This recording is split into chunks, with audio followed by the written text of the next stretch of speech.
Want to play chess online or learn how to improve? Join us at the #1 chess destination in the world, chess.com. With hundreds of thousands of people playing at any moment, you'll quickly find a game with someone at your level, whether you're a total beginner or a grandmaster. You can play games at any pace against friends, other members, or one of our many computer personalities. Chess.com makes improving fun and easy. Sharpen your game with tactics puzzles and enhance your strategy with our videos and lessons by top masters. Learn from your own games with Chess.com's easy-to-use analysis tool. Regardless of your skill level, Chess.com has all you need to take your game to the next level. Chess.com is your go-to source for chess news, live coverage of tournaments, events, and everything in between. Experience Chess.com anytime and anywhere, whether you're at home on your computer or on the go with our mobile apps. Signing up is free and easy, so what are you waiting for? Join Chess.com today. Hello and welcome everyone. This is FIDE Grand Prix 2022 final leg, and we do have a third round starting very soon. I'm Women Grandmaster Tsatsalashvili, and I'm honored to be joined by Grandmaster Robert Hess. Welcome, Robert. Thank you, Ketty. Yesterday's action produced all draws. All 8 games did not have a winner. We'll see if today's any different. Let's very quickly take a look at the recap of the round 2. And Robert, what happened in the game of Sam Shankland and Hikaru Nakamura? Sorry, Sam Shankland and MBL. Well, Sam Shankland showed off excellent preparation with the black pieces against Maxime Vachier-Lagrave in a Berlin. He held a draw without difficulty. And you mentioned Hikaru Nakamura because Andrei Esipenko, the game was exciting. He was playing for more, but Hikaru held when he needed to. Yeah, in the game of Dominguez and Keymer, it was so interesting endgame where Dominguez was pushing to win. He was very close to win, Robert, and the opposite color bishop endgame, he had an extra pawn, he had a chance, and we were so sure that he was going to that way, but then he made one little bit inaccuracy in the endgame, and Keymer got his chance. He stood really strong in that endgame, and they played actually 80 moves. That was the longest game of yesterday. And let's see what today's round gonna bring us. Robert, today they're gonna play last opponent of the group, and from tomorrow they are going to start to switch the colors. Let's very quickly take a look. What are the matchups for today? Okay, well, I'm looking through these groups. I said yesterday there's some very exciting games, including Wesley So against Maxime Vachier-Lagrave, Mamedyarov against Dominguez. So the top players by rating in the groups are facing off. And I think all the way there in Group D, Ketty, Anish Giri, it's time for him to get to his winning ways because he's facing the leader of the group in Nikita Vitiugov. He is absolutely time. Otherwise, Nikita is leading the group for 2 rounds in a row already. Let's very quickly take a look. What do we have on the table and what the winner gets? Well, 13 Grand Prix points to the winner. And we know how important that will be, given that Report already has 20 Grand Prix points total. Now, if you don't get the full 13, you still will have a chance. But this is why kind of everybody except for Hikaru fans are rooting against Hikaru Nakamura. And that reason is he won the first leg of the Grand Prix. He currently sits in second place, having only played one Grand Prix leg before this one. So, Ketty, everybody is looking to win this event and root against Hikaru Nakamura. That's right. Let's very quickly take a look who is now at the safe spot. We can say that Richard Rapport has played already 2 Grand Prix now. He's at home watching these games and supporting the ones that are very close to catch him up. He has 20 points, and we can say that he's more or less safe for now. Hikaru has very good chance to catch him up, but unfortunately, he lost the first round against his direct opponent, Levon Aronian. He has a lot of work to do. We don't have Dimitri Andreikin anymore here in the competition, but we have Aronian, Giri, and Dominguez fighting so hard to win this Grand Prix. And let's very quickly take a look once again at the cross table. To be honest, Robert, we have no change from round 2. Round 1, as we had all the draws, and that basically means that we don't have any changes in these 4 groups. That's right. All draws means same standings. And for Levon Aronian, Alexander Predke, Lenir Dominguez, and Nikita Vitiugov, that's a good thing. They want everybody to draw all the rest of their games because that way they will win their respective groups and make it to the knockout. But we know we're going to be in for fighting chess, Ketty. These players, yeah, it was an odd day yesterday, all draws, but there will be some decisive games today. Oh, there will be, absolutely. It's time. It's time for many of the players to show their true spirit and true colors. But before that, you guys, don't forget to visit go.chess.com FIDE/GP 2022 and find out all the information. And also don't forget to vote to the results. So for that, you need to go to chess.com/events, navigate through the tournament, select a game, and click vote. Guess the result and see if you are good at guessing. I'd like to remind you that the voting ends in after 10 moves, and these players are just blitzing out the opening, so you don't want to miss this out. And Robert, the games will start in a few minutes. According to my clock, it's gonna be in like 4 minutes. We're going to take now a very short break, and we'll be back before the first move, so stay with us. We will be back in a few minutes.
And because I disappointed everybody by not saying the Keymer Krankenwagen, pardon my pronunciation if I messed that up, but it's because Vincent Keymer, he was on the verge of defeat. He was resuscitated. He came back to life. He held the draw. He still has chances in his group here at the FIDE Grand Prix. So that Krankenwagen, it is German for ambulance. We thought we were being punny, but now we'll move on because the games are about to start, Ketty. The games are about to start right now in just 1 minute, Robert. And this is very exciting for the opponents. And usually they are feeling a bit of stress, right? Like you don't know what your opponent's gonna play first move. Basically, that works for players with black color, because these guys are playing e4, d4, knight f3, c4, anything they want to, and they are very good at this. And you don't know what your opponent's gonna play, so the first minute is very, very stressful, mostly for chess players. And the moment when the first move is done, then you can already start to plan your next moves, right?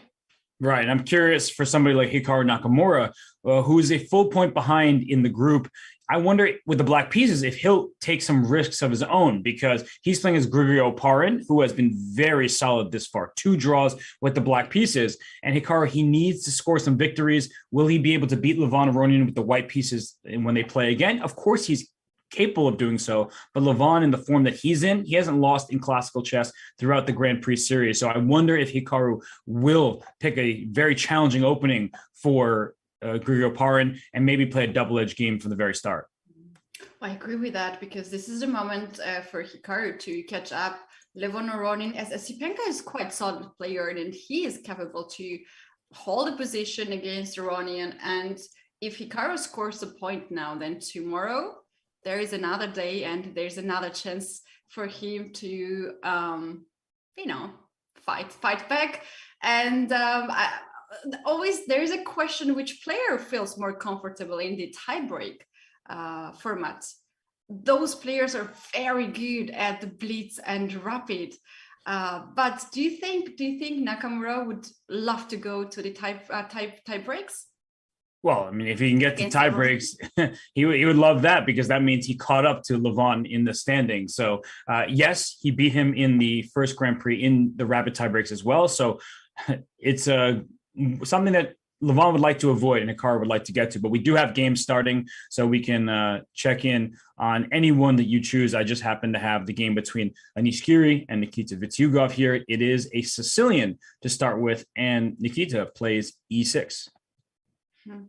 Yeah, now Anish has a choice to make, and he goes with d4. He goes this classical setup, and let's see what is the next continuation. It's just too early to predict here anything, because there are many ways to continue. But Robert, how about we bring up the game of Oparin and Hikaru, as we do have here very interesting decision by Hikaru. Okay, so we'll bring up the game with these two, and it was just talking about it. What will Hikaru do? His beloved King's Indian defense. Now, Hikaru Nakamura has some of the best victories in this opening. He beat Boris Gelfand. If you have not seen his win with a black piece against Boris Gelfand, what are you doing? I don't usually encourage people to leave the commentary that I'm doing, but go do that right now. If mods or anybody can put that link in the chat. His win over Boris Gelfand was astounding. So he loves these King's Indian positions, Ketty. That means he's in for a fight today. He's ready to try and win this game against Grigori Oparin. And I'm seeing that just from move 4. It's his main weapon as block against d4. Oh, that's the spirit we want to see here by Hikaru Nakamura. And I can say I've played a lot of this opening. I know that there's only 2 results here, either white wins or black wins. Not very often there is a draw here. So that's really nice a choice by these 2 players to go. We're going to have beautiful fighting game indeed. And what about this bishop e2? This is a classical approach, and we don't really see this very often. Yeah, this bishop e2 move, if black castles, which is the standard move, white has additional options like the move g4. So white can start pushing more and more pawns on the king side and say, maybe I'll play g5 at some point. I can throw my pawn up the board. But one of the main ideas in the King's Indian defense is to play e5. And after d5, you want to make the move f5 at some point. But your knight, if it retreats and you try to play f5, white is ready to take with the g-pawn and open up files against the black king. So this move g4 is an additional option for white when you play bishop e2. We have seen the move castle, and now it depends on Grigori. What kind of mood is he in today? He could very well have expected the King's Indian defense, and will he return to the main line with knight to f3? Will he instead play a move like g4? It's a big question. Yes, bishop e2 additionally avoids bishop g4 kind of moves, as black could play after knight f3, which is one of the main lines there. Black has this option to play bishop g4 and then, okay, forget that, Robert. This is interesting. H4. Okay. I respect it. I think that Grigori, he's bringing the fight to Hikaru and not being afraid, not showing any sense that, hey, you're a bit higher rated than I am. You've been dominating every online tournament. You won the first Grand Prix leg. You're used to winning, but I am not going to be a willing customer here. So H4 played, I think we understand the idea. Anytime somebody fianchettos, don't always play your rook pawn up the board, but always consider it, because as soon as the fianchetto pawn structure happens, you have a hook into the position. So H5 will help you develop your rook from its initial location and even launch an attack. Robert, here black has three options. First, to ignore this and allow white to play H5. Second, to play H5 to stop this pawn coming forward and stop these actions for a bit. Or third is to play H6 and be ready. If white pushes H5, you go with G5, and that's very good position for black. So now it's time for Hikaru to make his choice. What would you play here if you were black after H4? H6 is, I think we can eliminate. And the reason why is when H6 happens, now white plays G4 and is ready to play G5 and just crash through on the king side quickly. I mean, look at all of these pawns on the fourth rank, 4 of them for white. Not a single piece of black has passed the third rank. So it's just going to be a very easy plan for white to proceed with. So I think we can eliminate H6, even though you raised the point that let's move this knight to E8. If you play H5, black tries to play G5. If you play G5, black plays H5. This is a very standard way to deal with pawn pushes on a flank. So H6 does have the drawback of being a target for white's pieces, bishop E3, queen D2, and so on. White just has so much more control over the board. So we can eliminate pawn to H6. Pawn to H5, Keddy, it's a risky move. You give white the G5 square, but you do control the G4 square yourself, and it does stop the attack. So I guess I'll throw the question back to you. I haven't really answered you. Are we going to play H5 or are we going to play C5? Because that's a common way of protecting your king is actually striking in the center. Well, I like that. I would prefer to go here C5 instead of H5, because Robert, after H5, white has this plan to play somewhere F3, knight H3, knight F2, and then to push G4 anyway. And yeah, I don't really want to go against this attack here. Bishop E3, queen D2 can be also long castle. There's just one idea. Another idea can be to get G5 square for knight or for bishop. And then at some point we can see G4 anyway coming there. So you stop H5 for now, but you don't stop G4 coming forward. And that can be really tricky for you in the future. So I think H5 is not that good. I do like C5 move here a lot. Okay, so it's a big choice for Hikaru, and he's the one thinking.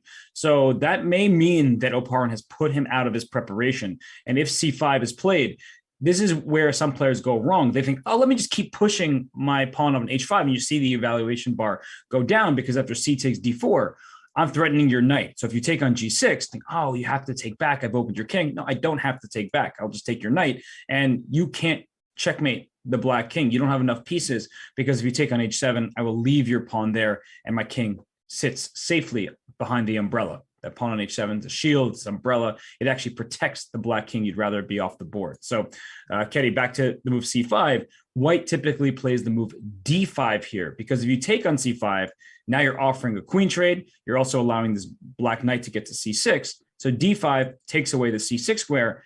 And here's where black continues to strike in the center with e6, trying to chop down on d5, open up the e file. You're not checkmating the black king just with one pawn and an open file. You need many more pieces to help you out. So I think that c5 is a good way to stop the first wave of the attack. You just can't get there quickly enough to justify collapsing your center. I mean, you can play h5 for sure, and we get these kind of trades and the game will continue, but it's not resulting in checkmate. That's my main point. That's true. Even in this position, you can go ahead and play queen e7 and rook to e8, start to control e file. And your reaction can be like, if h6, you can just get this bishop on h8 for now. This bishop is not locked there. Bishop has a beautiful diagonal here and controls a lot of squares. Just you need to move your knight away and your bishop will be very active.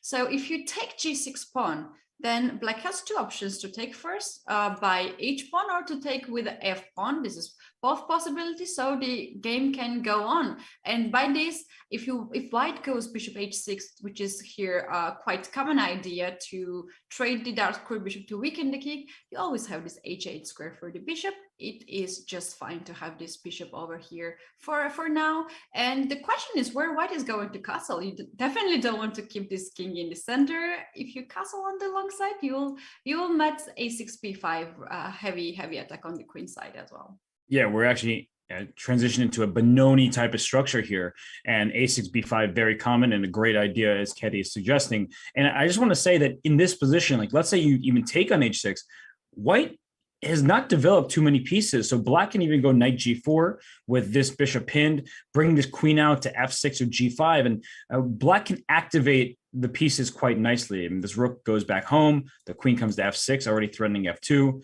the knight comes to f3, and bishop f5, knight a6 or knight d7. Your point of a6 b5 still for sure should be considered. So I actually believe that what black gets the better position, even though white seemed to strike first. You make sure that you kick the rook back, develop your pieces, and this queen on f6 is perfectly located, so there'll never be a checkmate down the h-file. Mm-hmm. Yeah, that's right. Robert, my favorite often is King's Indian, even though I don't really play this with black, but look at this with black colors so soon you can have such an ideas to develop your pieces, and it also has a lot of tactical motives. So I think that's really nice choice by Hikaru to go to this line. Another question which comes to my mind is e5 move. This is also quite natural move here in King's Indian. And what is the difference between c5 and e5 here? It's this bishop.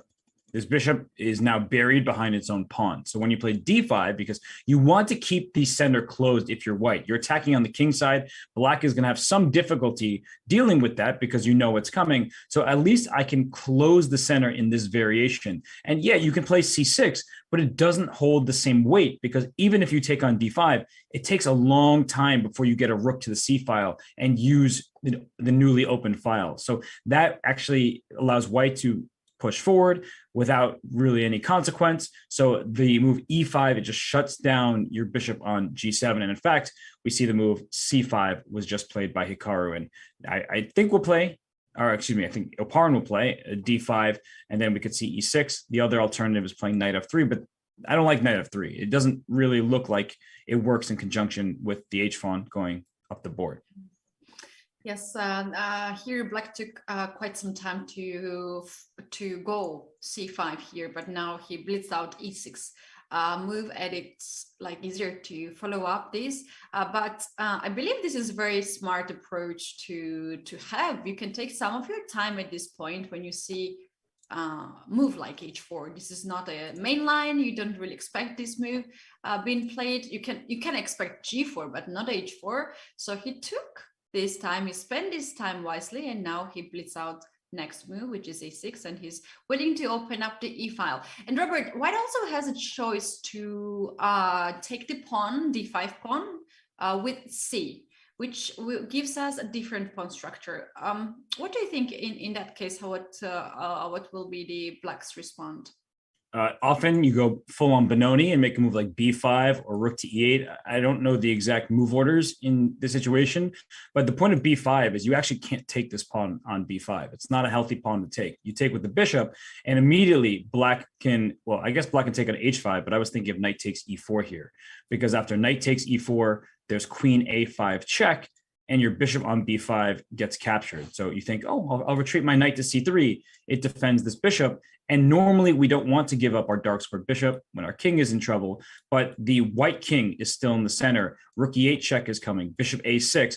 And just because the dark squares, the fianchettoed bishop is gone, doesn't mean that it's in the end of the world. In fact, white's king is in some serious trouble here. This is a trap you can fall yourself more than 2 times. Very quite common trap here for white, and yeah, we all have been victim of this, and it's just so bad. You can't imagine, like, you just don't have follow-up here for white, and your king goes nowhere. It's just there, and it's under attack. All the pieces comes. Also 97, 95, 93, then it's just too bad to play this position. Yeah, this d5 pawn is going to be easy enough to target. So even if the queens get traded, usually the Benoni is a bad structure for black because the d6 pawn is the weakest, but actually d5 is not very well defended here, and black is very active. So this kind of position, and he does play h5, by the way. If e takes d5, I think, you kind of got to go e takes d5. Maybe Grigory has prepared something with cd5, but it looks a bit shaky to my eyes. Yeah, let's see here what will be black's next move. But Robert, this should be played really fast, and he goes for it. Shall we leave this game for a moment and take a look at the other positions? So we do have a lot of updates in the other positions too. Is there any particular game that gets your attention? Well, my eyes first went to the top left because there's a pawn h5, but then I realized that's the Oparin-Nakamura game. So we just came from there. As we look across the 8 boards, the game next to it in the top row there, Andrei Esipenko against Levon Aronian, it's a solid start. It came from an Italian game, a familiar sight to my eyes. Nothing too major has happened just yet. I think the most unique structure, Ketty, would be, well, actually, I just saw it in the bottom left, the Wesley So game against Maxime Vachier-Lagrave. The queens have been traded, but I wasn't going to say that initially. I was saying the top right. Look at that pawn structure between Vincent Keymer and Daniil Dubov. It's not one you see every day, but it is actually standard opening fare. So we can go to that game between Vincent and Dubov. You see that Dubov has more time than he started with. A very strange pawn structure with a lot of isolated pawns, but this is a very well-known opening. Let's very quickly take a look how we got in here and how all this went. So we had knight c3, pawn takes c4, and then e4, the Vienna game. And black plays b5. You can play bishop b4. In these variations, it often goes bishop b4. And then when white plays bishop to g5, black plays the move c5 and challenges the center. So this has really been played by all the world champions. It's well known. But in this game, instead, the move b5. And this has become very popular lately, Ketty. Players like Jeffrey Zhang have played this so many times. All the strongest players, Fabiano Caruana, you name it, they've been getting into this kind of position. And the point of b5 is if you take on b5 immediately, you lose your pawn on e4, and you don't want to give up that central pawn, which is why white plays e5. But when you play e5, you give up the light squares, and in particular, the square on d5. So that's what black is aiming for from the early stage of this game. Right, knight d5 has been played. And now the question is, can white take the pawn on b5? Because this can fall for some sort of like move c5, bishop e7, very quick development from black side as well.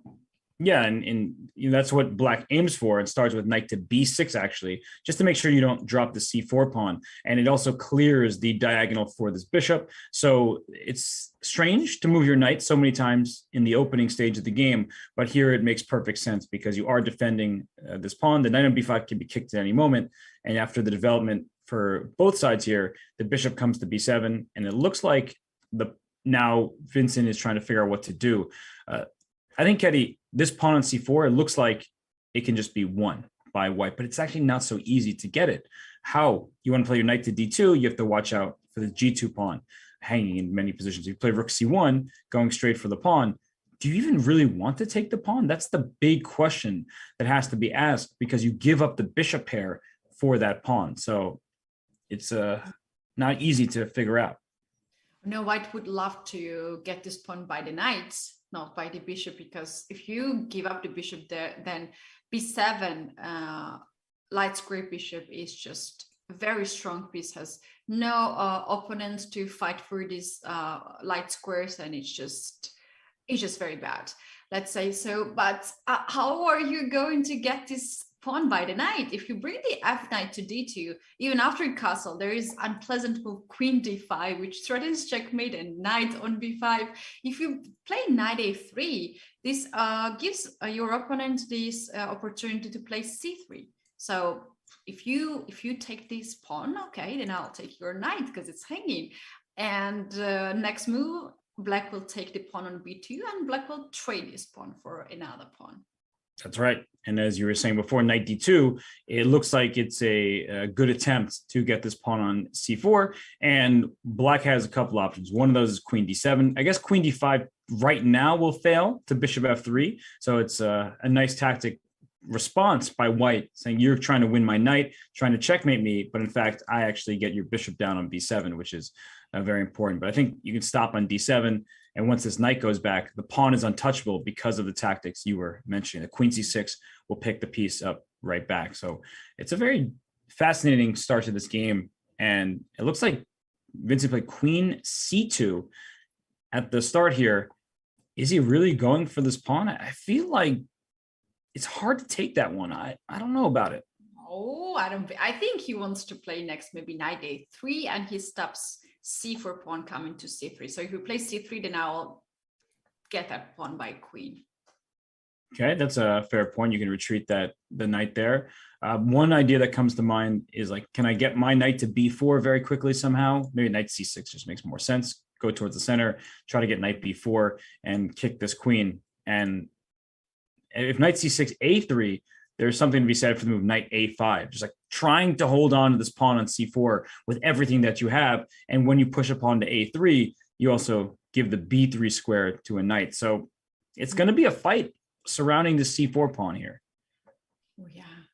And we're going to see if white can get this pawn safely, or white has to give up a light square bishop for that pawn. Let's very quickly bring a bird's eye view and check up what is happening in the game of Oparin and Nakamura. And Robert, look at this pawn being pushed on h6.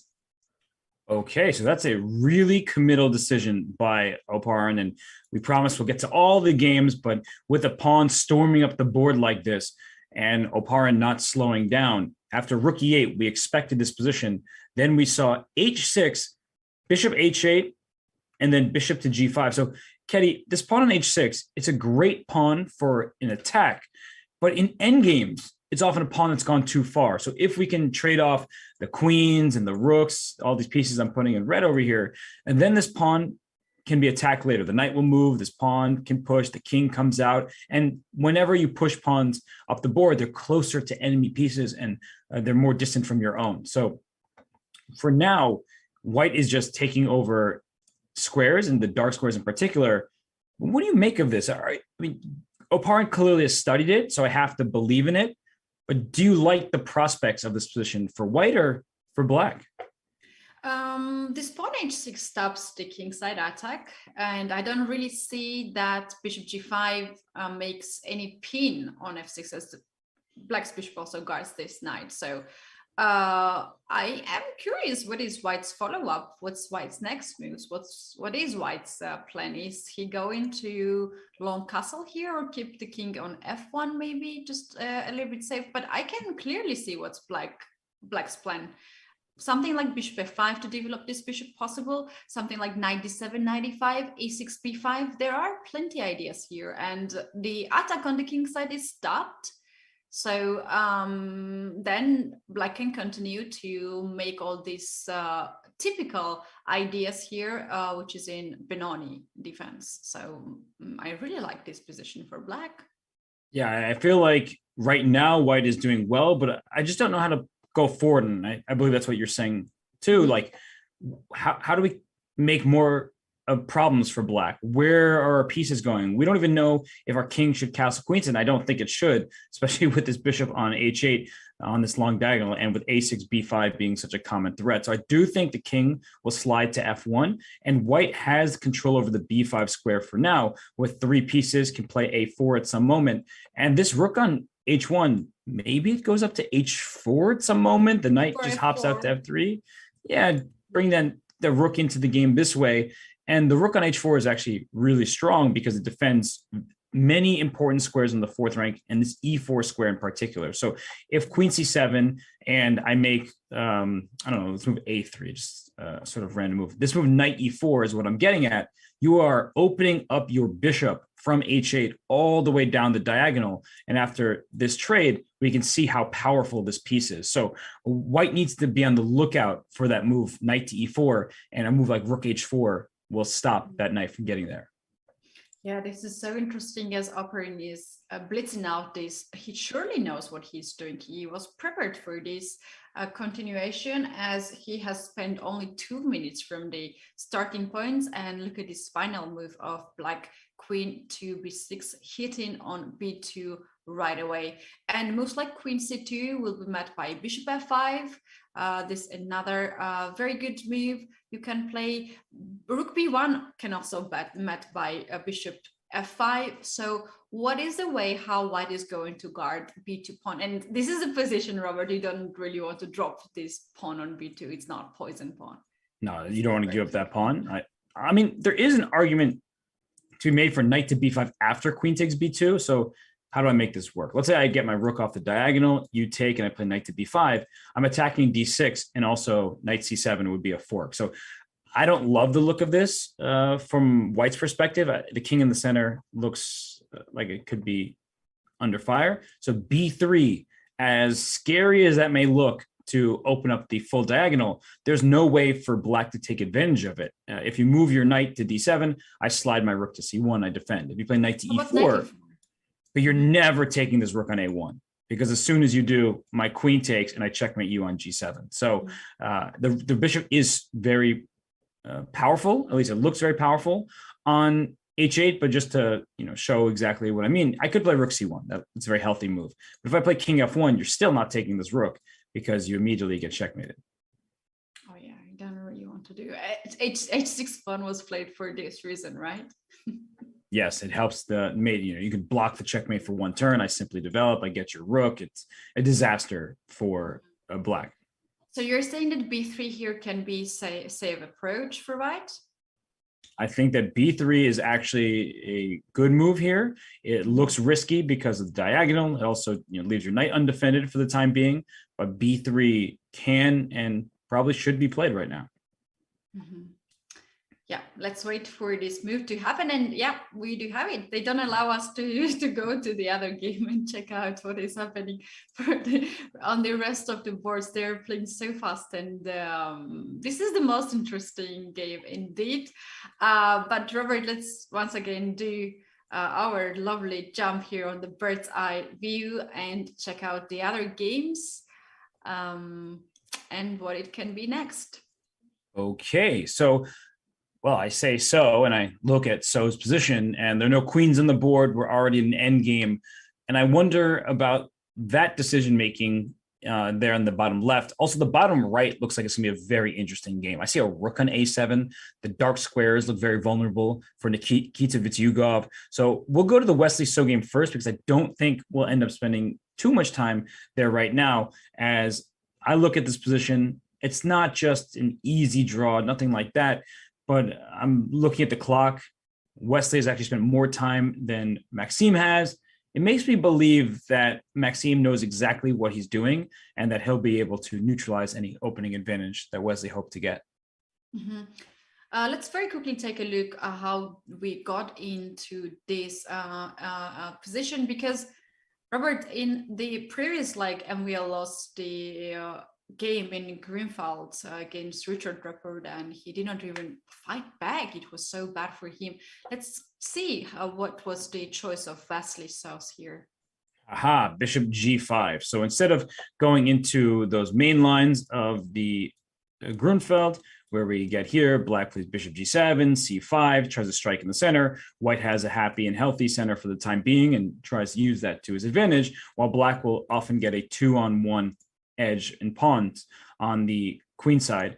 Instead, in this game, Wesley played bishop g5, which is a move I like. Bishop g7. Wait, didn't you just hang a pawn? I mean, bishop takes knight. That knight was doing an important job of protecting, but the answer is actually you have not hung a pawn. And if you play pawn takes d5, c6, this has been studied very deeply. The position actually is quite equal if you know what you're doing in these lines. So if you take with the knight, the bishop goes back to g7, the move e6, c6, or c5, all of this just staring at white center, it's, as you see by the evaluation bar, it's already bad for white. So don't recommend being greedy on d5. Maxime Vachier-Lagrave is not blundering a pawn on the fourth move of the game. So knight f3, knight e4, and attacking this bishop. You want white to take on e4 because now you have a problem here with two pieces attacking, and knight e5 simply loses a piece to f6 with a fork. So Keddy, this line, it gives black the opportunity to trade off a bunch of pieces, and Maxime didn't need to be asked twice to do so. Mm-hmm. That is right. But Robert, this line which Wesley chose to play is not as popular as the other line which he showed before. So what do you think, why he chose this line? Just to get MVL out of his preparation and his comfort zone? Yeah, we know that Maxime is the type of player who consistently plays the same openings over and over and over again. He knows them very deeply, but if you can catch him, off guard, surprise him in his opening repertoire, you can still take him down, as we saw Predke do a couple of rounds ago. We saw Rapport beat MVL in a nice game as well. And E3 was played here by Wesley because if you take on D5, which still looks pretty good, there's this move C6. Knight c7, oh yes, I got your rook. You see the evaluation bar go down because e5 cuts off the bishop from the knight. If you take the rook in the corner, black takes the bishop. Your knight is going to be lost here. It can't get out. So black will get two minor pieces for the rook, or just go after the king directly that's in the center. It's a miserable position for white. Black has too much activity, and you're up material for now, but it won't even remain.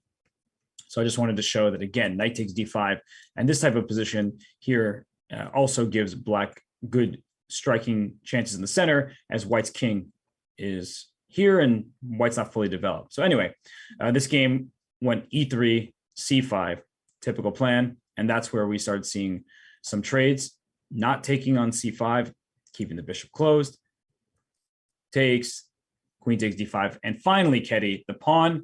It's been a trade on d5 and queen to b3 by Wesley, offering a queen trade. And what do you make of the ensuing endgame? Do you think that white has some chances as we get to the live board, or do you think that Maxime should be happy to be here and he's very solid? I like this pawn structure for white for a moment because there is semi-open file on a the king is in the center helping the pawns, but white has to develop the king side pieces because they are not playing right now, and I think this gives black some chances and some time to strike back in the center with rook d8 d5. As yes, this is an end game and king is safe, king will not be checkmated here, but rook d8 looks lovely move here. You want to play something like e5 here. If you avoid e5, there is some moves like knight c5, attacking b3, jumping on e4. You can also bring another rook on c file after a6 move. So I think it can be equal here. Both sides have some ideas. I think it's a really good way to put it, because if we just go back this half move here, we look at this, we say two rooks. Okay, both sides have that. Knight and bishop, both sides. 6 pawns, 6 pawns. Oh, it's even.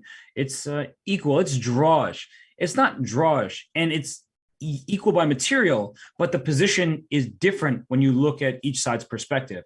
The pawns are not on the same files. White has a C and a D pawn, black has an A and an E pawn. So it's not like it's just locked up, nothing to see here. No, in fact, you made a good point that rook to a D8 will allow E5. It could allow knight C5. White needs to be careful for that.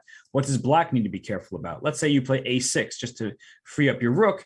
That looks like a reasonable move. We think, what pieces do we want to trade? And I believe that white would be happy trading the bishops, freeing up this rook to come to E1, because in the event of a bishop trade, white has more space. A pawn 3 squares away from a knight typically dominates that knight. We see that here. No knight jumps for you. And if you are stuck without playing E5 and playing E6, white controls more space in this position. Your rooks stare all the way up to the 5th rank. You can make this move pawn to C4, and white is just a bit more advanced than black can be. And so the spatial advantage, it's not leading to something overwhelming, but it's just much more pleasant to play for white. And at the super GM level, like these two players are, it can take persistence, slight advantage, a nagging advantage that remains move after move, and then it's hard to withstand that pressure. So I do believe that if Maxime isn't careful, he could be slightly worse. But of course, he entered this variation voluntarily, so he must know his stuff. Mm-hmm. That's a very good point that you just brought up. I was also thinking about this. We're now looking the games of the Super Grandmasters, they are just at the best level. But if this game happens in some open tournament, lower rated players, it is a fight. You can make mistake here. You can play a great game here. So it can end with any result. But these players that we have here at the Grand Prix, they are very resourceful, and they are very, very well experienced, and they are not missing this kind of they are not losing the games where they have slightly worse position, but if we're talking this very position to played by other players, we can have here any result, right, Robert? For sure. I mean, we kind of expect top players to play perfectly, and that doesn't always happen. And just because the evaluation bar says there's no advantage really, it's fine, doesn't mean it's actually easy. It's easier when you have the eval bar by your side, but it still will never be easy. The stress of the moment, the players, they're vying to make the candidates. There's so much pressure on them, so much at stake. And for Maxime Vachier-Lagrave, he lost his first game to Predke. He does have the black pieces. He's not looking to play for a win from move one. Clearly not when you traded the queens and gone for this type of line, but you cannot afford a loss. That's for sure. That's for sure. Yes. Agree with that. Let's bring bird's eye view once again and check out other games. I am very much curious what is happening in the game of Giri and Vitiugov. As we mentioned earlier, there is rook on a7, and we want to know how this rook end up on a7. It should be on a8 for now.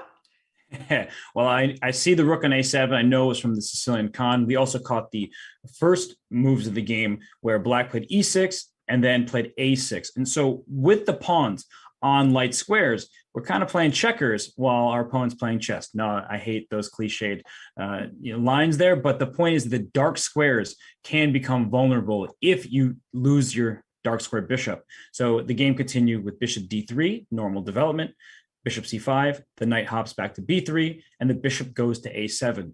And the reason why black plays in this manner is if you don't bring your bishop out to c5, your bishop will often go to e7, and then a pawn on d6.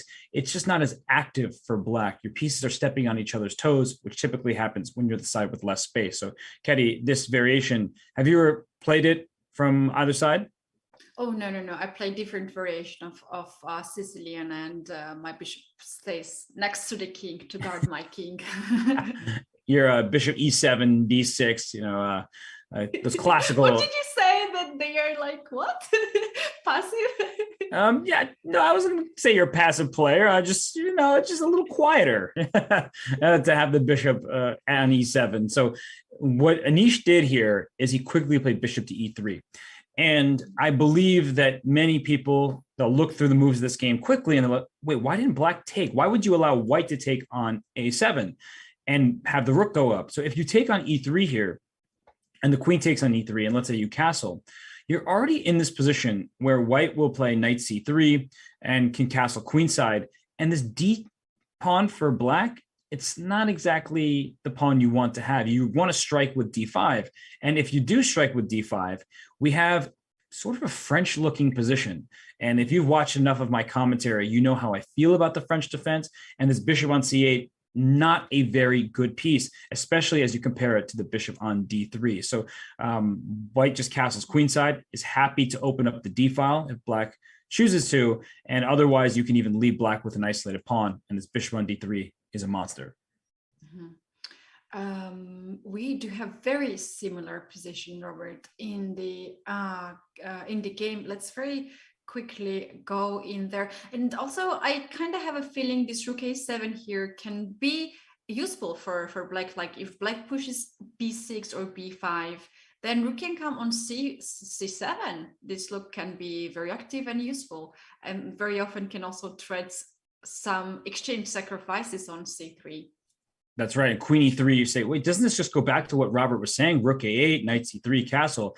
This would, but after queen to e3, knight c6. Let's develop our pieces, as Ketty just pointed out. b5. This rook, it looks strangely placed for the moment, but b5 is a very natural Sicilian move. And you also protect your d7 pawn if white tries to pile up against it. You could strike with d5, but b5 is the main point to make this rook active, even though it starts on an odd square. So Giri, he knows better. He just plays e5 here, opening up his bishop, knight c6, knight c3, and d6. So Ketty, as we get to the game, queen d6, castles queenside, kings opposite sides of the board. Pawn structure, not symmetrical. Black has an extra pawn from the E to the H file. White has an extra pawn A to the C file. So that should defend the kings where they are. It says that white's slightly better here by the evaluation bar. Let's pretend we didn't see that because it's only 0.4 anyway. Do you really believe in white's chances for a potential attack or an advantage, or do you think that Vitiugov's position feels solid enough? I think Vitiugov's position is solid. If he comes up here with a proper nice plan, it should be okay. But if I can choose here and any side, I would choose definitely white, because I do like white's pieces more. They seems to be very active now. Bishop to h7 is a little track there. You have to watch out for that. You don't want to give it up. Yeah, it can happen like this. And I am a little bit worried about light square bishop, which you pointed out earlier. I don't really see how this bishop is going into the game. Like e5, bishop e6, this is gonna take some time. And meanwhile, white can start kingside attack. I like h4, h5, rook h3, rook g3 kind of moves. And I feel like white's plan is just very easy to look. You can also play something like knight e4, knight g5 to look for some sacrifices there on the side. Queen h5 is on the board as well, and black should start queenside attack obviously here with b5, b4, a5, a4, and it's gonna be the question who is the first. And yeah, I think it's double-edged position, and it's very typical Sicilian position where both sides has equal chances here. Yeah, I actually really like white's position for two reasons. One, as you were just pointing out, it seems like white's pieces are easier to activate, knight e4 being a good move at some point, and the bishop on c8 not being that useful a piece for now. But I also like the prospects of the endgame for white. So even if we trade the queens, which means there will be no checkmate, let's say I go queen d2 and you trade here, this endgame for sure is better for white. This rook is coming to d1, and we're controlling the open file. And the 3-on-2 pawn advantage is easier to mobilize than the 4-on-3. So white often pushes pawns to a4, brings this rook to d1. And if you play b5, trying to get that bishop out, at some point a4 will still be a nice move, opening the bishop on d3 to this pawn on a6. You also give me the c5 square permanently. So I think that queens on, queens off, white's position is going to be easier to play no matter what, which is why I like Giri's chances right now. Yeah, that's a very good point here. The end game seems to be also quite pleasant. And do you think after queen f4, which was played by Vitiugov, Giri will try to trade the queens, or he will ignore this and play king b1, which is also quite a natural move here in this position? It's a really good question, and he played king b1 very quickly, so he answers it. But there is an argument to be made for queen to d2. I think Giri, he really wants to win this game. And not just because everyone wants to win every game they play in. He's facing the person who has 1.5 out of 2 in his group. And Giri is a half point behind.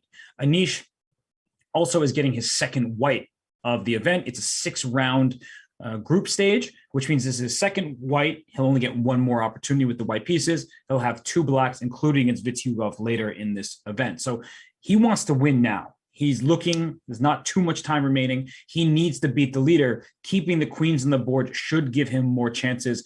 No liquidation, at least not yet. And the move b5 was played. So if Anish wants to trade queens, he can do so with queen to e4, threatening checkmate, threatening the queen. That looks like it still should be a better endgame for white. But I don't know. He just went king to b1. So will he follow it up with the queen trade offer now, or will he play g3, kick the queen away, and then go for advancing his pieces? Oh, that's a very good question. As Giri now is kind of in must-win situation. As you mentioned, he is now with 2 white colors 2 times, and then in this second round, where they're gonna start to play against each other, he will be with black pieces against this opponent. So queen trade goes to the end game, slightly better end game.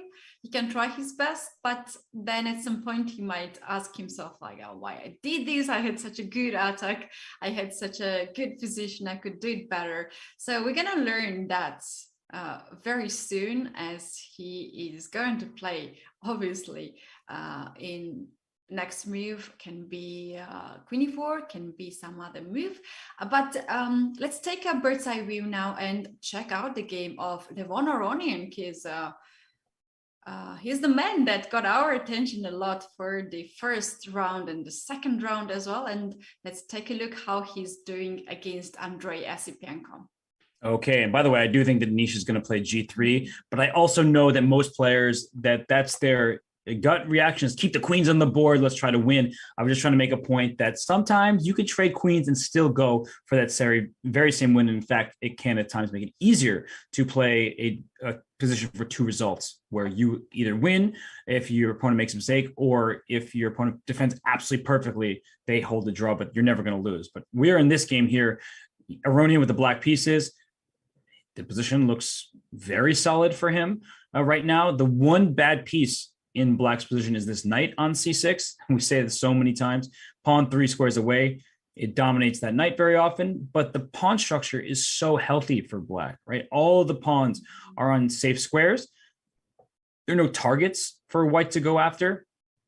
And I guess we can go back, Ketty, if you want to. We can see how we got here, but it was it actually was a Spanish that now sort of resembles an Italian game. Ooh, d5 right away. And the bishop hops back to c4. This is becoming increasingly popular at the top level. Many players have played games in this line. I believe Hikaru Nakamura, Fabiano Caruana, Levon himself. So it's a line that's known to the players. And as we continue here, and white plays b4, Ketty, it looks like white's advancing these pawns, going for some sort of initiative, but the king's still in the center. So you can't just push all your pawns and not think about your king. That's true, actually. And after b4, is there some sort of bishop sacrifices, like bishop f2, king f2, knight g4 check? It doesn't work here, but I like the way you're thinking. You're like, let me get all those dark squares and go for the mate, but the king can, for the moment, safely sit on the e2 square. But you need to be careful about that kind of stuff when you haven't castled. And one of the main lines shows that if you play a4, I believe black has this move e4 already.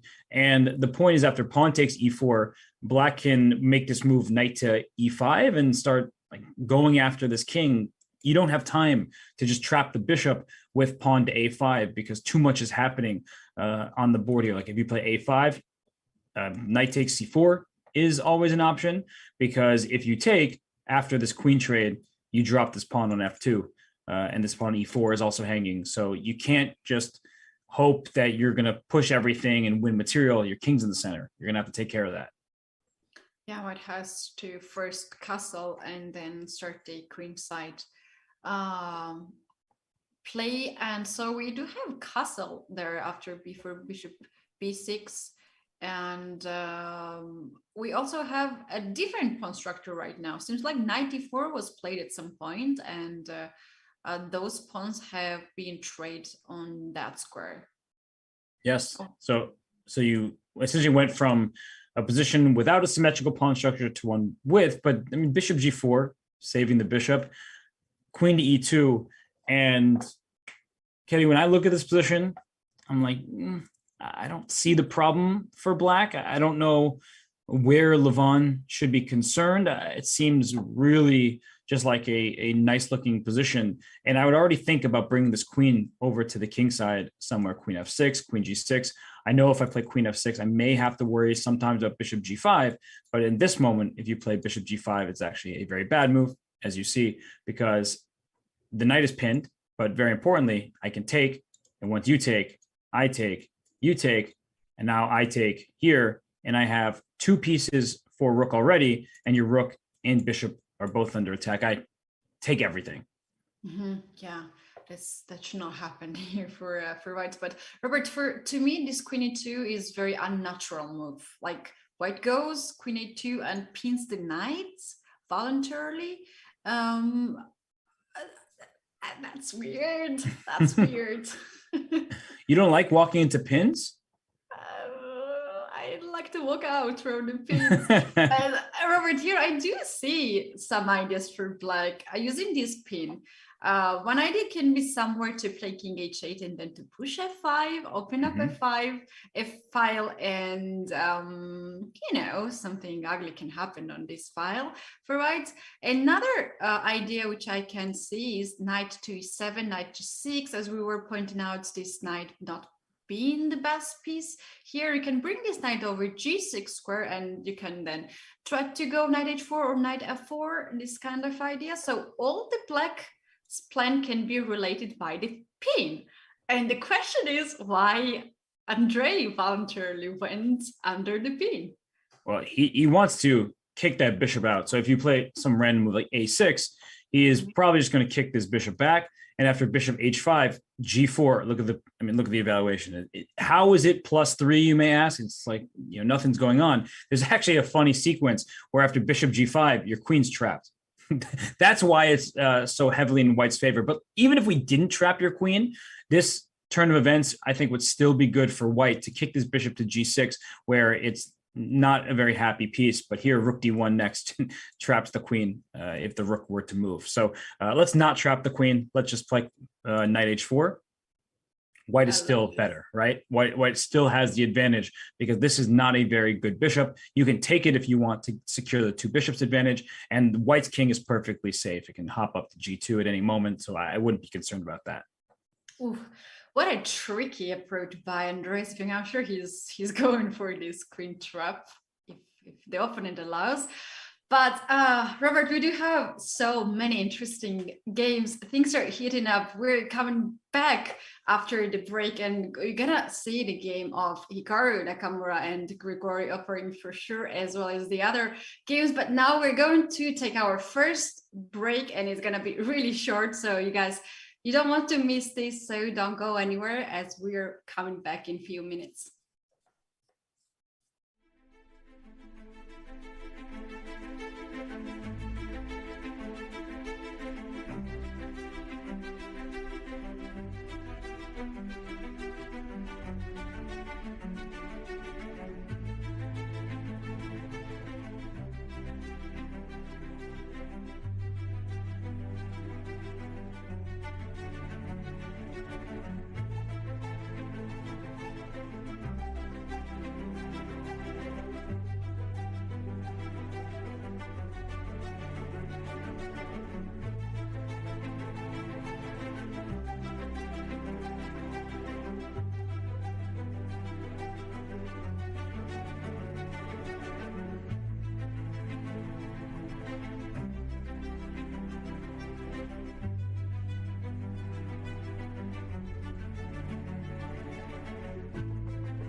Welcome back, everyone. This is third round at Grand Prix 2022, the final tournament. And Robert, we do have all the games in progress, as we don't expect any of this game to end within 1 hour, because we do have a special rule when players cannot agree on a draw before 30 moves unless they repeat the position 3 times.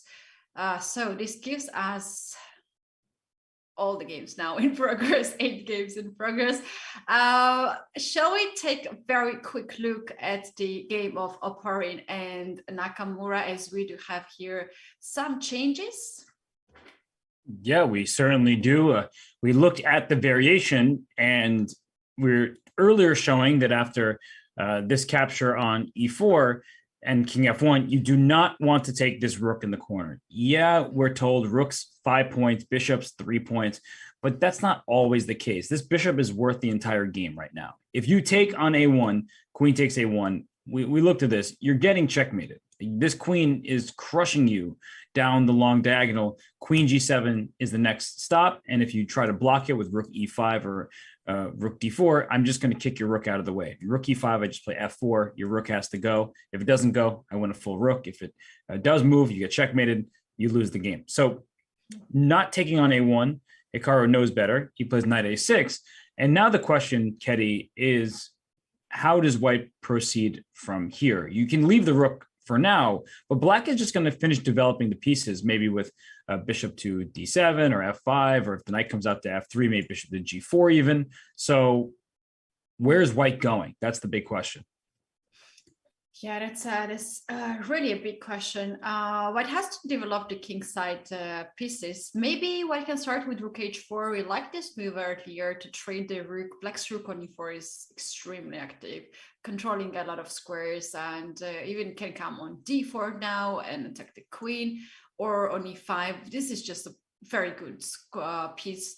White can start to trade this rook, at least offer a trade.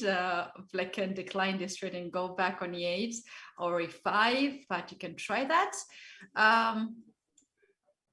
But I'm really struggling, Robert, to find the perfect square for the knight. I don't really see where this knight goes. There is some moves like knight h3, f3, knight f4, knight e4, but this takes forever. Yeah, the knight probably won't find a great home for the time being. And rook h4 to get this rook out. You can also move the bishop to one of these squares to make sure that rook has to move as well. So like, let's say we play bishop d3, rook d4 is interesting, except for the fact that I'm not going to allow you to take here and win my rook. So that would win a piece. So if I play knight f3, like, yes, your rook's trapped, kicking it out. After rook d3, queen d3, you take this rook in the corner, and you see the evaluation starts to go all the way in black's favor. The problem with playing rook d4 ever is that I go queen to e2, and now you also have back rank problems. So it's not just the dark square in g7, it's the pawn on h6 takes away the g7 square, protects it for the white queen, it takes it away from the black king. So queen to e8 is a checkmating threat that black needs to avoid. So, bishop d7 covers the square, and white plays rook to e1. You still can't make him with rook e8. I take it, and then I checkmate you back here. So black is not having so much fun. How about not to allow white to be so active on e-file, and after queen e2 to play bishop g4 move? After rook d4, queen e2, and bishop g4. You can play f3, but now in this position, I can try to be very tricky. Maybe I can even calculate the move like rook d3. I'm pre-moving rook e1. No matter what you do, I'm playing rook e1. If you take on d3, I'm still playing here because I'm going to checkmate you, or take your rook, or take your bishop, but your rook is what I'm going to take. So it's just it's a tactically unsound position for the black king, and that allows white to get away with things like this. So I think that black needs to keep this rook on the board, like a rook e8 type of move. Just keep that there, and white, I think, plays rook to c1, and I would prefer white's position. I don't see a checkmate. I don't see an exact way to win, although queen f3, bishop f6 looks like a pretty good idea in some of these positions. But I do think that white is just better. Really, I really liked Black's position before you showed this Queen F3 and Bishop F6 idea, because if Black allows this to happen, then the dark square bishops will be traded, and there will be no way that Black can avoid a checkmate, as Knight and the Queen are on the Queen side, and it's just a long way to come back.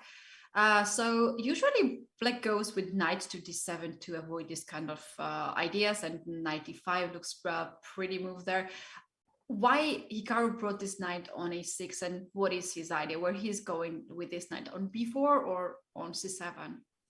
I think he just realized that his knight and bishop would be fighting for the same territory. So if he plays knight D7, then his bishop hasn't moved. And if he plays bishop out to a square like F5, you see the evaluation bar going up. White can even consider playing G4 just to kick the bishop back. So the black pieces aren't doing that well with their limited scope. And that's why he played knight A6. Sorry, he really wants to play knight B4 at some moment. For example, rook C1 right here, there's knight to B4. And knight B4 doesn't just threaten the pawn. It allows Black to get coordinated very nicely, so that knight A2, it's not just about the pawn. The square is important, because I'm going to play knight C3. And if you take, I win in exchange. So white does need to be careful. All right, so the knight can come on B4 and try to be very annoying. So now it is white to move, and Oparin is taking some of his time. This gives us also some time to take a look to the other games that we have not seen yet. Let's bring bird's eye view, and we can take a look to the rest of the game. We have not seen the game of Sam Shankland, which is in Group C, and we have not seen also Yu Youngi against Tabatabai, that's Group D, as well as Shakhir Mamedyarov and Leonard Dominguez. That's the game that I really wanted to pay a lot of attention today, but seems like they play quiet game. Let's go to Shakhir Mamedyarov and Leonard Dominguez one. Okay, well, that's the leader of the group playing the highest rated player of the group. So Dominguez currently is 1 out of 2. Mamedyarov, you see his rating on screen here, 27.76. He's lost some points during the Grand Prix because he's drawn all 8 games he's played, the 6 games from the prior Grand Prix leg and now the first 2 here. And with the white pieces, Keddy, you'd hope to play for an advantage.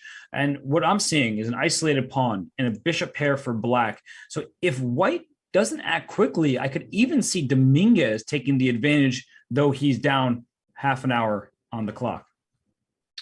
He's spending a lot of time, as yesterday also he has less time than his opponent. Do you think there was some surprises in the opening by Shakhir? Let's take a look at that.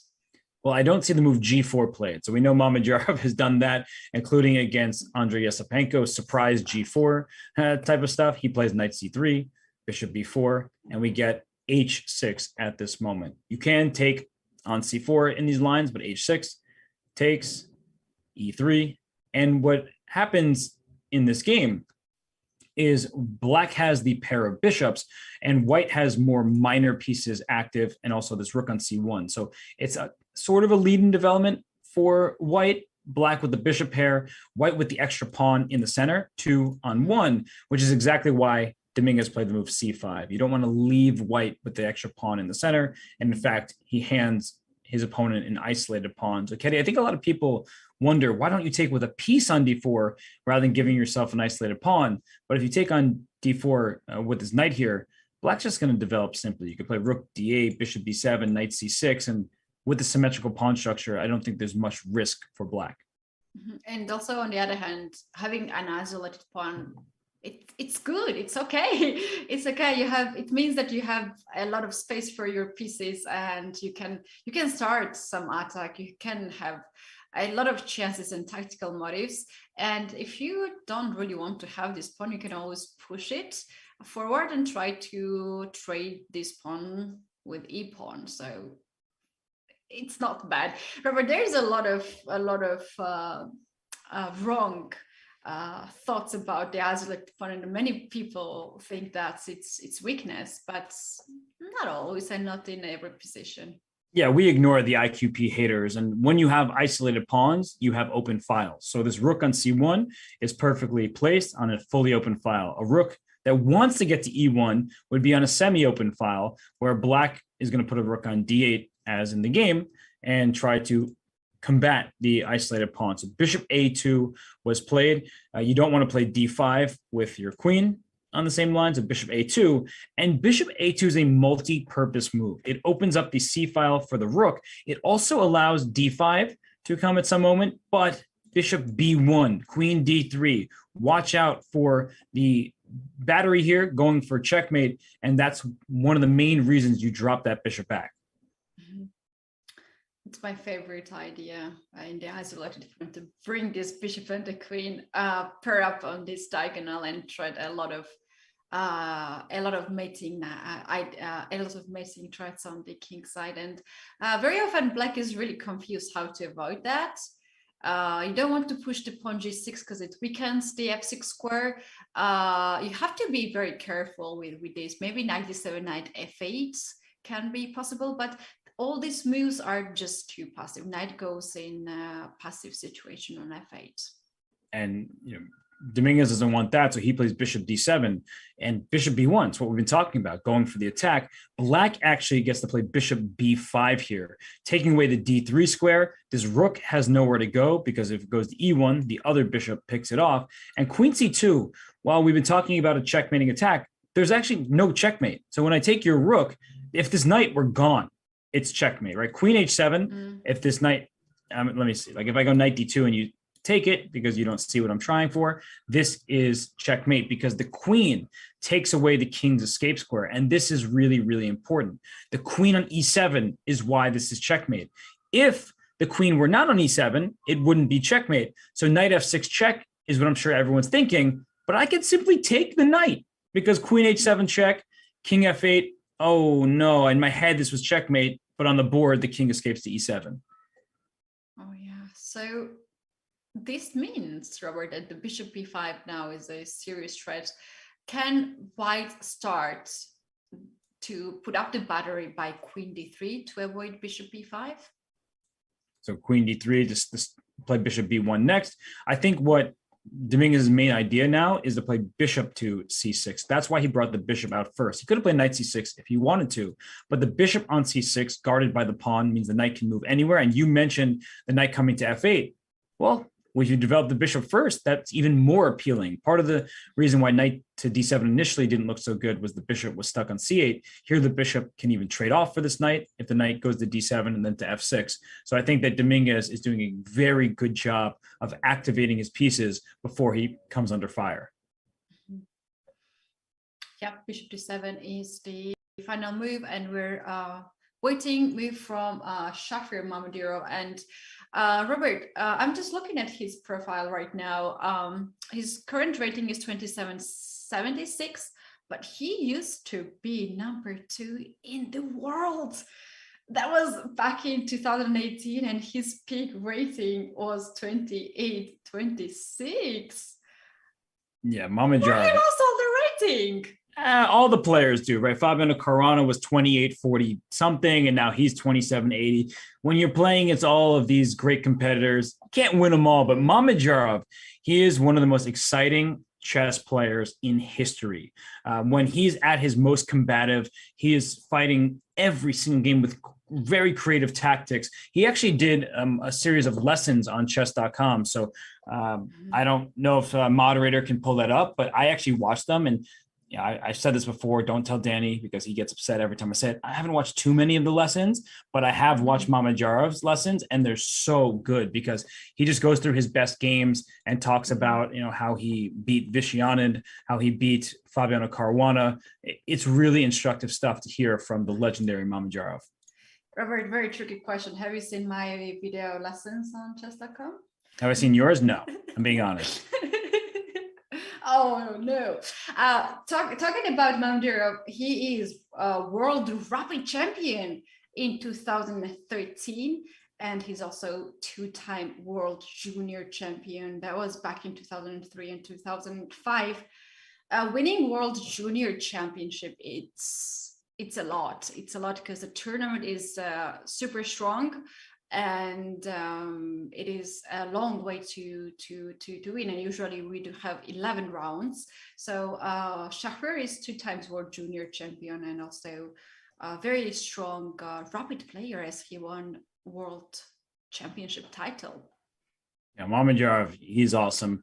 And in this tournament, it seems like in the Grand Prix series, he hasn't found his best form. He drew all 6 games, which is unusual for Shahrir because of what a fighting player he is. And honestly, I have to give a lot of credit to Leonard Dominguez, because the way Dominguez has played in the first Grand Prix, when he was down a full point to Wesley So. Wesley had 3 out of 4. Leonard had 2 out of 4 after losing a game. He won the last 2. He caught up to Wesley, beat him in the tie breaks, made his way to the knockout. He did lose to Levon Aronian there. But here in leg 3, he wins game 1 with black against Dubov and played a very nice game. He, of course, made some mistakes in time trouble, but overall it was a good game. Yesterday against Vincent Keymer, he was having the upper hand throughout the game. He, in fact, had a winning position. He made a mistake, but he bounces back here in game 3. And after 15 moves, I see no problems whatsoever for black. In fact, I think that if white doesn't figure something out soon, it's black who could have the advantage here. I think that the isolated pawn is, in fact, the bad one.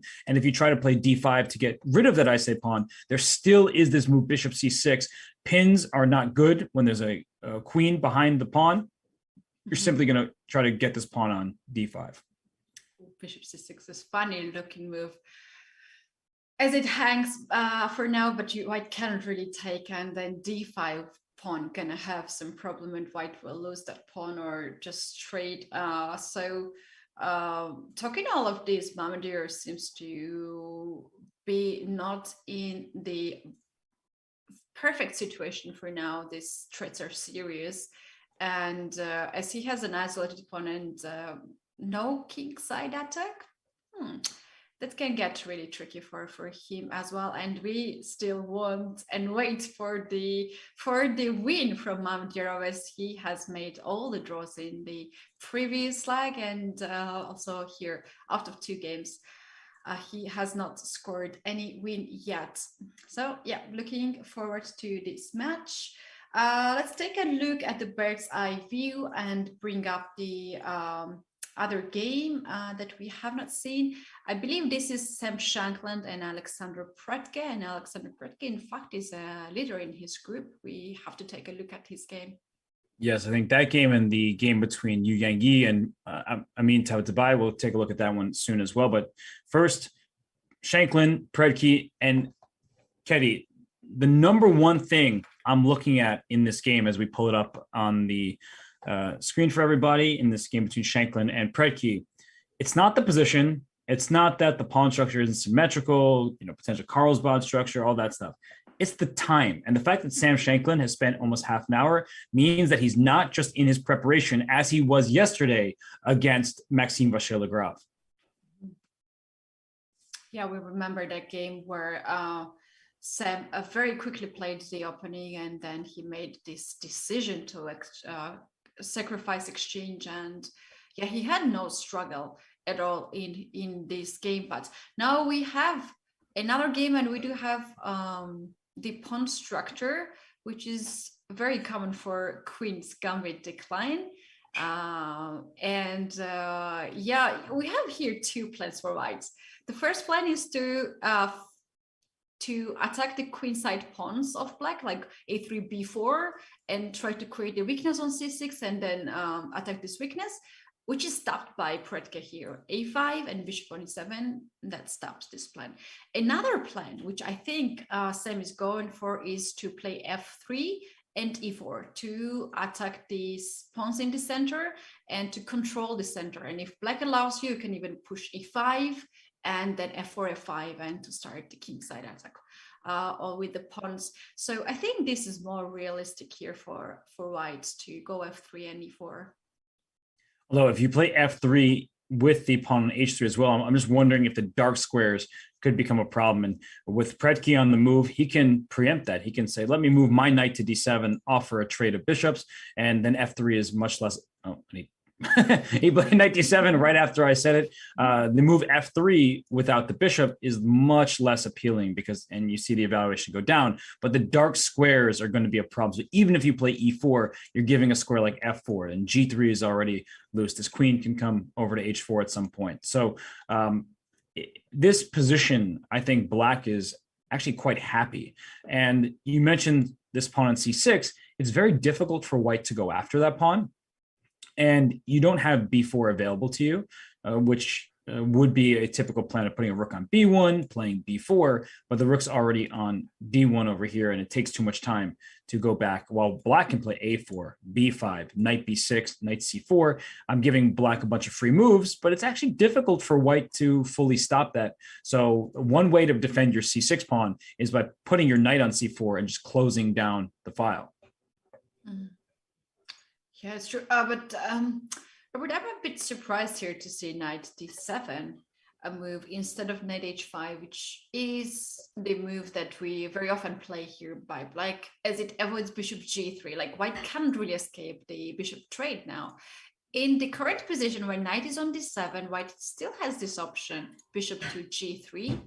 And then how black is going to try to trade the dark square bishops? Yeah, maybe, you make a good point. The bishops are not necessarily traded. You could play bishop h4, but that seems to play into white's hands a bit, because after it takes, queen takes, now this knight maybe comes out to f3 with a tempo against the queen. And I would put my attention on the c file, rook c1, rook c2, other rook to c1. I would really go for that pawn on c6. So I agree with you that it allows the white bishop to escape, but maybe Predke's not afraid of the bishop escaping because he'll play b5, knight b6, knight c4, and the knight going over the queen side is more important to him than trading the bishops. Oh yeah, that's a good point that you just mentioned. Maybe he's not really going to trade the bishops, but he wants to have this knight on d7 to jump on b6 and c4. Well, in the game, Sam Shankland made a decision and he traded the dark square bishop. I think he saw this plan b5 and knight b6, and he wants to avoid that. So now queen can take on e7. Rook can also take, but queen takes e7 looks more natural. And the question is how white is going to stop b5, knight b6 plan.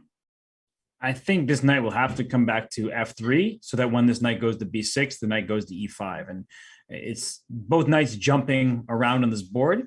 I don't really see an easy plan for white. If you're playing for an advantage from this position, I don't know exactly how you intend to, because rook c1, there's still b5. Your knight is in the way of the rook. If you move the knight away to attack this pawn, I can just protect and then play knight b6, play pawn to a4, play knight to c4. If the knight lands on c4, there's no chance that black will be worse in this game.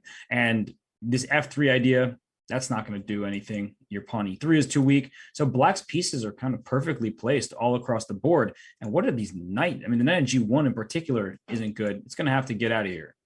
Mm-hmm. It's a very good point, Robert. Here, if white goes f3, this is going to cause him more weaknesses, and it's not guaranteed that you will push e4 next move, and you might have e3 pawn there hanging, and black already has all these forces on e file, and you can get some attack on this file. So especially when white has already played this move h3, which weakens the dark squares, king is on h1. Maybe white just has to give up this plan, and he goes with knight f3. He's no longer plays f3 for, I guess, here anytime soon. It just goes to show that whatever Sam did before, it didn't work out. So if we go back to this moment around here, where it's a completely normal position, both sides have developed, castled their kings are safe, and then knight a6. It isn't an opening I played before as black.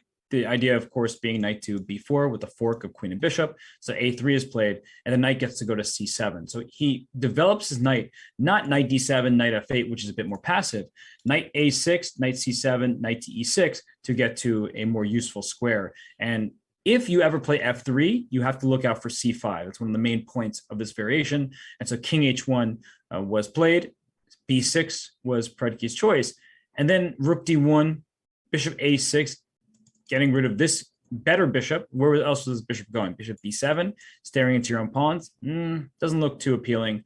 And so he goes bishop a6, and then knight g1 was played. And that's where the advantage, which was slight for white, that's where it starts going away. If you're playing for e4, Keddy, I think this was the moment to try it, to just leave this rook offside on a6, try to get e4 to work. It's a interesting try. I think this is better than what we have right now, because in the current position, what we have after knight f3, it's very hard to find out white's plan here. There is one last plan, e4, to push this pawn right away in the center without help of f-pawn. But this weakens d4 pawn, and we gonna go to the isolated pawn where black has really active pieces, and black will be perfectly fine to play in that endgame. Yeah, and you can't get away with it until you protect the e4 square more times, because as soon as you play e4, you only have 2 pieces defending. I have 3 attacking it, so a move like knight f4 won't be too pleasant. So I think that in the current game, you could play b5, try to move forward with this knight b6 plan. I would take black. I really like the idea of pushing your pawns over here on the queen side and then clogging the c file with your knight. Mm-hmm. Another idea here for black is to play f6 to control e5 square by the pawn. So knight e5 will be no longer an option here for white, and then to go on the queen side with b5 and knight b6. And as the light square bishops are off the board, you don't really afraid of the weaknesses on the light square that f6 pawn can cause. G6 and h7, it's just very hard for white to use these weaknesses right away. Yeah, and you know, f6 taking away e5, and another way to take away e5 is to take away the knight. You can play knight g5, offer the trade of knights here, and if takes, maybe pawn takes g5, not out of the question, because I've made my plan. G7, rook h8. We can also go for an attack. Favorite idea. It's very reasonable. I mean, it sounds like we're just giving black free play over here, but it's not easy for white to come up with a plan, and you want to look both sides of the board, and I don't see why not. I would definitely try to play e4. Of course, not now, throwing rook e1 first if this were to happen. But my point was that the knight coming to e5, f6 can stop it, a knight trade can stop it, and I'm looking at b5, knight b. I can only say it so many times. Knight coming to c4. That's my one goal from Predke's perspective. And you know, Predke is 1 after the 2. He beat Maxime Vachier-Lagrave. He drew Wesley So, and now with the black piece against Sam Shankland and playing b5, I don't see too many problems for him, at least not yet.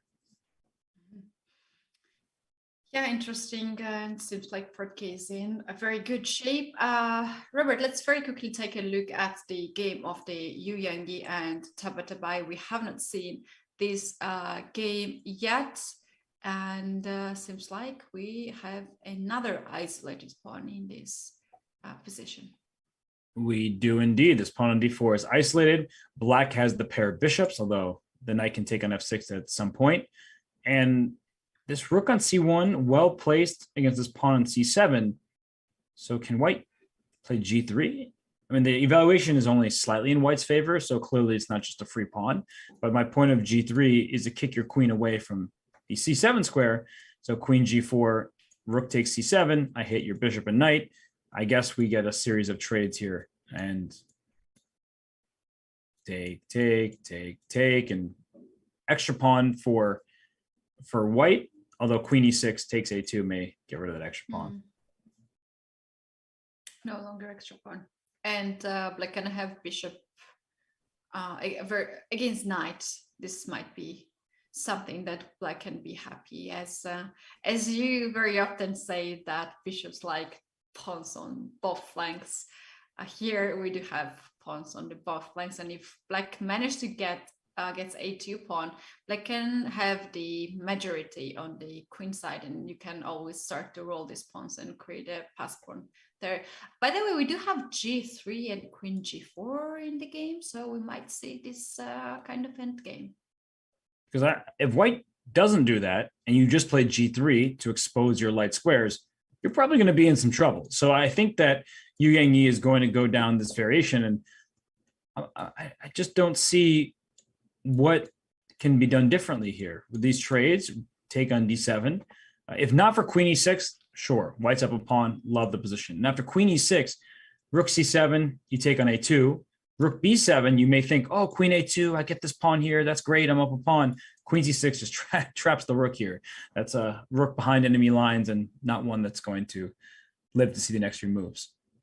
It's funny move after queen g4. In fact, knight on e4 is hanging. And to me, this variation seems to be pretty much forced for you Yankee to play. Yeah, it's a very forcing a line. And one more idea that comes into mind is knight to e5, because if you take and the queen takes e5, I was already thinking, can I get a pawn up endgame here? I didn't calculate it further than this. And queen takes b6, it's a pawn up for white. And after queen e1, king g2, queen e4, pawn f3, the queen slides back to f2. And this is probably what Yu Yangyi is hoping for when he's visualizing his prospects, because you're up a pawn in this endgame. You can play for a win with zero risk whatsoever. We see the evaluation bar saying it should be a draw. With best play, it's just a draw, but you need to prove that, right? It's easier said than done. That's true. So do you think after 95, there's no other choice for black in that position? Well, 95 way back here, it attacks f7, and I definitely don't want to give that pawn up. My rook is defended here. Maybe there is another move, but my first instinct was just to take everything. But then I saw that there's that rook d8 check, which I wasn't too happy about. Maybe there's a c8 move. Like for now, f7 pawn is not really hanging. If you take by the rook, I'll take the knight, and this rook will not have a defender piece. If you take by the knight, then rook d7 itself is hanging. So you have some time to just occupy the open file. Yeah, maybe I'll play I don't know what move to make. Like b3 comes to mind, h4 to give my king some more space over there. I guess what's black's next move if I go b3? That's the big question here. True. I want to go up a pawn. This rook d8 check is my idea, my only idea to play for an advantage. And here it's, I guess, even bigger somehow than before, because the pawn on b3.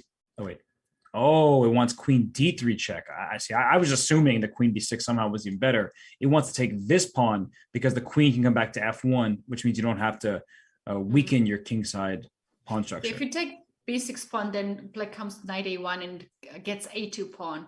So you don't really want to do that. And that's why you go for a6 pawn. And from a6, you guard a2 pawn. That's why it's right better. If queen a1, king g2, and if queen e1, queen f1, and white's just up a pawn, and it says it's already winning. So it sees that white's going to be able to push, get the queen behind the pawn, and create an outside passer. Yeah, that's right. So queen g4 right now is on the board. Let's once again bring up the bird's eye view and check really quickly what is happening in the other games. As you can see in the group A, Oparin and Hikaru, we do have bishop d3 on the board, which you were suggesting here for white, and rook is hanging. Hikaru has to make a decision, and he has to be a little bit careful not to give up the e-file square. The other games are still going slowly and progressing. Robert, look at this position of Giri and Vitiugov in group D. Giri is threatening checkmate in one move, so it's never bad idea to threaten checkmate in one move, and Vitiugov has to find a way to avoid that. But we're taking our break right now, and we'll come back with more moves and some updates, so you guys don't go anywhere because we'll be back soon. Did you know you can watch top chess events right on your phone? You don't even need to download an app. Just open any mobile browser and head to chess.com/events. You can see what's happening right now, check out top games, see results, and so much more. Try it for yourself at chess.com/events.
The Rapid Chess Championship is already in full swing. This weekly Rapid Championship featuring the top 100 players, top 10 women, and top 10 juniors in the world has been extraordinary. Watch as the very best compete for their share of $20,000 each week, culminating with a $150,000 prize finals in late August.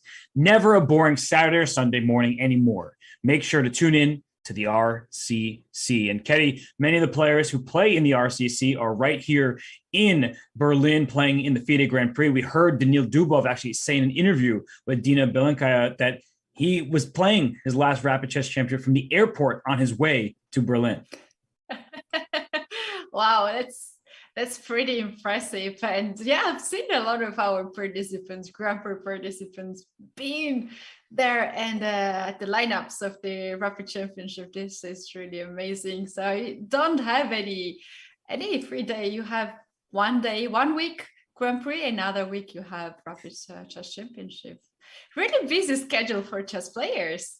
It is so many events happening online these days. So glad to see the players duking it out over the board so frequently. And well, the players right now, all 8 games still in session. Every single participant in this tournament still has a chance to win their group, make their way to the knockout, and potentially even to the candidates, depending on how the results go. But Ketty, any of these games right now, you usually ask me which game gets my attention. I get to ask you first. Which of these 8 games is catching your eye? Oh, you know which one. That's obviously the game of Giri and Vitiugov, which is down there on the right side in Group D. There is a checkmate coming on H7, and Vitiugov is taking some of his time. He's not so sure which pawn to push to cover this diagonal by knight g6, h6, g6. Let's help him out. You're asking me to help him out. I don't see checkmate in 1, so I'm going to do something else. No, he, of course, understands the threat and is trying to figure out, for instance, do I make a move like pawn f5? And that move on its face looks really bad because when you play f5, you leave behind the e6 pawn. It's a backwards pawn that once this bishop moves, either you have many choices, but let's say bishop g2, rook e1, there's a direct target on e6 that can't push to e5. So f5, it's clearly reasonable. The engine approves of it.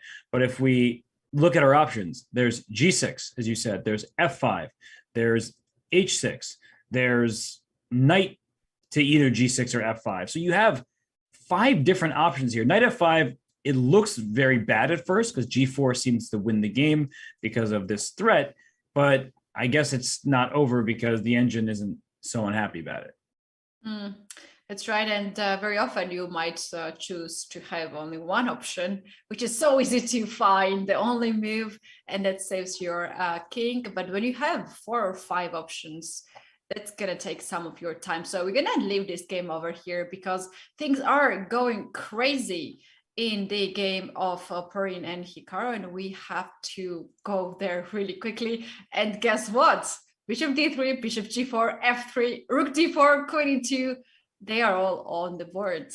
Uh-oh. Well, we were looking at this line earlier, f3, queen e2, and we talked about how rook takes d3 allows rook e1, which threatens a back rank checkmate. So at first it seems black gets away with this. You can play bishop f5 first, but you're going to get this rook over here on a1, and the position, it says, is about level. But the big problem is after rook takes d3, just because you take my piece doesn't mean I have to take yours. You swing this rook over to e1 because now the rook is under attack, and if you want to save your rook, there is a checkmate on the back rank thanks to this pawn on h6 taking away the king's escape square.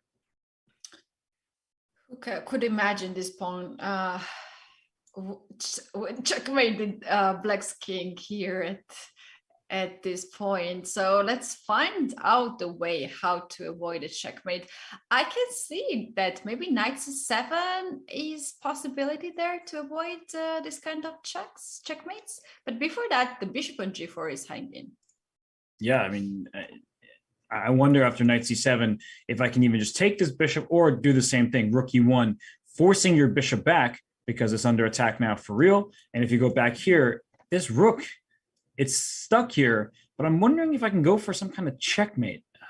that's what I see. The eval bar going very high, which means there must be a checkmate, which means I feel free to sacrifice pieces because it will probably work out. So queen e7, let's go up there, and it's justified. The evaluation bar says. I thought you wanted to play something like bishop g6, because if h pawn takes, then h7. If f pawn takes, then you can play queen e7. Yeah, look at that. Yeah, and then queen e7. It's still better for white. It's not as winning as it was before, but it still likes this position for white, even though you're down a piece after bishop e8 for just one pawn. If that's the case, then white's position is obviously unbelievable. Like, you can give a bishop for one pawn and then still have the advantage. But I do think that with the queen coming e7 first, you take a bishop, I take yours. Now the threat is bishop d8. I don't get a new queen by putting my bishop to the other side, but I do pin your knight to your queen and threaten rook e8, check and mate. So this is a horrible situation for black to be in. White's king is on f1. The knight hasn't moved, and it doesn't matter. The black king is so unsafe. That's right. Robert, how about move bishop d7 right now as the bishop is hanging? Let's bring this bishop on d7 to guard the 8 square. And after rook a1, you can try something like knight b4. Okay, so you're getting all active, but I think your move from earlier, Ketty, bishop takes g6, you're the one who spotted the tactical idea. If h takes g6, you get checkmated, as we were highlighting earlier. If you go king g7, there must be a million different checkmates, bishop h6, and if you take this pawn, there's even just queen e7, going for this, discovered, check, next with my bishop. It's just dead. Completely losing. And you see the eval bar saying +8. Why? Because if bishop e8 to defend this pawn, check here, boop, takes here, and queen g7 using the dark squares as checkmate. Wow, this game has a lot of tactical motives here, as we can see. But Robert, we have to bring another game right now, because something really wild is happening there in a game of Esipenko and Levon Aronian. Uh-oh. What's happening there? Where did the H-pawn go? So the last few moves, we saw queen e2, queen g6, but I really like that move because it stops h3. a4 was played, a6, and then Esipenko played h3, giving up this pawn. It's pinned to the king, and then it just plays bishop g5. Yeah, this bishop g5 attacked the rook on d1, but most importantly here, this bishop cuts the file. So g2 pawn now is not hanging anymore by the checkmate. But Robert, I'm so curious, what happens after bishop g2, king g2, and h6 if black is just going in that way? I think white's willing to give up the 2 pawns here to go for an attack. Because this f7 pawn is pinned, which means that after h takes g5, rook h2, rook h1, and you are about to see a rook land on h8. And if you play g4, I actually don't think it stops anything. I mean, first of all, I can just play knight h4, knight f5, rook h1, and it's too strong on an attack. All right, so if we don't want to give up the h file and open up the h file, why don't we go h6 right away and attack the bishop? Okay, and we have h6 on the board. But that move was wrong. So somehow that move was incorrect. We'll come back to find the correct move. But after g takes h3, h takes g5, this position still, to my eyes, looks kind of nice for black. But maybe white is going to go king h2, rook g1, and go after this pawn over here. Yeah, but now black can play king h8, f6. It's an extra pawn. It's not the best extra pawn in the world in opposite colored bishops, but it's still an extra pawn. No, I like black's position, of course. Even though the computer has zeros. How is it always zeros? There's what, sorry? It's not helpful, actually, to engine part. It confuses us. How about knight h4 move? Knight h4, you're trying some sort of like queen h5 ideas, and after, yeah, queen goes back, maybe knight h5? Yeah, no, but it's looking like White's making progress, but the eval bar is completely unimpressed. And I think the reason why is the queen on h7 defends everything. I could even consider the move g6 at some point to kick your knight out of there. And it doesn't feel like White has enough force in the game, especially with his own king being a target. Wow, this game is really wild here. After h6, White has to make a decision. White don't really have much of the options, right? He has to go to this line. Yeah, and I mean, the evaluation was even better for Black a move ago. And I think I know what it is, Keddy. I was thinking about it while we're analyzing that other line. So the bishop can't move because there's checkmate. And we're seeing some of the problems with h6, g5 is the Black king is unsafe. So the move king h8, it's a really difficult move to find. It's with the help of the evaluation bar, making moves, taking the back. The players can't do that. But after gh3, there's f6, opening this rook up. And that's really important because in combination with his bishop on b6, it's a huge attack. Oh, yes. And also on the other hand, Black's king is now way much safer to be covered by h7 pawn. And oh yeah, but king h8, it's really hard move to be spotted. You know who we should blame for this is Ben Feingold. He says never play f6, and Levon listened. So it's Ben's fault, and Levon should have played king h8 so he could play f6 next. And instead of this, which opens up White's king and keeps Black's king safe, it's going to be a situation where after h6, gh3, h takes g5, I believe this king will move away. The rook will slide to g1, and the Black king, it's going to be protected for now, but maybe it will come under fire later. All right, yeah, very interesting situation. We have bishops traded on the board, and we were talking about this position being so quiet and so solid. Well, it's not so long.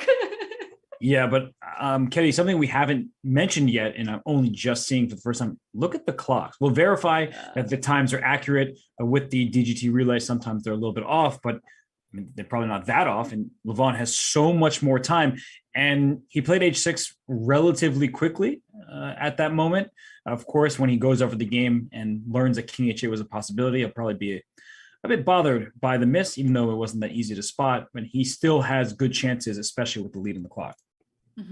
Out of 2 Grand Prix, we have not seen Levon struggling on the clock in the classical portion of the tournament, which is incredible. He's having always more than 1 hour on the clock, and the opponent has really tough time on the clock and also on the board. So in this position, Esipenko has just less than half an hour on the clock, and this can be a reason to mess up the situation. Yes, no, it's you need time to calculate, and Levon had time, and I really believe that he could have found king h8 and f6. It's not that complicated, but you have to be looking out for it. It has to be on your radar. So it's well within Levon's ability. And was 28-30, number 2 in the world. Right now, he's been playing maybe the best chess of anybody with his rise in the first Grand Prix, where he gained like 13 rating points, 27.85. It's still going up. But something about that position, it just wasn't coming to him. He went for the more direct path with pawn to h6. So clever try by Esipenko, because I also wasn't thinking about h3, bishop g5. That came out of nowhere. Yeah, that's right. We're talking about Levon Aronian. He is 39 years old. Usually we do have players being in the good shape when they're young, but in chess this is very often happening. Like we have these grandmasters shining when they are juniors or youth players, and then at some point this fades away, and it can come again back at the age of 40, even in case of Aronian, and he's now 27.85, and he has very good chance to take a spot at the Candidates Tournament 2022, and God knows what happens after that. He can also be on the way to the World Championship match as well. And he's gone through a lot, of course, in his personal life, and we don't want to dive too much into some of it, but he has transferred federations to the United States, and that seems to have been something he felt would benefit his play, and by the looks of it, it really has. So Levon is one of the favorites in the chess world. I mean, he has so many fans out there, and it's his fashion choices, it's his style of play, and he just tends to be a very humble person when he is going at it over the chessboard. So right now, it's his shot to make the candidates. He's in great shape, both in the Grand Prix and by rating, but we still have other competitors who would like to take that last spot and not give it to Levon. That is right. Very often Levon speaks about art in general, and you can sense some of this inspiration of art also in his games and also in his appearance at the chess tournament. The way how he's choosing the closest, and this is truly nice to see for chess players, as we don't very often have colorful players. Well, you know, we do have, there's some out there, but I guess historically chess players were often seen as being a bit stale in their wardrobe, but it's becoming more eccentric, more stylistic. And I think for Levon, his style matches his play. But Keddy, I'm just looking at these boards here, and I mean, Hikaru's position against Oparin, not looking good. We were mentioning the move bishop takes g6, I believe, in this variation. So if Grigory can find that move, this is a big chance to shake up Group A. It would be terrible for, it is Black's move, but we're talking about knight b4, bishop takes g6 as an option for White. It would be really bad for Hikaru and his chances to make the candidates. But for Oparin himself, we talked about Levon, we talked about Hikaru. Oparin drew his first two games to Black. So if he can win this game with White and go to 2 out of 3, why can't he win this group? He's very close. So he's the closest.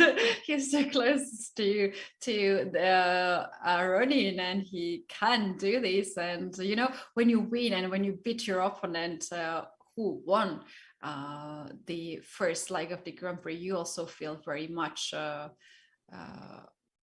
stronger. You feel just stronger, and you feel like you're in the best shape and you can do anything. Well, Oparin played so well in the Grand Swiss just to earn his right to this tournament. And I'm just trying to find moves for Hikaru right now. The E-file control for White is a problem. And knight c7, we mentioned the move queen e7, just to go after this bishop and try to get this bishop to d8. Kind of a funny idea, but one that's overwhelming. Keddy, I'm running out of ideas, and bishop e3 is also a way to trap this rook over here. I don't know. Even a single move here is bishop e5. Close the e-file, maybe.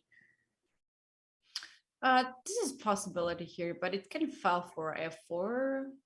And I think White will be just fine to trade the dark square bishop, give up this pawn, develop the knight on f3, and then ask the question how you're going to cover g7 square. f4 is a nice move. I really like that one because, as you're pointing out, you can just trade here and play knight f3, and White has a sizable advantage despite being a pawn down. Queen b2 to g7. That's a big threat. The queen can still try to go to e7. This rook doesn't really have too many moves, so it could be trapped in its active square. So wow, f4 just to kick it out. And if you don't want to play f4 right away after bishop to e5, you could probably line it up. You could play bishop e3 to win this rook. That rook doesn't have anywhere safe to go. And I was also looking at knight h3, Keddy, to play f4 next. I like this move too. Knight h3, just not to give up the pawn. Develop your knight, and you can also try something like knight f2, knight e4 to get this knight on f6 or bishop f6. That looks really strong. After your taste, you can choose. Like both look so good. It's such a tough position for Hikaru to play, and he's down quite a lot of time. And White's follow-ups seem easy. That's the worst part about this position for Black, is that it's not like you're much worse by the evaluation, but it's going to be difficult for White to proceed. It's like every single move that Black makes, White has a couple different options that keep a big advantage. So Hikaru, he wants to, mix things up, shake him up here. I'm just not seeing it. I mean, we talked about it. Knight b4 I believe this bishop takes g6 move is great because queen e7 to follow. And if you try to save your bishop with some kind of queen c7 or something like that, then rook. Oh my goodness. Rook e6 and mate this. Oh, this is a brutal position. It's just. Oh no, bishop g6 first to weaken the g6 pawn, and then rook e6, and there is no way you can avoid rook g6 coming on the board, even if you try to give up your queen, like rook e8 or bishop e8 or something like this. Yeah, you probably have to take this rook, and I just take the queen. And queen. So, is there another move here? Some way to survive this? The eval are so high here. That's what. See, honestly, these ideas of rook e6 and like that, I wouldn't see them right away. But I see the evaluation is really high, and when you make this move queen c7, it gets even more. But I'm like, I don't actually see that many ideas. So rook e6 by process of elimination going for the checkmate because the evaluation is a +6. All right, Robert. They don't see now what we see. They don't see evil bar. Do you think here Hikaru and Oparin fails this evaluation that White has just very good position? Yes. I think that Hikaru is probably looking at this position, realizing that he's close to losing and that he needs to find something to make Oparin's life as difficult as possible. All right. The question is where the things went wrong for Black here, because he started really nicely. This c5, queen b6, there was so much of the threats that he created at the beginning, and in like 2 moves, he found himself in this position. And when we look, even this position looks like rook is active, queen is active, knight is there, coming on b4. It's not so bad at all. Well, you asked. It says the engine it's saying that it's about slightly better for White, 0.3, 0.4. But this is where just using engines can be really deceptive. So you look at this position and it says 0.3, but then you make one inaccuracy and it goes from 0.3 to +1. And then you make another slight mistake and it goes from +1 to almost +2. And this is that type of position. Black has no development on the queen side. White has a clear plan to go for certain checkmates.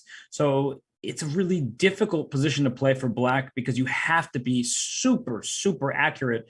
And as we saw the game continue here, like, all right, still 0.4, bishop d3. And then apparently bishop g4 was a big mistake and some other move was necessary. And it went up to +1.5. But it's a really difficult position to play because where does your rook go to? Maybe rook e8 was the best option here, as we were referring, but then queen f3, bishop f6 comes on the board. Yeah, at some point, that's going to be an idea. We mentioned rook c1, queen f3, bishop f6. You could probably even make a move like a3 to shut this knight down because you still can't take on a1. You get checkmated. It's just a miserable position to play from Black's perspective all of a sudden. So you really need to know the ins and outs, whereas from White, you think, I'm going to stop your immediate plans. And then the base of my position is just so much better than yours is. And I can play just natural moves and take advantage. I see many of our viewers starting to play h4 in King's Indian position because it seems like Oparin got this position without too much of the struggle. h4, h5, h6, and yeah, here we are now. Well, look at this, Ketty. Knight b4 played by Hikaru, allowing bishop takes g6, which is not that easy to see without the engine just telling us what's going on. But I see a problem with the other bishop move because bishop b1, and this bishop now really is under attack, is unappealing because of the tactic with knight takes d5. And that point is that the queen and the king are in the same diagonal, which means that if this pawn were to move and take this knight, then bishop b5 happens and you lose your queen and thus the game. So bishop b1 is not a move you want to play, which makes me think it's more likely that he sees bishop takes g6. Okay, Oparin's a fantastic player. He can work through his tactics. I mean, bishop g6 followed by queen e7. It's well within his range as nearly a 2700 player, but the retreat doesn't look very promising, which makes it more likely to look for the attack. Yeah, this move knight b4 actually forces you to move the bishop, and bishop doesn't really have any good squares, so bishop g6 is pretty much forced move, even if you don't see the follow-up here. Do you think Hikaru here cannot see this bishop g6 and he's still thinking that after knight before knight d5, he's the one who holds here the advantage? No, he knows. I mean, he just spent so much time on this move. He probably figured that it's the most complicated move of the bunch, that when you sacrifice a piece here, and we even just were looking at this variation after queen e7, that after queen c7, the only move it appears is rook to e6. Now, it's not too difficult of a move to find. When you say A, then you do B, rook e6 to take and play h7 checkmate, but all other moves would fail for white. So I'm wondering if instead of queen c7, there's even another option for black that makes things complicated. Our chat says right now, I can see this comment, rook to d5 is the best move here for black. Rook takes d5? Chat said that. It's not my move. Well, that's actually a wonderful move. And the point is that if you take the rook, you took a pawn, I take your rook, you're about to see the evaluation go down quite a lot, because not bishop b5, but queen to b5 check. You free the square for the queen. So the rook comes to e8. And excuse me, where's the queen going exactly? The answer is nowhere. Oh, it's trapped. Oh, it has d6 though? It has d6, but your king is about to be just in a world of trouble here. Yeah. So, well, that's a really ridiculous, and somehow it's still only slightly better for black. And by the way, the move played, bishop takes g6 by Grigory Oparin. He's feeling it today. Robert, this game gonna end very soon for one of the sides. Like, it can be some blunder for whites, like we just saw. It can happen, or it can be checkmate in a few moves. So what is after rook d5? What if we just go back to the same line? I mean, I'm going to checkmate your king. I have the same exact threat of rook takes g6 over here. And if you take this bishop on g5, oh my gosh.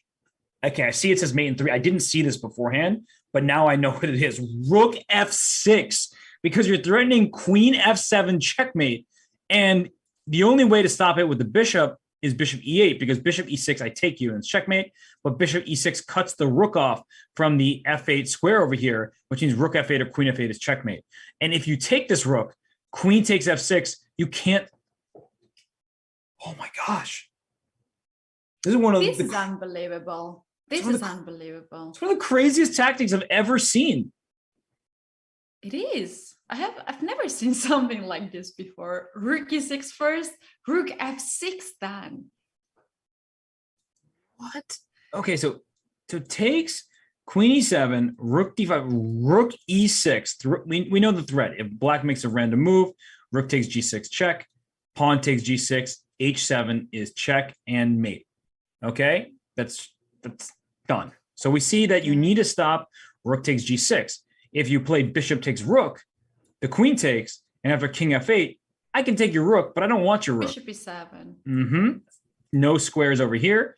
King has to run to e8. Now you're in line with my queen, and I can probably even play bishop f6 check and take this bishop over here.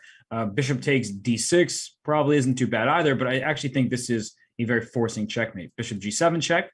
It's not even taking your bishop, giving you a trade because I've opened up my rook along the h file, and after here, there's check. I'm going to keep checking your king until I mate it. Where's the mate? Where's the mate? Do I just queen d7? I made a mistake. Just take this way. Easier mate. Yeah. Oh wow. And Robert, what happens after bishop g6? Now we have this on the board. What happens? Let's show once again if h pawn takes on g6. h7 check.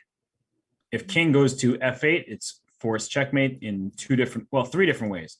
Queen e7 is checkmate, and h8 equals rook is checkmate, and h8 equals queen, of course, is checkmate as well. But the point is that the king is caught by all of white's pieces. And so if you go king g7 instead, it says checkmate in 7. Bishop h6 wasn't a forced checkmate, so I think queen e7 is stronger. The next move is bishop f6 checkmate, and the best you can do is give away all your pieces and stop it for a few turns, but it's going to be mate. If Oparin wins this game in the way we just showed earlier, rook e6, rook f6, I'm sure he would have the best game of his life. This is a demolition, is what it is. So we don't want to allow this h pawn to push with check. That's been a theme here. And after queen e7, rook e6, rook takes g6, black's king side is just falling apart. And Keddy, I just don't see what Hikaru is supposed to do here.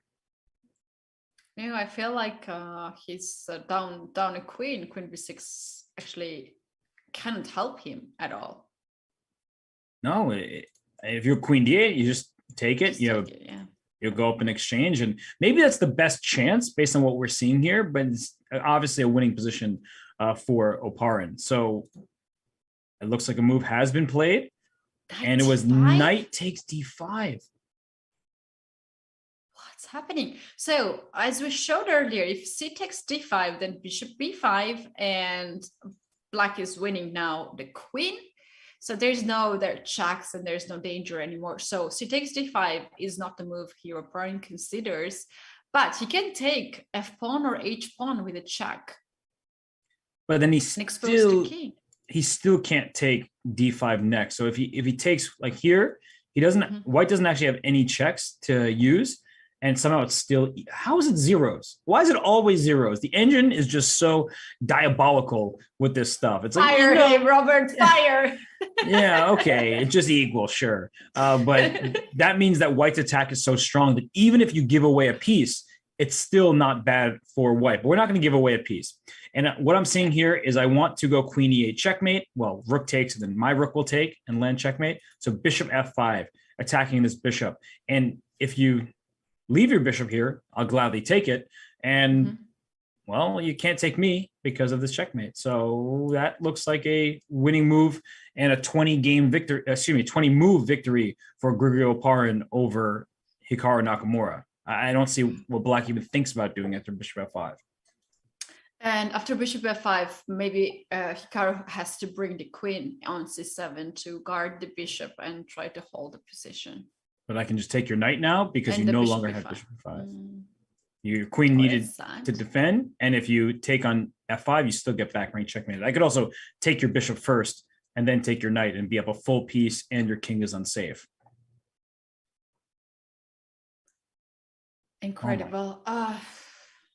Look at this position, what we have now, this small board just below me. This is madness, what is happening. Bishops on g6 and g5, knight on d5, rook on d4, beautiful rook on d4, just being beautiful there, doing not much. But queen and the rook on e-file, very strong. And this is funny because white has not even castled, white has not even developed a knight or rook, and still having winning position. Yeah, no, this is just unbelievable stuff. You don't move the king. Well, the king moved. Castle the king. The knight hasn't moved, but the attack is so strong thanks to this pawn on h6, and it's lights out. I mean, this game has been one-sided, and just goes to show that if you catch your opponent in a line that they don't know, it can go south for them very, very quickly. And Hikaru, he entered this King's Indian line, the early h4. It shows that it's fantastic preparation from Grigori Oparin. And I think people haven't even thought about Oparin. The conversation was Aronian, Nakamura, Andreikin. Andreikin didn't come to Berlin. Esipenko replaced him. Nobody talked about Grigori Oparin. And that's a great place to be. As a top-level chess player, everyone's forgetting about you. They think, we're just going to beat you. And Oparin says, good luck. I drew both of my games with black against Esipenko and Aronian, and he didn't really have all that much difficulty. He wasn't that much worse in either game. And here he goes with the white pieces and says, give me that first move advantage. I will beat a super grandmaster who won the first Grand Prix leg in about 20 moves. So what a performance thus far from Oparin, who showcased amazing skill in Riga at the Grand Swiss. He's completely winning this game. It's really over. Yeah, and he's the player, I think, the lowest rated player here, 2674. This is funny to say, but we do have players here 2700. And indeed, this game will be one of the best that he has ever played.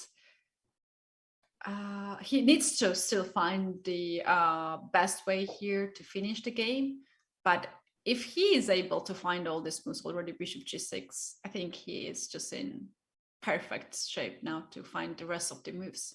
This is the easy part. Yeah, he found bishop g6. Now he knows even if he retreats his bishop to b1, he should have a winning position because the black king is so open. So while we have a moment and Grigory thinks, let's check in on all the other games because this is not the only game going on in this round. I know some people in chat may be surprised to hear that, but this game is not the only one. And we see from board to board over here, it looks like in the bottom right, we start there. Anish Giri, Nikita Vitiugov, he pushed his pawn to f5 and in fact sacrificed the pawn with e5, giving away that pawn to free his bishop. And now his rooks are connected. That's in our bottom right there. So Vitiugov fighting very well here, down a pawn, but up in activity.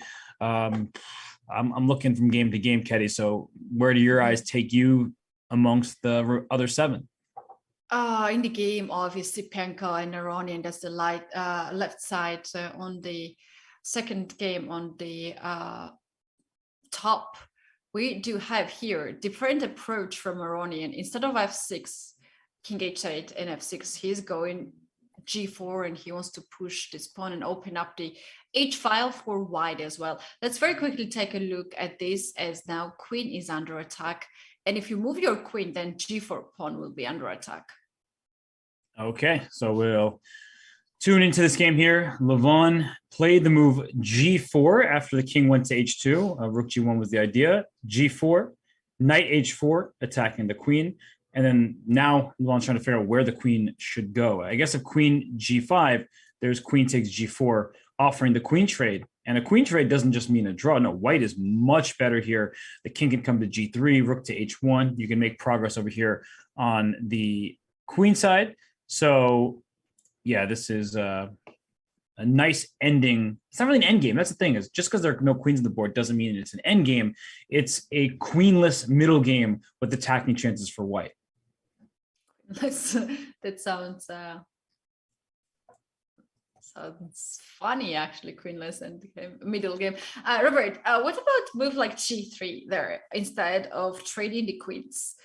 You are pretty much to force with f pawn, and this allows black to make some trades like queen g5, queen h6, rook d2. Yeah, the problem though is that the f7 pawn is the big target. So with the bishop on c4 and the rook on f1, and then the rook probably sliding up the board to double, there's no good place for this queen, because if you play queen g5, yes, you are threatening rook to d2 down here, and that's going to be quite annoying, but I can stop it with rook to d1, or I can just bring my queen up to f3 because I have all my firepower aimed at that square. And it's just a single check down on d2, just one. Yeah, that's right. It's not really worth it to give up the control on over f square. So, all right. The pawn is on g4 yet still, and the queen is hanging. So we might see here queen trade. Okay, let's take a bird's eye view once again and check out the other game, which is now, I think, Mamedyarov and Dominguez. This goes somewhere interesting. Well, it has changed a lot, that's for sure, because they have up there on the second from the right, they have opposite colored bishops, which means that Dominguez took a knight with his light square bishop on the e4 square, and we can pull that up. Don't worry, everybody. We'll keep an eye closely on the Hikaru Nakamura game against Grigori Oparin, as that one looks like it may end in a few moves. But in this game here, we see that it's anybody's game. The bishop on a2 is protecting this pawn, and this pawn could push at any moment so that the bishop is opened up to the king on g8 and the pawn f7. It's an isolated pawn still. So if we go back a few turns, we saw that the bishop came to d7, queen c2, bishop c6. White expands on the queen side just so you can get the rook to e1, and Dominguez strikes with a5. And after h4, a very Mamedyarov type of move, because if you play a takes b4, look at that evaluation bar. Knight e to g5 would be the issue. Ooh. After pawn takes g5, knight takes g5, you think that g6 closes off the threat of queen h7, but it doesn't succeed because sacrifice all the material. I'm going to take here with my bishop open up against your king. So you take the rook, I take this pawn, you block, and I just keep on going after your king. Bishop takes e6 check. I have too many attackers. You only have one defender. And if you go to h8, well, I go to h5 and checkmate you. If you go this way, knight h7 check. You have to give up your queen, and your king's in bad shape. Wow, that's a truly beautiful threat here by Shahir by playing h4. So how Dominguez went against this threat? And by the way, just so everyone knows, the game Hikaru Nakamura with Oparin, it's in the bottom right-hand side of the screen at all times. So we have that game there for you while we analyze some of the others. So you will not miss how that game goes. Sorry, what were you asking, Kelly? Yeah, okay. We see now Dominguez actually decided to trade the bishop for the knight, so there will be no longer knights g4 moves on the board. So it was a trade, and the knight came to d7, and it's clear what Dominguez wants. He wants to play knight to f6 and make sure that the square in front of the isolated pawn is covered. And that's why at this moment, Mamedyarov played the move pawn to d5, which it appears is an inaccuracy. And I'm wondering why, because it looks like a pretty natural move. The only other move I see is rook to e1, because there might be a sacrifice on e6. If you play knight f6, thinking the rook has to retreat, no, the rook goes forward.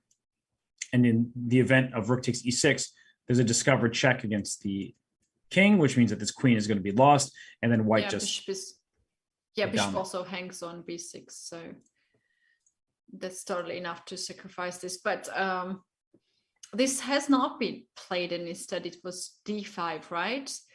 And black pushed e5 here in this position. Why not knight f6? So knight f6, I think that there's a sacrifice. The pawn takes e6, because if you take on e4 and the queen takes here, now I'm threatening to take on f7. And if you take on e6, your king is just going to be hurt on the light squares. My next move is knight e5, and I'm going to go to g6, and your king is not going to make it. Wow, that's nice. All right, so knight f6. Oh, bishop h7.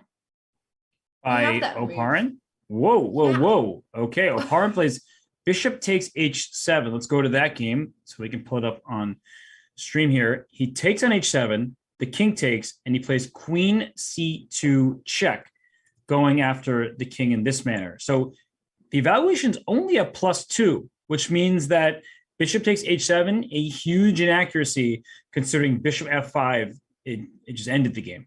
It was completely over after bishop to f5. So he instead goes forward rather than retreating, plays queen c2 check. So if the king were to go to g8, then h7 check, king g7, and this check here forces the king to f6. I don't know where the mate is, but there's a king on f6. It's there. Mate is there. Maybe rook h5, bishop g5 ideas. Knight h3 can be possible also with the same ideas. Yeah, queen g4 c1 is also possible. G4, g5. That's a lot of moves. I think queen c1 is the easiest, though, of all those good moves. You're just trying to go to g5 and checkmate. The rook can't, of course, go to g8 because the pawn defends it. So yeah, this king is going to be mated after the queen comes back to c1. The only way to stop checkmates like this is if you sacrifice all your pieces. So this move, take, check, and f5, it's the only option for black. Here goes Oparin taking this knight and rook e7 check to follow. Okay, this still looks amazing for white, but maybe there's a way for Hikaru to make this a little tricky. This is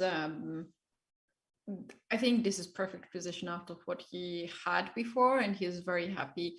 Hikaru here. How about bishop e5 to cut this bishop coming on e7, and next to play bishop b5 or queen b5 check. So your move f4 definitely speaks to me. Get this bishop out of here. By the way, the game between Tsatsalashvili and Yu Yangyi is a draw. We can look at that a bit later. It was peaceful results between those two. We saw it some of the game earlier, and it resulted in a split point. But f4, Keddy, rook e7. Who needs the castle? Who needs king safety? Just going for the 7th rank.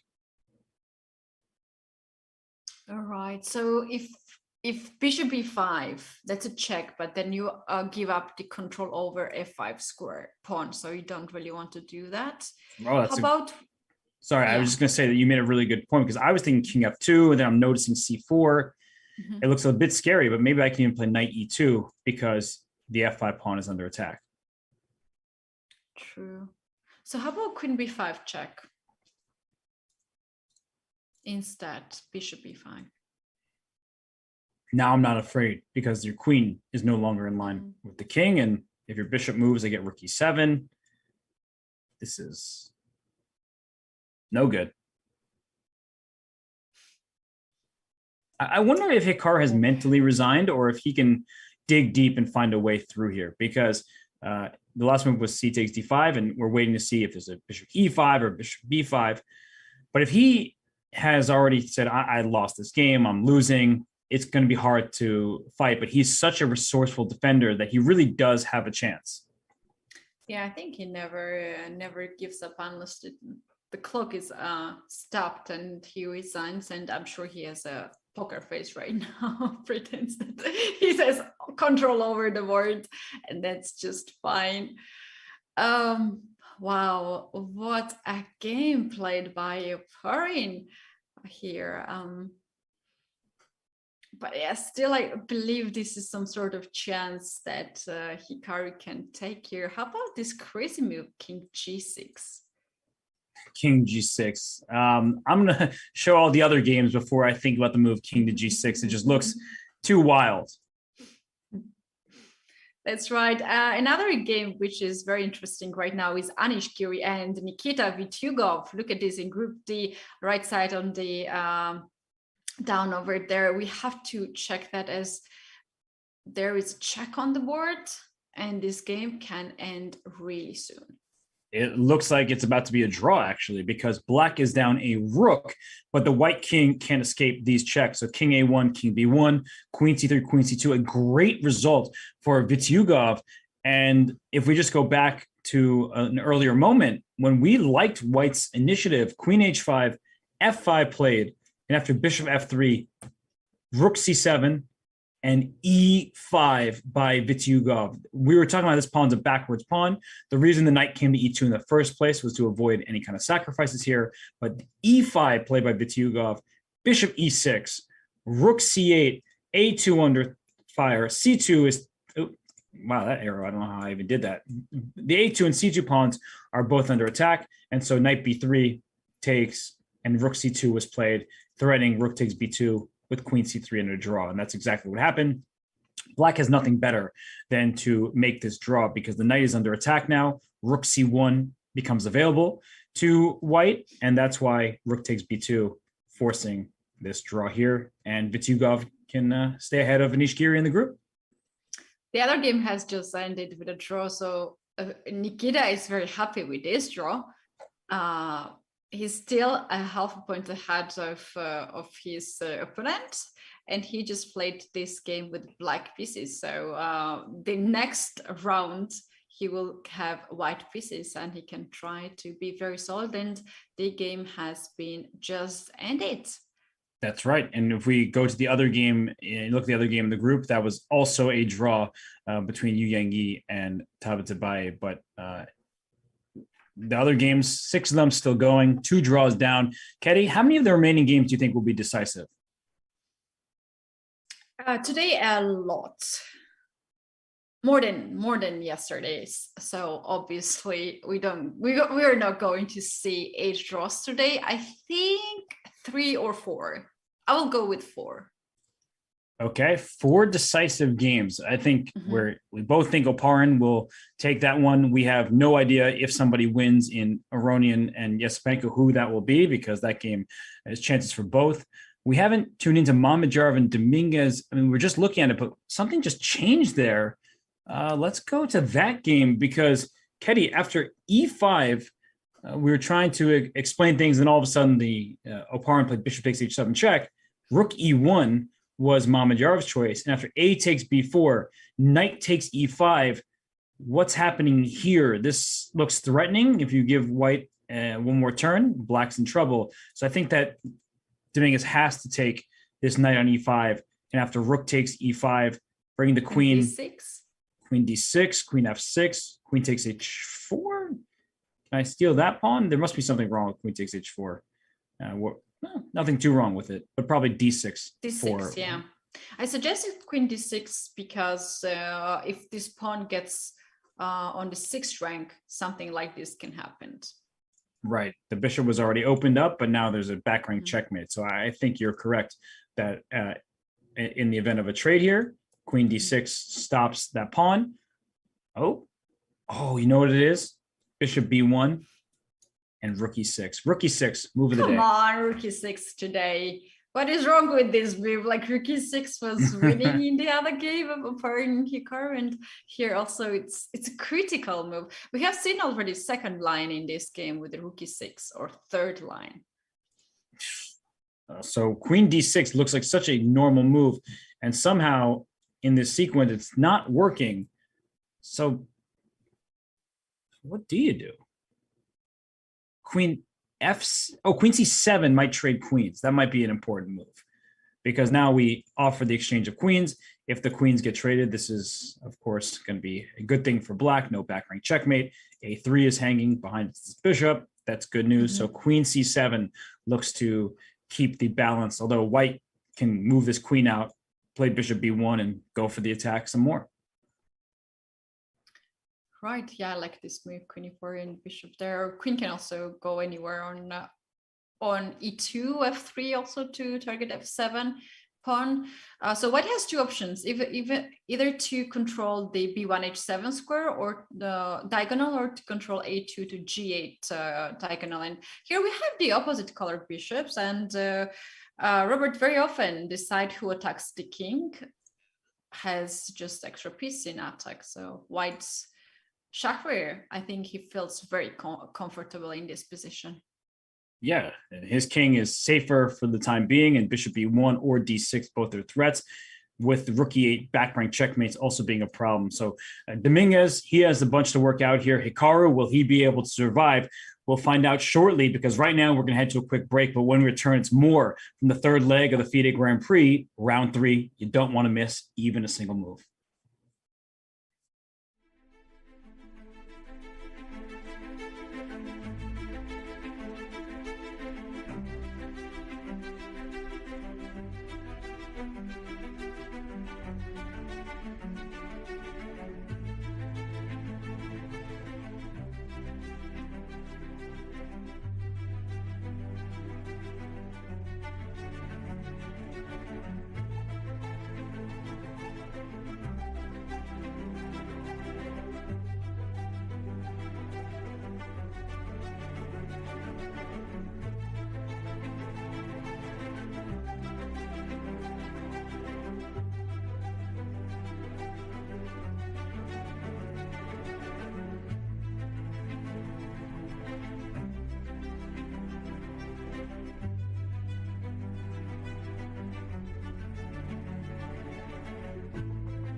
Welcome back, everyone. This is FIDE Grand Prix 2022 final leg and third round.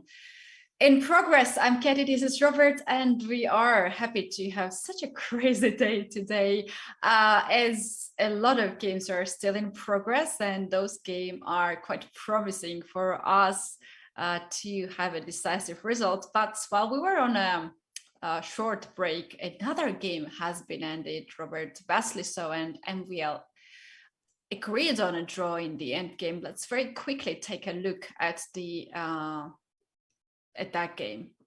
Yeah, not too surprising. We haven't seen it in a long time, but it was when the king was in the center, the queens were off the board, even material, but different pawn structure for each side. And Wesley did trade the bishops, and Maxime immediately was able to strike with move pawn to e5. Important because the king on d3 is in line with the rook, so it's not a pawn sacrifice.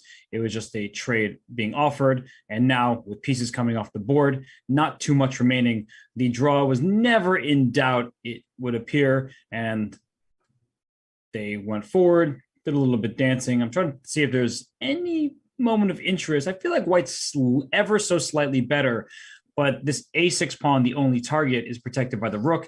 The knight takes away the c5 square, so there's no way to attack it twice. And f5 was a good attempt by Wesley to create a pawn weakness, but look at that move, h4. A really, really nice find by Maxime. He saw this in advance, that after g takes h4, he has rook c4, and this pawn can't be defended, at least not actively. The only way to do so is rook to h5, and then the rook came to e4, where it's going to put pressure on the knight and the other h-pawn. And so the game petered out right here, where the players agreed to a draw in an equal endgame. The pawns are all going to be captured, and the point naturally was split. That's right. So after this draw, MVL has not scored yet any win, and he stands with 1 point. And Robert, what is his chances to qualify at the Candidates Tournament 2022? Well, he's not doing well in this Grand Prix leg. So if he doesn't get out of his group, he has 0 shot. So that's first and foremost. He'll need to start winning games. He lost to Predke. He drew with white against Shankland, and now he drew with black against So. So he'll get 2 whites in his remaining 3 games, but he needs so much to go right for him and so much to go wrong for his competitors. And it's not just his group, right? He doesn't just need Predke to lose and Wesley not to win games and Sam to struggle. He'll need players like Hikaru or Levon, who have more Grand Prix points than he does, to stumble as well. So it's not looking good for Maxime. That's true, but we do also have one spot, as Kariki now is banned from chess for 6 months, and he's out of the Candidates Tournament. Rating, highest rated player gonna get this spot in Candidates Tournament. Is there any chance for MVL to get that spot by the rating? No, he's too far behind right now. He's only as it's not a very good ranking. He's 2761 FIDE, Levon at 2785. But if he makes it through via the Grand Prix, then someone like Wesley, who has a good almost 20 points on Maxime by rating, Maxime doesn't have a shot by rating unless he plays in some tournaments that I don't even know exist and wins those tournaments before the deadline. Yes, and the deadline is really close to the players. The tournament going to start in June 2022 in Madrid, and we're going to expect a really, really hot summer and a lot of chess. And the winner of the Candidates Tournament will be a challenger of the current world champion, Magnus Carlsen. So a lot of excitement is ahead of us, but we are now in the Grand Prix round 3, and we have no idea who will qualify to the Candidates Tournament. All right, let's take a look at the game that we haven't seen so far, and this is going to be Vincent Keymer and Daniel Dubov. That is on the right side on the bottom, and we can see that the eval bar goes all the way up and gives white huge advantage. What just happened? We looked at this game for a bit earlier, and it's been a long time, but this evaluation bar is so high right now. It's like +3.5. So Vincent Keymer, who survived yesterday's game against Dominguez, Now he's in objectively winning position against Daniil Dubov. So first, let's just go through the moves. We probably won't talk too much about them, so we can catch up to the live position. Queen b8. It's a funny looking move, but it clears the line for this rook on f8 to come to d8 or c8. Bishop g5 by Vincent. He wants to take with the knight and go for checkmate. We've seen a lot of this today with the queen on the diagonal going to h7. So queen back to e8 was played by Dubov. The bishop retreated to f4. This rook came to c8 in the position. According to the engine, it's about equal. So it's about who's going to play better and find ideas. Knight to d5, I really like that. Knight to e4, I think that's a good response. And Keddy, at this point in time, after knight to d3, that's where black starts to go wrong, because the position actually is one where black is doing just fine. And it looks like he should have taken either on e4 or on d4, because by playing knight d3, maybe he missed this knight retreat. Knight retreats are the easiest things to miss in chess. And the problem is this pawn on c4 and this knight on d3, they're very loose. It's very easy to miss, especially when there are more moves like bishop takes on d3, or b3 also looks very interesting to play. So you, oh, the knight is hanging in fact on e4, so maybe that was not so hard to miss, Robert. Oh, that's strange actually, because you don't have much of the options here with white, right? No, the knight is hanging. You have to move the knight. Yeah, no, I mean knight to d2, and he took an f3 here. And after knight takes f3, now white has the bishop pair. This knight can be captured to give white an extra pawn, and went knight to b6. So he was voluntarily giving the pawn in this manner, because if you take on d3, this is actually very instructive. You play c4, you bring your knight to d5, and while black is down a pawn, it's actually better for black because of the activity, a queen coming to b5, a rook to b8, and this pawn on b2 can be a target. So the bishop on g3 is kind of useless. The knight on f3 defends d4, but not very active, and white's just going to be on the back foot while black's pieces are improving. So b3 was played, Keddy, a very nice move to rid the knight of its defender. And after knight d5, pawn takes c4. White is up a pawn to begin with, but after knight to f4, as we just see in the game, knight d3 to f4 over here, there's a really, I think, clever idea is that bishop d3 now. If this knight moves, h7 can be captured, but also knight c3, and he just played bishop d3, by the way, queen c2. If you take this rook here, after bishop takes f4, your knight is trapped. So white's going to get a pair of minor pieces, a bishop and a knight for a rook, and h7's under attack, and white's up a pawn, and white is winning. Too many ends, but those ends are not good for Dubov at all. And what is really important here, after bishop d3, you are pretty much forced to go to this line, because knight on d5 is hanging. If you leave this square, then f4 knight is hanging. On top of it, the pawn on h7 is hanging by the check, and you obviously don't want to give up this pawn as it weakens the king, and then white will try to attack the king. So, wow, the things went so wrong here for Daniil Dubov. He has very active knights, but those knights are hanging, and they cannot save each other. It's very possible he just missed the move bishop d3, because if after knight f4, you take first on f4, you see the evaluation saying black is doing totally fine. You're attacking this bishop. The bishop needs either a defender or to move, and then you're going to be up one pawn, but it's an isolated pawn. So right at this moment, bishop d3 played, and if knight takes d3, I'm not taking on d3, I'm taking on d5. If you take this pawn, you lose your knight. If you defend your knight, that's a monstrous pawn on d6, protected and passed and extra. You said there are too many ands. Yeah, there are way too many ands. Yes, and end will be very soon here for black if he goes through this line, as Vincent gonna have a risk-free situation, and he is not the guy to joke with, and he's very, very strong, and he can take full control in his hands. So bishop to d3 is now on the board, and Robert, we have to go back to the game of Oparin and Hikaru Nakamura, as they have made several more moves, and we can see that the bar is struggling to decide, is it white's big advantage or black still has some chances here? It definitely looks much more difficult for white now.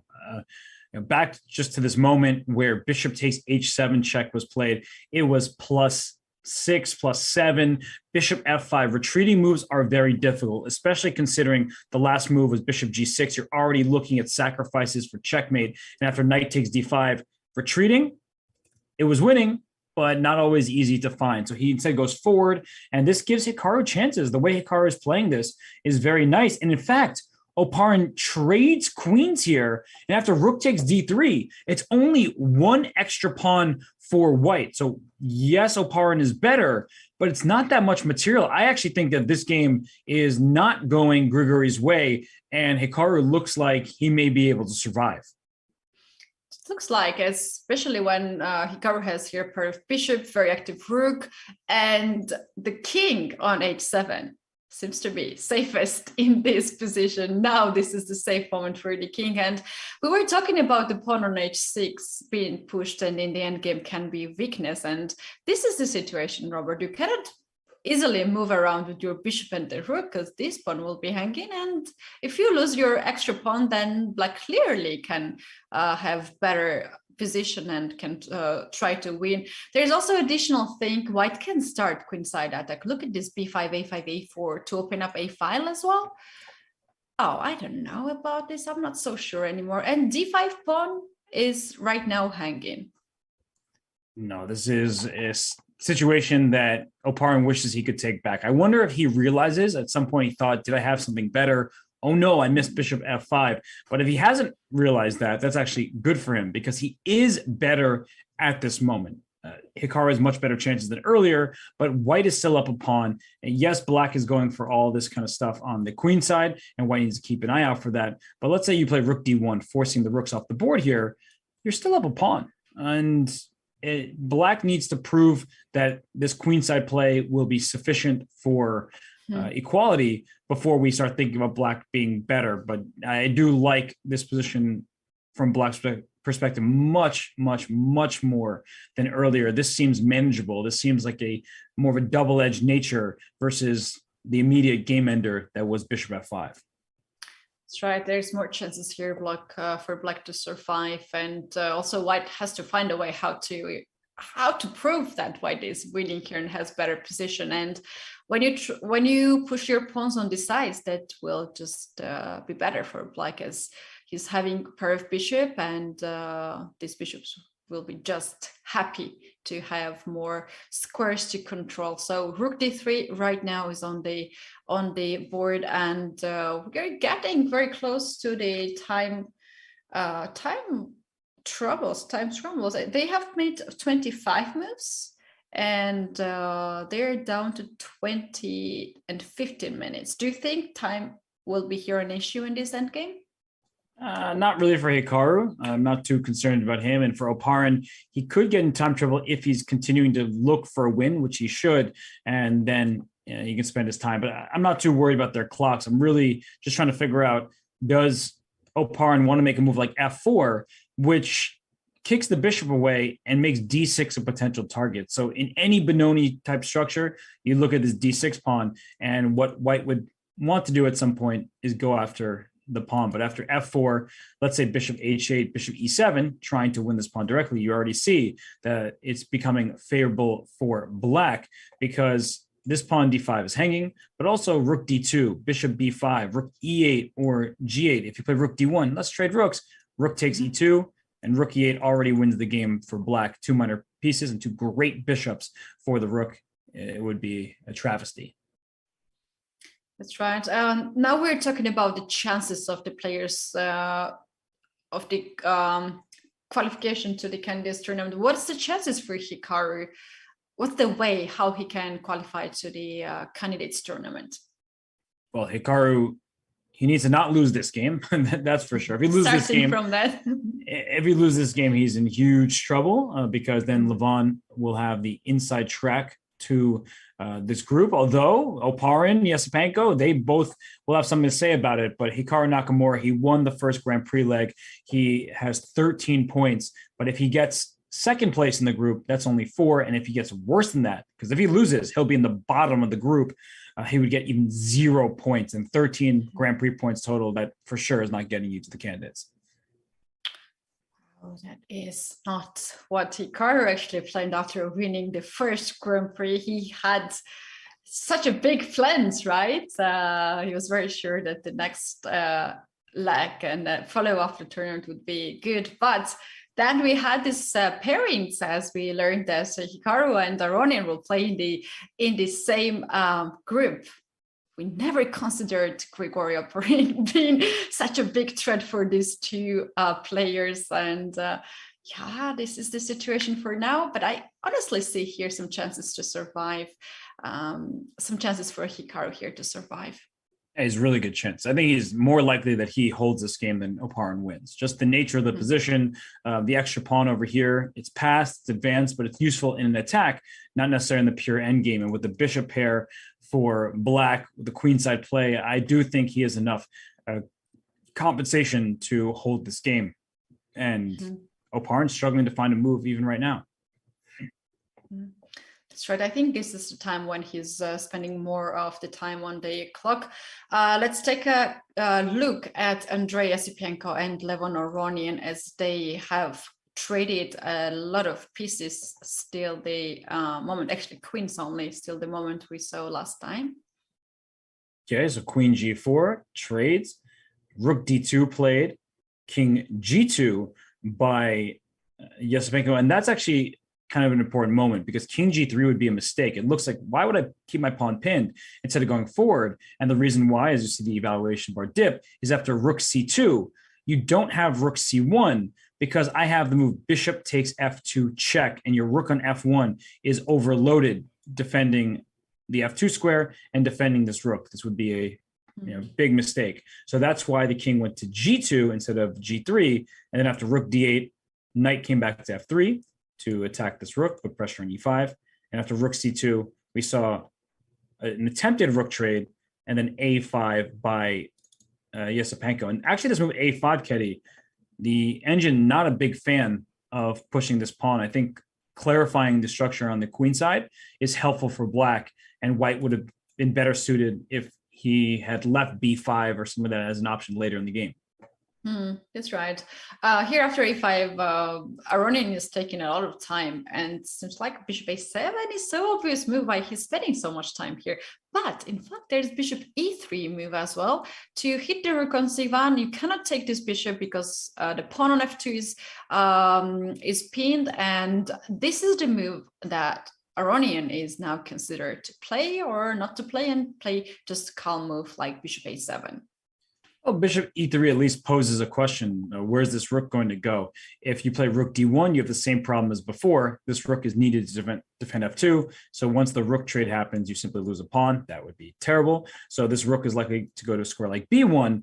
And once the rooks get traded, the question is, do I put my bishop back to a7? No. I go to f4, where I defend this pawn on e5. But there are still issues here for black because the bishop comes into d5, and maybe I'll take you on c6.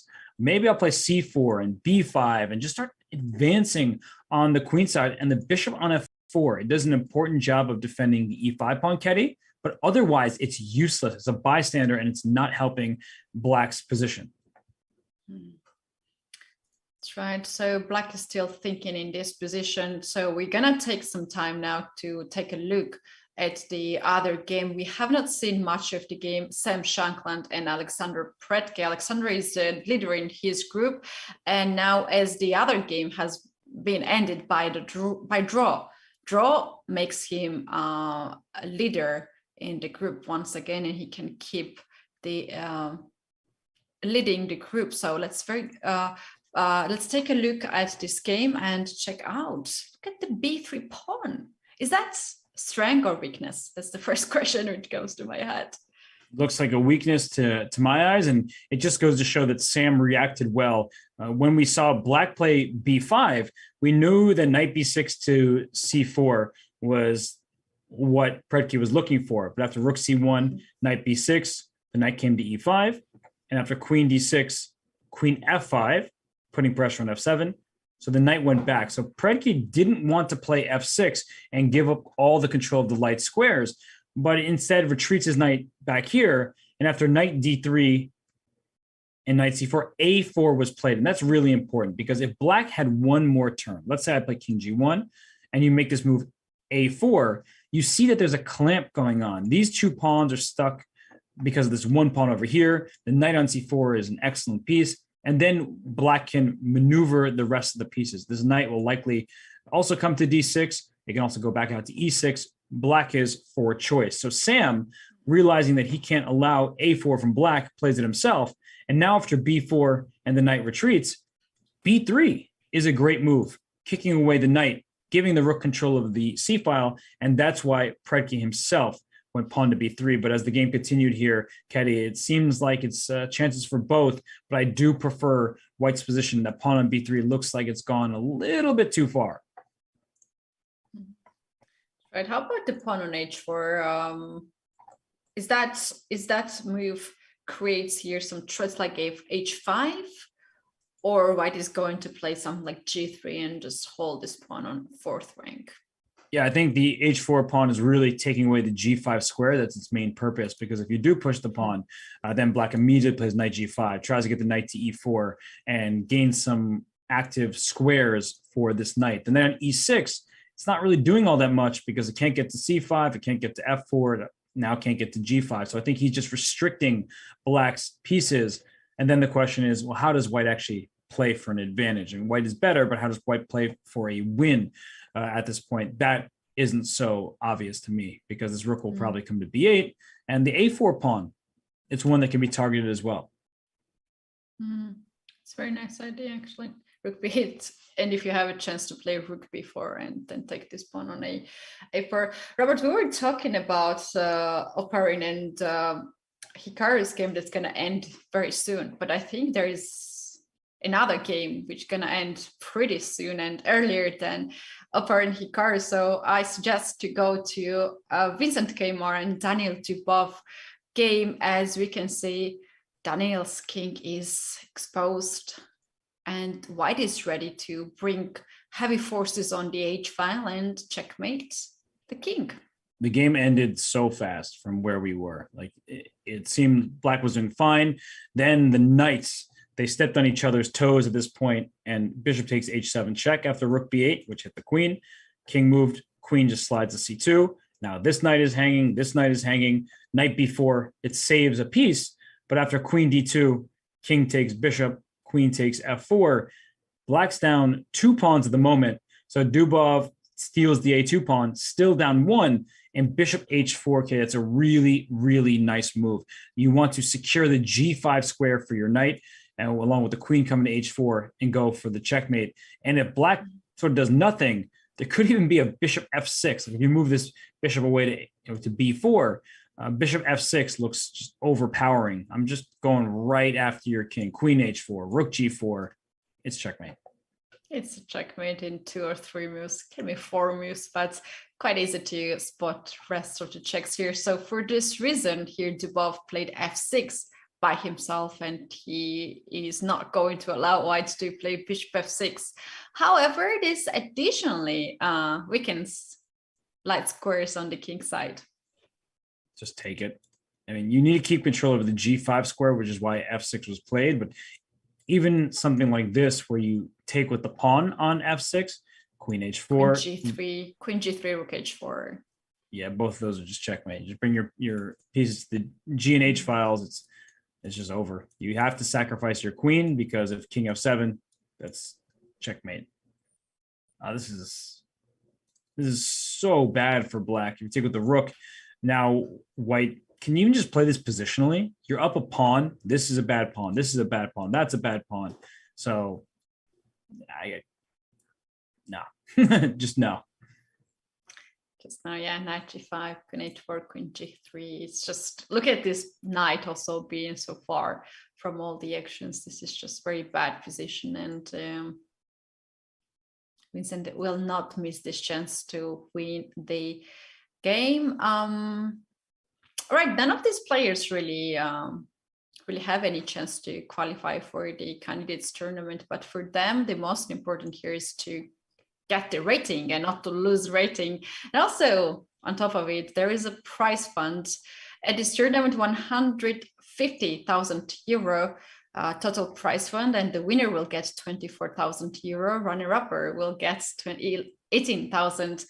And then we have the semi-finalists. They will guarantee themselves 12,000 euros. And also the places in the group, which place you get, that can be extra 2,000 euros. So these players, rest of the players who don't really have a chance to qualify at the candidates tournament this year, they are hoping for the best prizes.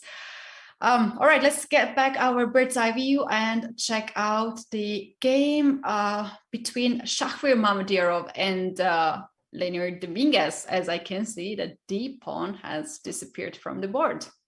It has indeed, and this is the same group that Vincent Keymer is in. So Vincent wins his game, which he is going to, and Dominguez doesn't win. There will be a tie for first with those two players. So Vincent Keymer, lowest rated player in his group by quite a margin, but he's still a teenager, and he's really been performing well, getting this opportunity. And in this game, Dominguez is black, Mamedyarov white. It looks like it's zeros. As you see the engine saying 0.1 better for white. And the reason why is black has coordinated all of the pieces on dark squares. The bishop on a2 looks very strong, but f7 guarded enough times. There's pressure on f2 in return. So the last couple moves since we left the game, queen f6 was Dominguez's choice.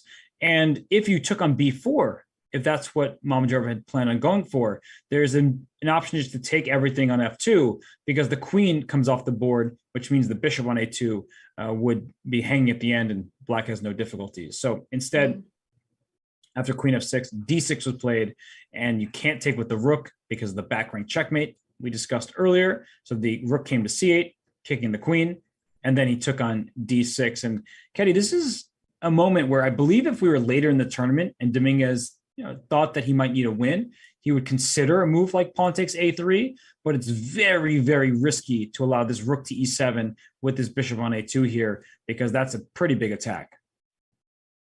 And you don't want to play here rook f8 passive move, because then this allows d7 to come, rook b7 to be captured. And this a3 pawn that you gone for is for now well blocked by light square bishop, and yeah, black can get very fast this bad position. So for this reason he went for d6 pawn, rook takes d6. And at this point, at the current situation, is there any more difficulties for black?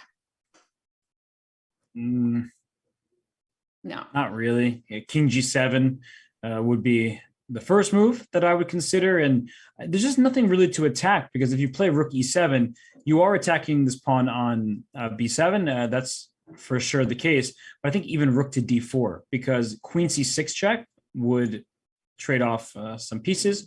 If you take on b7, you might even find yourself in some trouble if you're not careful. But queen c6, there's queen f3. We trade queens. I take on b4. It's looking like a pretty even game there. To me, this still looks pretty for white, as it controls the e file by all the pieces. The bishop is more active. And I wanted to suggest move h5 here, but I see that Shachar very quickly played bishop, rook to e7. So why not the h5 there to try to open up the diagonal? I think that black gets to turn the tables and play rook d8, rook d2, and it's white's king who's in worse shape, because h5, you're trying to pry open the black king, and Dominguez would say, well, I'm going to get to you first. That's right. So looking at the situation in this group, Group B, if the game of Mamedyarov and Dominguez adds in a draw and Keymer wins over Dubov, this means that we're going to have two leaders sharing first and second places. And that is obviously not what Dominguez wants to have. No, especially because he had a great opportunity yesterday against Vincent, and he'll get over it. He's playing a very solid game with the black pieces. In fact, he went rook d4, as we were predicting. This pawn on b4 is loose. Queen c6 check is going to be available as well. This is a very level game unless one of the sides blunders. So I don't think it's going to happen. I see Dominguez is 3 minutes, 11 moves to make, but it's the type of position where there's not too many pieces remaining. So that means his options are limited, but he knows what they are and he'll find the right choices. Right. Let's take a bird's eye view once again and check out if we have some updates in the game of Grigori Oparin and Hikaru Nakamura. And we can see that rooks are off the board. That is group A on the left side top, and black went for A5. Let's take a look at this game. So just a few moves have happened. We saw rook to D1. It forces the trade. There's nowhere for this rook to go on any other file. So the trade happens. And then A5 by Hikaru is met by rook to D3. So A4, you play A5 to play A4. At some point, black does need to be very careful because after F4, rook E3, I once again want to get my rook down to E7. And after bishop H8, I'm just trying to hide the bishop, rook E3, there is this threat. So you have to evaluate this position. And we don't have to because the eval bar is right off to the side.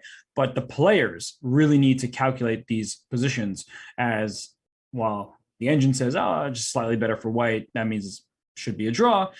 The players don't know that, and they need to work through this. I mean, the D6 pawn will be a target at some moment with bishop E7 coming. Now, if we get this position, right, it looks like a D6 is falling, but it is okay for black in all of these lines, especially because D5 will fall as well. Oparin is getting in the danger zone, especially against Hikaru. You don't really need to do that. He's down to 8 minutes in this position, and if Hikaru makes next moves and he puts Oparin into think, we might have time issues for white here in this position. Yeah, I just think that Oparin at any moment can liquidate and trade off pieces, so he's not going to be too concerned.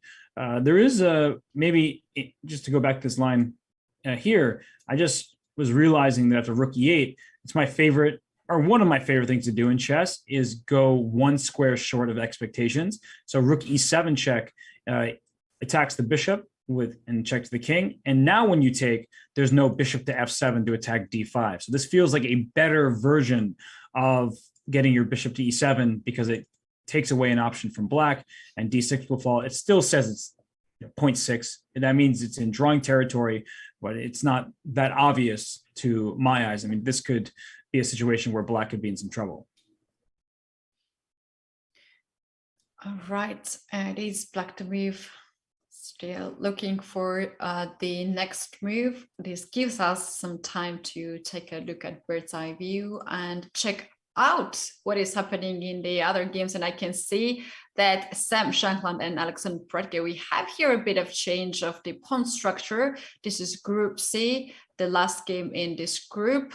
Let's take a look what the move C5 changed, and is that good for black? Okay, so we saw this position here, H4, rook C8, and then knight to D2. So quickly, Predke swaps knights and plays C5. And this is very, very instructive. We talk about how we don't like isolated pawns, and perhaps you may even have to lose this pawn. But if you don't play C5, let's say you play King G7, and then white gets to clamp down on the queen side. Knight C5 is tempting just to close the side of the board, but also Queen D1 going for this B3 pawn. Black could be in serious trouble. So it was now or never with his move C5. And after pawn takes, knight takes C5 here in the game. If you take, rook takes, queen takes, D5 for sure is falling down. But after this trade here, Ketty, there's moves like rook to C8, trying to get rook to C2. So even if you play rook to D2, I still get to play this move rook C2. You can't take me even though you're up a pawn, because then I'll queen. And if you can't take me, you're just going to lose some of your pawns here. And white will take A5, black will take those pawns. The game will peter out to a draw. That's right. There is one move, rook to E4, which looks very tempting to play for black to attack both A4 and H4. But fortunately, there is rook coming on D4, and that stops black capturing the pawn. And what white can do next is to attack B3 pawn, because this pawn can create a lot of danger for white. So you really need to get rid of this pawn.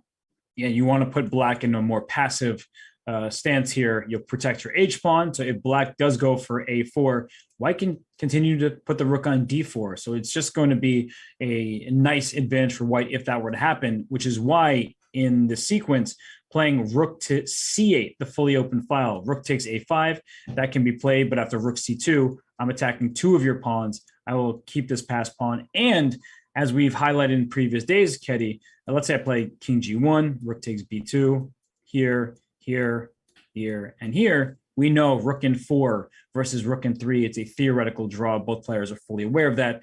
Predke, this is what he's aiming for, is to make a draw in this position.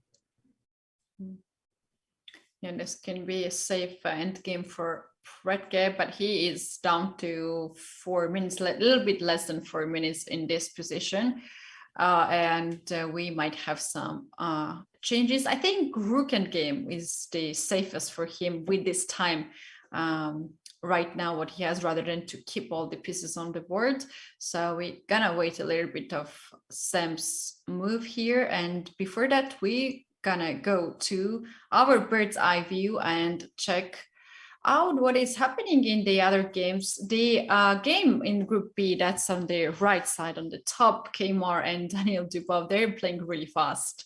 And you can see rook is hanging on D4, knight is hanging on A2. But anyway, it's not really good for black, right? No, down a pawn, king's not safe, knight's out on A2 in bad shape. So it's looking very bad for Dubov, and Keymer, he's going to secure the full point.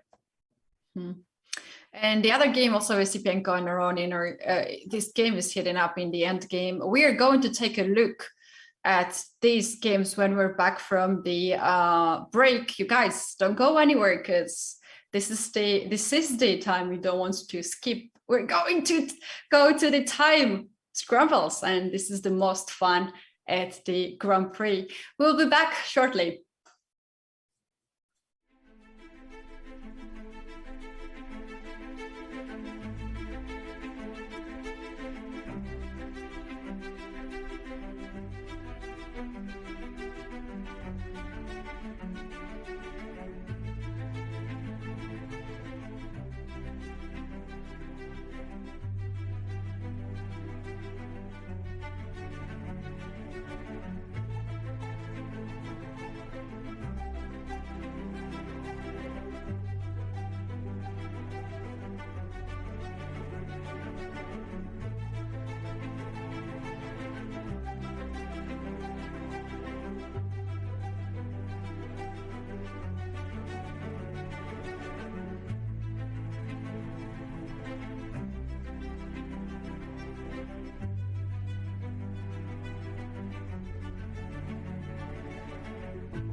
Welcome back, everyone. This is FIDE Grand Prix round 3. And we are having 2 more games ending. And we have first decisive result.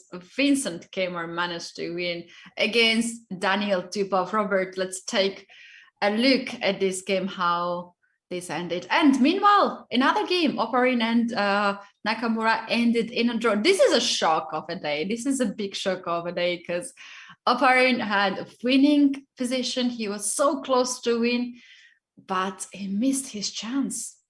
Yeah, so we'll first look at the win by Vincent Keymer, the German teenager, with a nice display to beat Daniil Dubov, while in Group A we saw Nakamura draw against Oparin, and Aronian, he drew his game against Esipenko. But in this one, we left off at F6, and he made short work of this. He traded on F6, the rook took, the queen dropped back, and after rook D1, well, we are controlling the D file here, rook C8 to... well, I guess to let the queen move because this rook was loose over here, and then knight g5 check, queen a3. That's not a very good piece. And after e5, simply rook to d7, not to drop your rook. The rook on the 7th rank is dangerous. The knight is not guarded and trapped. And after rook h5, h4, you take a pawn, you lose a piece, you lose the game. That is game over. The queen can't even leave the last rank because then there's rook d8 checkmate ideas. Just a win for Vincent, a really nice display of technique. Nicely played, starting from the beginning, and the moment he had a chance to win, he used it. He never skipped the chance, unlike Oparin, who missed his chance to win. Very important game against Hikaru Nakamura. Let's take a look at that game too. For sure, that game, just like the other one in the group, ends as a draw. And this one ended as a draw very quickly because after rook d3, pawn to a4, rook e3, pawn takes b3, you take with the pawn so that your pawn a2 isn't in trouble. And after pawn takes rook a2, the threat is actually bishop to d4 because the knight is pinned to the king, which means that bishop d4 would pick up material. So the king drops back to g1. And if Hikaru did not check and go back, there is a possibility that white strikes with f4 next. The only other move that doesn't kind of lose to f4 is bishop to b5. The knight can't move because bishop d4 would pin the rook. And if you face this bishop b5 move, you play f4 yourself. You can't move the bishop very easily. Rook e7 check is dangerous. So you trade on e2. And once we trade everything here, after pawn takes e5, d takes e5, opposite colored bishops should just be a draw. That's right. And with this rook a2, black also threatens bishop d4 pin, so black can win in this case. And if you don't step back with your king, then you will fall for bishop d4 indeed, and that's what Oparin doesn't really want. So here we have a draw. I am sure Hikaru is very happy with this outcome. Well, I would say considering the position he had, he's happy, but he's probably very upset with the way he played the game because he really fell into Oparin's preparation. He didn't know what to do. Oparin had an objectively completely winning position. It's actually pretty surprising that at this moment here, bishop f5 was not found. He goes forward, and this is a good lesson to everybody, even the best players in the world. Sometimes it's a struggle for them to retreat because psychologically speaking, our last move was a nasty looking tactic. Bishop takes g6, queen trying to come to e7, just to show that again, that if you take on g6, queen e7, you protect your bishop, rook e6, all of this happening with great effect. Checkmate is threatened with rook g6 and pawn h7. So I understand the impulse, but it was actually an easy win had he played bishop to f5. And if you gave this position to Grigori and he hadn't just played the moves before it, I feel like he would play bishop f5, no problem, win the game. But now Hikaru Nakamura gets a second chance at this. And I'm sure Oparin gonna get this information of bishop f5 from someone right now before he goes in his room and checks by himself by the engine that bishop f5 was just game over. Meanwhile, another game has been ended with a draw, another draw, Robert. So many draws today. This is game Shankland Mamedyarov and Dominguez. So this is exactly what we predicted earlier, drawing this game and Keymer's win into the other game. So this makes Dominguez and Keymer now leaders, both of them in the Group B. So the things are getting really shaky for Dominguez in this group. Another game, Esipenko and Aronian has ended in a draw. Let's take a look at this end game. Okay, well, it looks like not too much happened. We saw Bishop coming to E3. We were discussing that. And after the rook trade and Bishop F4, we're saying that maybe White could be a bit better in the event of Bishop D5. Levon said, no, you're not better. Rook D6, B5 was played. Well, that just forces the situation with knight takes A5. I thought that maybe White could try C4. Levon wasn't too worried. He would just bring his king over towards the center. And yeah, I get why Levon went this way. And B5 allowed, I like that move, C6, by the way, because if B6, you lose. I take on A6, I get a queen. And C6, maybe Andre didn't see this in advance, or he was just hoping that Levon wouldn't find it.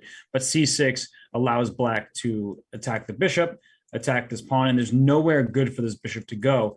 If you could go to E4 or something, this is under attack and all sorts of pawns, but you don't have that here. So the game just made a draw at this moment. Rook takes D5, equalizes the material, and the game is level.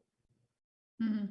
And what happens if White takes the rooks and then D5 pawn? Those pawns C4, D5 are connected, but Black has this side fast pawn together with the bishop, and this pawn can get really dangerous. And meanwhile, Black's king will come to F8, D6 to stop White's pawns being pushed forward, so they don't really need to play this end game.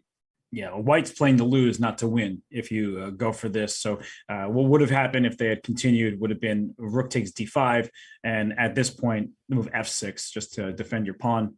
The knight isn't really doing all that much. The bishop is actually very sound here, and you'll bring your rook to attack the pawn. So a draw is a normal result at this point in time.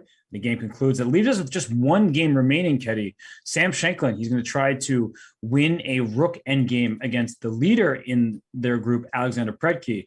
And Sam has chances. He found a way to get to a position where he's up a pawn, and he's going to try to take on A5 and use an outside pass pawn. And Sam has done this very well in recent years. Something I believe he's worked on quite a lot is his technique in rook endgames. And there were times when he struggled in rook endgames. I can recall a game against Emil Sutovsky in the Olympiad where it looked like a level game and he was outplayed. But right now, he's the one pressing. And if we just go back to how this happened after the trade on D5, it looks like Predke did go rook C8 and rook B5, and the rook went down to C2. So maybe rook C4 was more precise by Predke, trying to take on H4 and then go back and take on A4. But he plays rook C2. How could you blame him for going after the pawns? But look at Sam taking the queenside pawn and being up one. That's very strange point that Predke here went for rook c2, because if he goes to rook c4, Robert, in that position, here White takes on b3. You first take a4, then you take h4. If White didn't guard that, if White gets a5 pawn, then you go rook to c2. And now you can just safely take b2 pawn, and that's exactly the position we wanted to get here for Black. 4 pawns versus 3 in the rook end game can be a draw. You want the extra pawn to be on the same side of the board as the rest. So at this point, rook c8 was played to go to rook c2, but sometimes it can be difficult to play rook c4, thinking rook takes a5, rook h4 check, king g1. And here White does have an advantage because you're going to play rook b5, take this pawn to lose a4, and still an extra pawn over here on the queen sides. But the better pawn structure for White, because in the game, if you look to the bottom right of the screen, White's pawns are split on the king side. So this is probably where Predke was thinking. And psychologically, it's difficult to play rook c4 to attack 2 pawns, and then after rook takes a5 to not take either pawn, right? Then you go rook c2. So I understand why it was difficult. And here in this point, maybe he sees this game as still being a draw that he can make easily. But I don't think it's very easy. If you take this pawn, now you're in bad shape after rook takes a5, because rook b3, you're very close to winning this pawn, but rook b5, the king is too far away, so you can't trade rooks, otherwise white promotes. And if you can't trade rooks, then white is just pushing these pawns up the board. It's completely winning. Robert, in this current position, is white planning to bring the king all the way to c1 to guard b2, and then after that capture a5? So in this situation, white going to have two connected pass pawns on the queen side, and white can start with g4, for instance, here. Yeah, king g1 was the last move, but if I were thinking about this from Shankland's perspective, I would consider giving up all of these pawns if it means I could get a5. Now, I don't want to give up all of them, but to your point that if the king can get over here to win a5, these pawns are going very fast on the queen side. So rook takes e3 would be a mistake. I think that you should start with h5 to stop your g4 idea, which is a good one. And after king f1, just keep the rook on the second rank, because if the king really tries to run this way, now once you lose this pawn, I have an advanced pawn of my own. I'm going to win your h4 pawn, and we're both racing. We're sprinting on opposite sides of the board. No one knows who will be the first in this case. So g2 pawn should not be dropped just like this in one move. Maybe g4, g3 should be played. But g3, then I take on an e3 probably. So I get away with it in many positions because your pawn is now in my rook sight. So king f1, rook c2, maybe b3 now, threatening rook takes a5. Black has to play rook to b2. And this type of position, it's not really easy to figure out because your king can run to c1. At some point, I'll try to take this pawn. It's one of those situations where it's probably should be a draw, but there are very good chances to win because the path to the draw will be very narrow in most circumstances. That's right. We have h5 on the board. Predke is trying to push this pawn, stop g4 coming forward. And in case if white brings the king on the queen side, he will be pushed also. His pawn will be pushed on 5th rank. And then really no one knows who will promote the pawn first. No, I'm trying to figure out how white can go and win this game. I mean, b3, let's say, oh, sorry, I hung this pawn. Look, I already found a way to give an immediate draw because if the rook takes e3, take a5, lose b3. So king f1, which was just played, rook needs to stay on the second rank. So rook c2, as far away from the king as possible. b3, rook b2, and stare at this pawn. And for everyone wondering, after rook a5, rook takes b3, this looks like it should be a draw because after the king comes to e2, the rook can come to b4, where I put pressure on this pawn over here. I'm also putting pressure on this pawn. And after g3, king g7, this is what you want to do, is push this pawn up the board. But black's king has a way to infiltrate here, and that's going to be a nuisance. And black can just wait. Like I can just wait until you play a5, put my rook behind your pawn, play king f5, and if you ever play a7, the game is immediately a draw because this king has no way to get up the board. Even if your king could get to b7, I will check you from behind. So let's just show that. If the king, let's go here first, whatever. I don't even have a way to show this, but I'm going to try my best. That if the king goes here and the king goes to g7 and we get the king up the board, there's nowhere to go because now you're trying to move your rook away and promote, but I'll check you and I'll kick your king away from the pawn. I'll check you a bunch, and then I can always go back to a2, so your rook is stuck in place.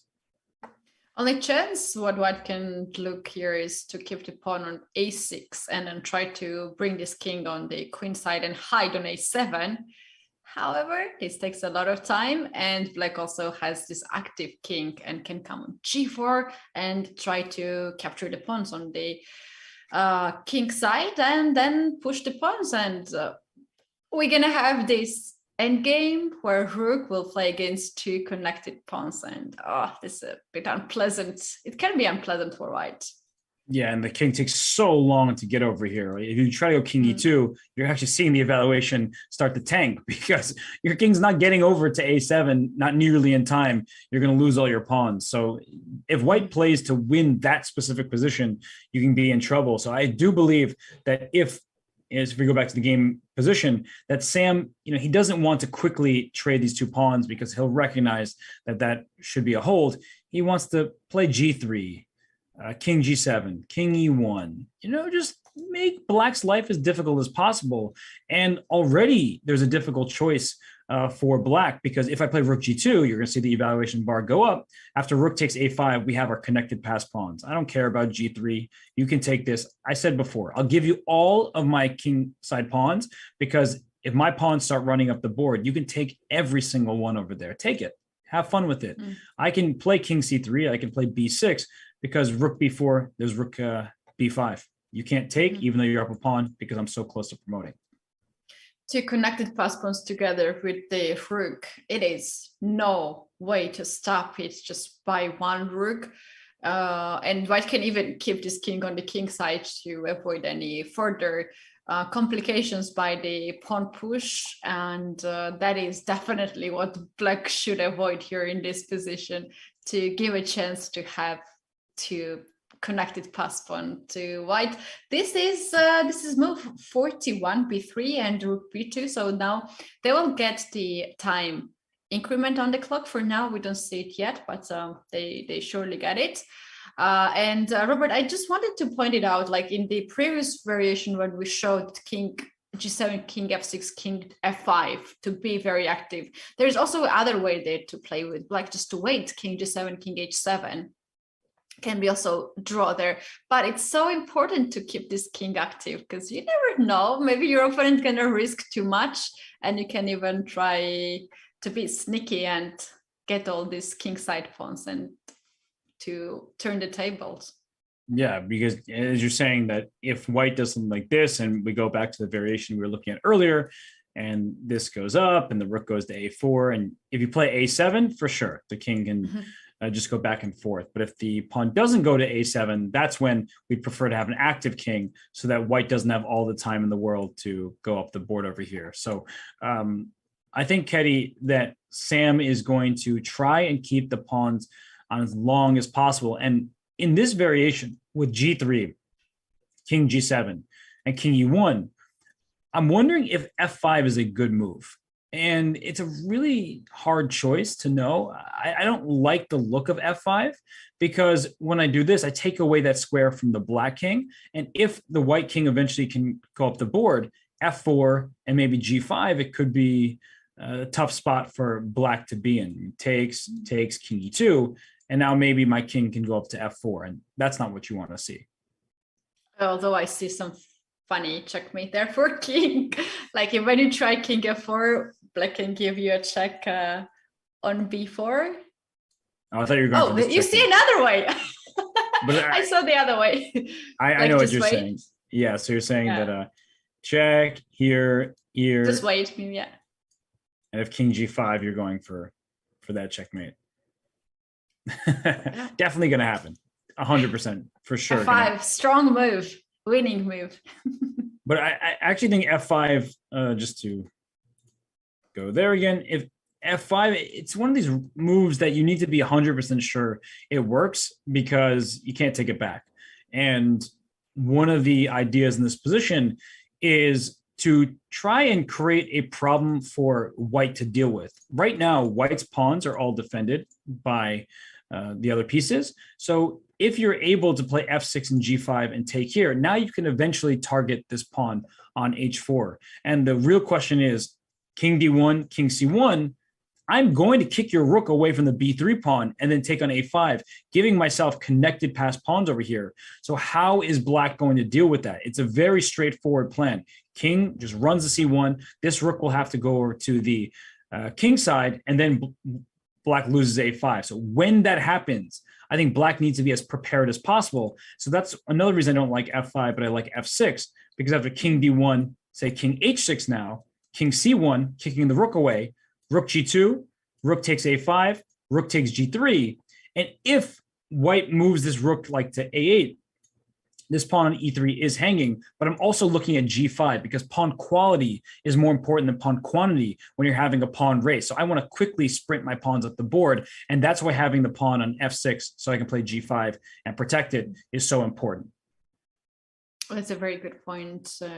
Also to think for the future position, because white can get this connected pass pawns on the queen side, and what is your plan if that happens? And this move f6 and g5 looks like should be working here. Yeah, as long as, we don't have to give up the e3 pawn, right? So like king d2 just to protect the pawn. But the major point is that g5 is happening very quickly thanks to the pawn protecting one another. And in a situation like this, black's pawn is very fast. White's up material, but black has these two passers just like white does. So it's not easy to evaluate for the players, that's for sure. b4, right? h4, b5, h3, whose pawn is going first? Do I play b6, then h2? That looks a bit scary. Should I play rook a8 to check you from h8? So if you push to h2, you lose the pawn. Then I just bring my king back. No rook h8 for you. I'm just trying to push my pawn up the board, and your king is not in time to deal with it because the rook has cut it off. And so you may just need to get to a situation like this, where if you play b7, black queens first, black wins the game because your king is in trouble. So you cannot afford to do that. Instead, in a situation, you have to do silly things like this, because now when I queen with check and I take your rook, and it should be a draw, but this is a very long story. What is very important here in this rook endgame, it's not draw, it can be a draw, but you need to figure it out. You need to find all these plans, and you need time for this. And I think both players are lucky to have, at this point, time increment, 30 minutes on the clock. Yeah, the extra time came at the right moment for Predke in particular. And the reason why is this position objectively should be a draw. And I believe that Predke knows that. He is a really strong player, almost 2,700. He knows his rook endgames. He has a technical style.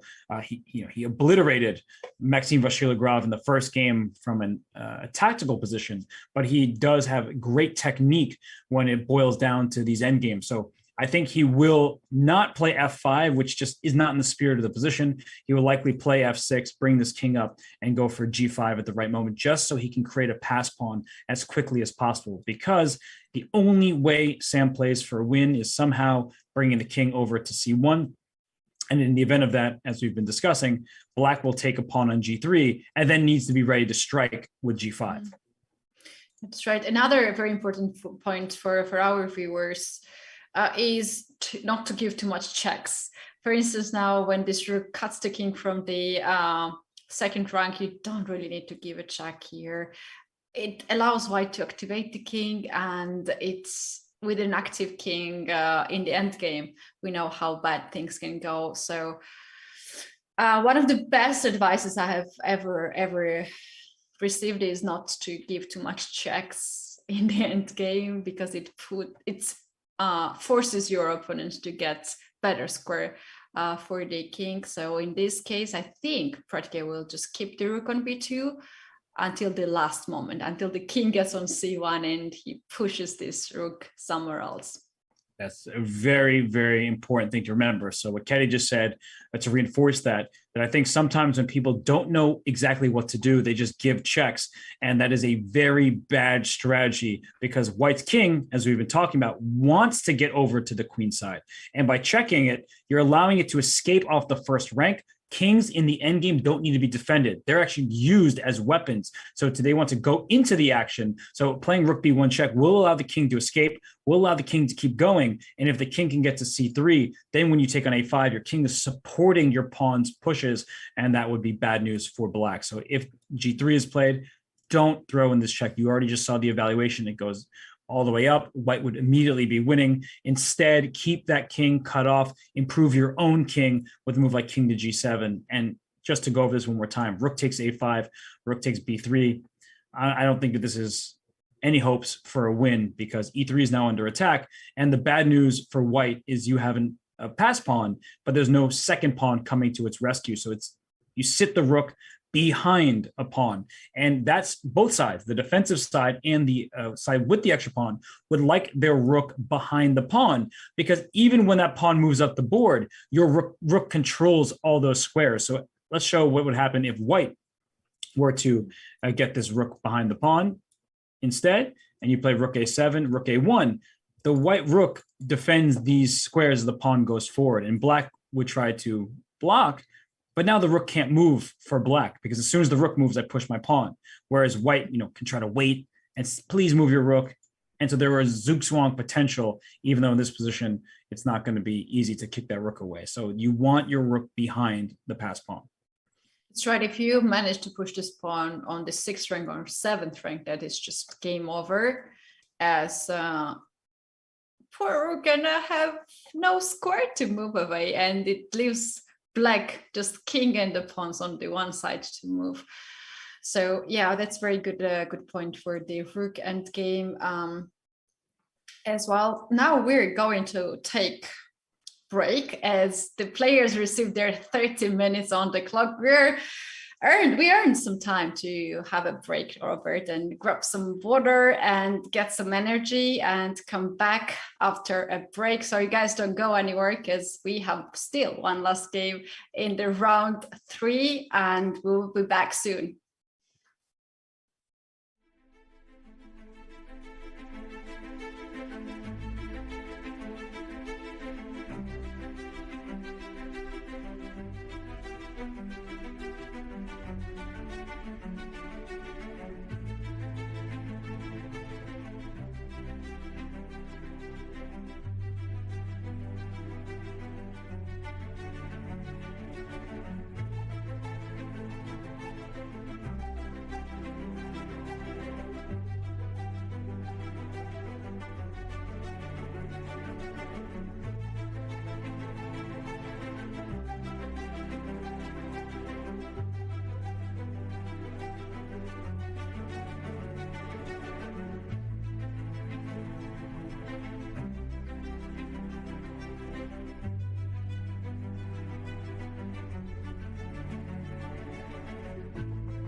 It's game 6, it's day 6 for the 2021 FIDE World Chess Championship. What will the world champion do with his third chance with the white pieces?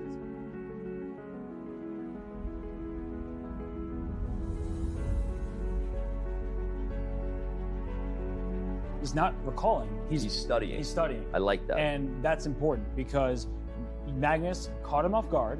He's trying to figure out this position. And just because he didn't take the pawn and he didn't develop, doesn't mean that the rest of the game is easy for him. Like, from the way he's acting, his body language, and the fact that he was playing very rapidly, and now he's stopping to think, it looks like knight c6 was a bit of a surprise, but I don't understand how it can be a surprise. I don't know. The way he's played this game so far. This really has been the most impressive game Jan has played.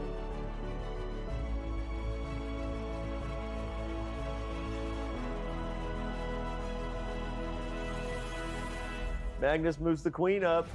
Game on, ladies and gentlemen. We have action in game 6, not bishop b4. What did they have in mind? It was bishop b4 was such a natural move. I'm kind of puzzled. Jan is trying to keep this confusing for Magnus with these moves. Wait, what just happened? Wait, e4. Knight f4. Oh, nice e5. Oh, no, this could be trouble. Jan is blowing this position here with no time now. Well, like queen b4, it would be. Look, knight e4. Because if you take the knight, you lose the bishop. Magnus Carlsen has reached time control. Jan Nepomniachtchi has one more move to make or he loses on time. Queen b3. Oh my gosh.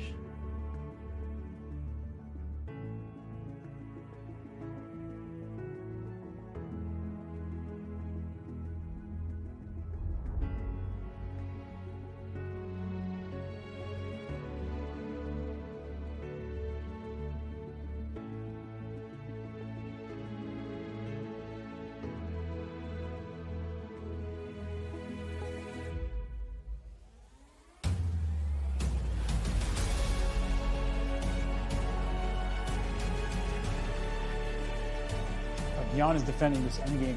Jan is defending this endgame incredibly well. I think that this is, frankly, if Jan holds this, it might be as telling in regards to what we'll be talking about in the World Championship as anything else, because this is the test. We have broken history here in the 2021 World Chess Championship because the move rook to d2 officially makes this game the longest game in World Chess Championship history.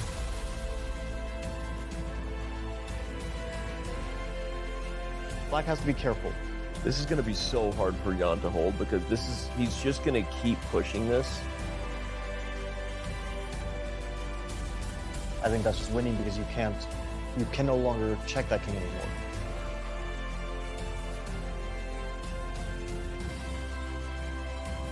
I expect Jan Nepomniachtchi to throw in the towel in this position. That's the way it is. As I said, it shouldn't be easy in a World Championship match. You have to try for every chance, no matter how small it is.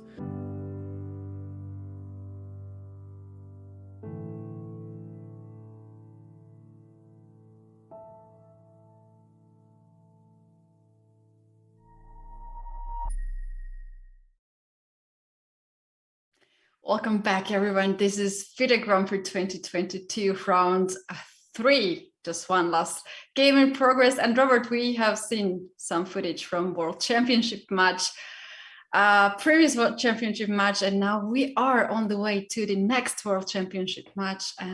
But before that, we're gonna have candidates tournaments, and we're gonna know only one winner who will be the challenger of the current world champion Magnus Carlsen. But we are still in the round 3 at the Grand Prix, and we still don't know who are those 2 players who will get a spot at the candidates tournament in June this summer. So what is happening here in this endgame? Do we have any changes? Not too many, more or less as expected. We are looking at this game between Predke and Shankland. Predke leads his group with 1.5 of the 2 going in. He would like to maintain that lead if he is able to draw. And he's done everything you could ask for. After B3, The rook went to b2, and then king g1 is what Sam played. And the reason he made this move is he must understand that if he goes g3 and his king is cut off and he ends up going this way, he's looked at this position 25 moves down the line, sort of like we were doing earlier, that your g3, king g7, king e1, pawn f6, king d1, this whole thing that we were looking at. He was calculating every variation in this line, trying to figure out, can he win this game? He must have figured with the e3 pawn under attack, with pawn g5 about to happen, that he was not going to win. He really was doing the work at the board. And so that's why Ketty, instead he went king to g1, because he wants to bring his king to the f3 square, where it leaves the first rank and then can get closer to the queen side. It's an interesting idea to bring this king on h2 and g3, just avoid this sort of being cut in from the second rank, and the king will be a little bit more active. And in the same positions as we were looking earlier, the king can be on c4 rather than on c1, and this is just a better situation for white indeed. In all these lines, even when your king is on c1, h1 will be check. So we were showing some lines where black was first promoting the pawn and it was a check and it was very unpleasant. So this is quite smart approach here by Sam to have more activated king. Yes, so the king wants to be out in the open, but the problem is it took him 1, 2, 3 turns to get the king back to g3. And that means he made a mistake initially, because right at this point, he went king to f1. So he could have started with king to h2. Now, I don't actually believe it changes anything, because after king g7, you're not going to have an easy time going to g3, as this pawn is hanging with check. So you can't get to g3 right away. If you play your b3 move, now I take on e3, you take on a5, you lose b3. It's just a draw. So I guess Sam, the second time around, he figured that he is going to try this, but the rook on b2 is now stuck to this pawn on b3. So he has the time to bring up his king, but as we're seeing here, after king to f3, a live position, black can make this move g5, and it's perfectly timed, because after pawn takes here, if you ever take and black takes, your pawns are all split. Black should be able to hold this game. That's right. There is an opportunity for white to play rook b6 after g5 and hit the pawn on f6 and on f6. But now king comes on g6, and in this situation, after h takes g5, king takes g5. Do we have any changes that can make some hopes for Sam that, okay, these pawns now are not connected, maybe I can try here?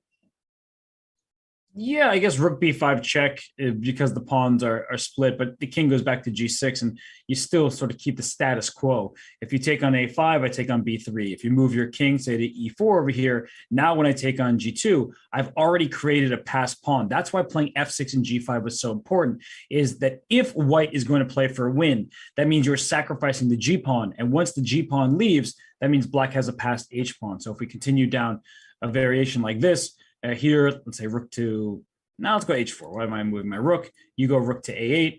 Now I can play king to g7, just like in the earlier variation. I'm not allowing your king to get behind the pawn, and I just want to push it here. So king f3, h3, a5, let's say, you lose. Rook g1, h2, h1. So you can't just do whatever you want, because black has this passed pawn that's running up the board. Yeah, that's right. So after king f3, it is black to move, and black can push the pawn g5. Black can also make some waiting move. I believe that will not change too much, like rook b1. Can moves like this make some difference here for white? I think rook b1, now king e4, because you don't immediately get to take this pawn, but it doesn't look like it necessarily is bad for black, because if you take on a5, take on g2, and you can't push b4, which is important. You would love to start pushing your pawns, but the rook would check and win it. And if you play rook to b5, I could try to win the pawn directly, but I believe that's a mistake because if you go rook g4 check, we're going to see, there it goes. The evaluation bar goes up. And the reason why is this is just slower. It's even material, but a worse situation because after a5, white's pawn is faster. And you're going to try to get behind this pawn over here. I play rook to b4, so I can play rook behind my pawn, and I would love to trade rooks as the a pawn cannot be stopped. So it's a mistake, everybody, to just go for the even material. It's more important to get the passed pawn going. Very good point. Not to get too greedy, but instead to look for some counter play. And now, after seeing all this, seems like black has to anyway push g5, and these moves look rook b1, rook b2 is just pretty much unnecessary. And in this position, the current position, Predke can safely go g5. I'm trying to figure out where white can even create tricks at this point. You mentioned rook to b6. I think king g6 should hold for sure. King g7, not totally out of the question. And even g4 check, because if your king has to sit on g3 and I go here, you're never winning this game. The problem is now this pawn is going to be a target and your king can't go to f4 without dropping g2. And now I have a healthy protected pass pawn. So I feel like Sam doesn't have too many options after this move g5. And if we swap here, white does get a new pass pawn, but you're not going to be able to use it because if you start pushing it right away, black can even just bring the king closer, as if you ever take, I take with check, your king has to go back to the second rank and your pawns are all split and you need pawns to be connected. Yeah, that's right. Robert, it is so important to have very good skills and technique in the end game, and very often we do have rook end game. I think that's the statistics that we have most of the time for rook end game. What can be the tool how chess players, beginners, or just our viewers can improve their end game? Oh, that's they got to pay me for that. They're watching for free right now. They got to pay me to learn that. No, there are many resources out there, of course, so many lessons available in different types of rook end games.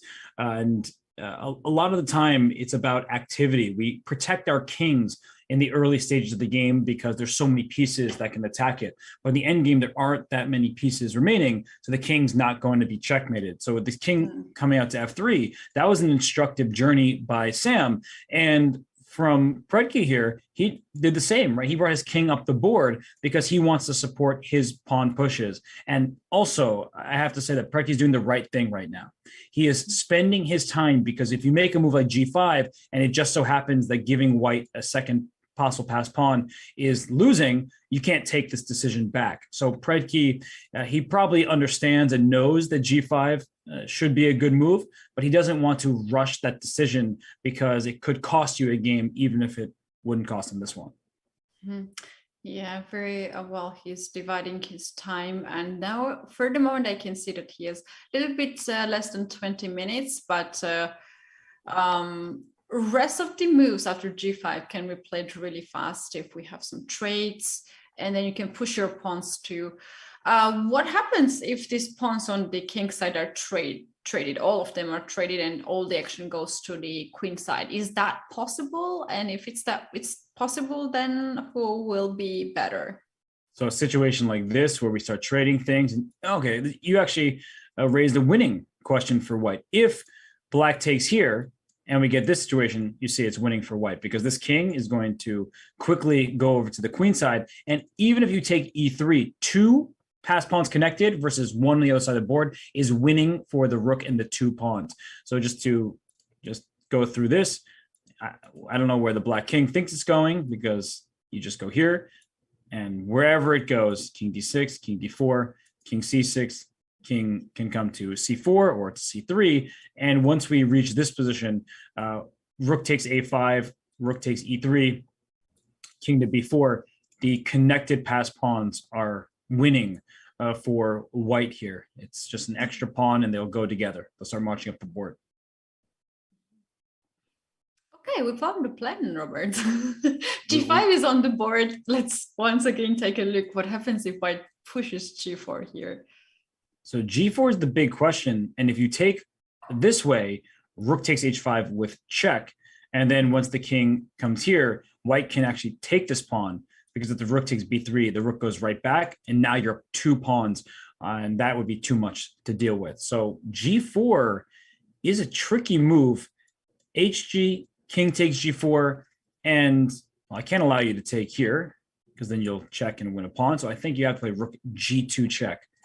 Only chance. And after king comes back to F3, you bring your rook right back to from where it came, because you need to take on B3 once A5 is captured. And as we were talking about earlier, this E pawn by itself isn't necessarily that scary. And this king doesn't have time to run, because then this pawn goes and promotes. And it looks like Shankland did just play the move G4. So he is giving Predke a chance to go wrong. And this endgame that we have on the big board right now, this is still holding, because if the king goes up, the rook comes with check.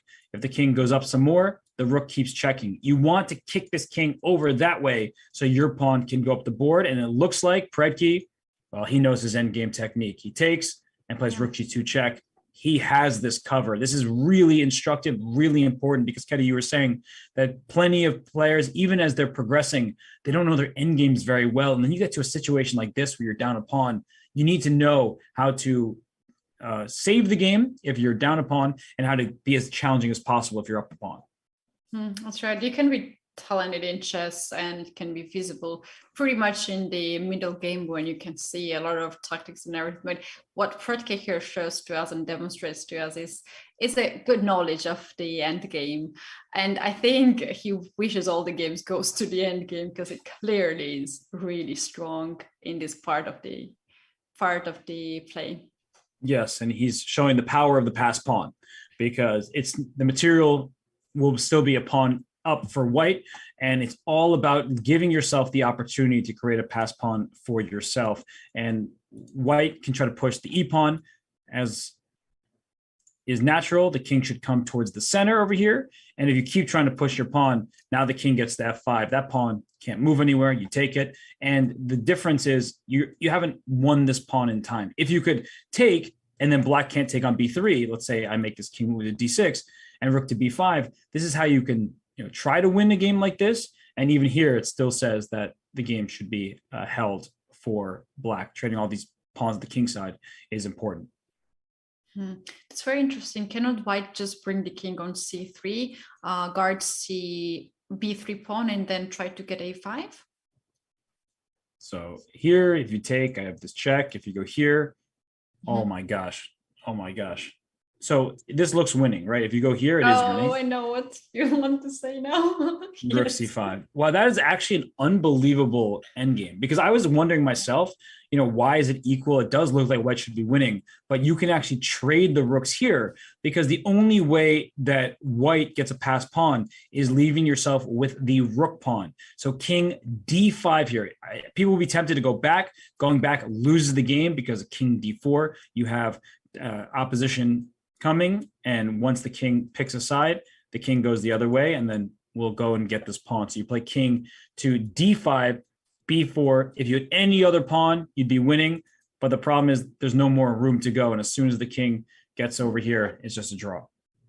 And what's very important, black is losing the opposition here in this position, but black still stands very strong, and after king D5, king can always come back on C5, and white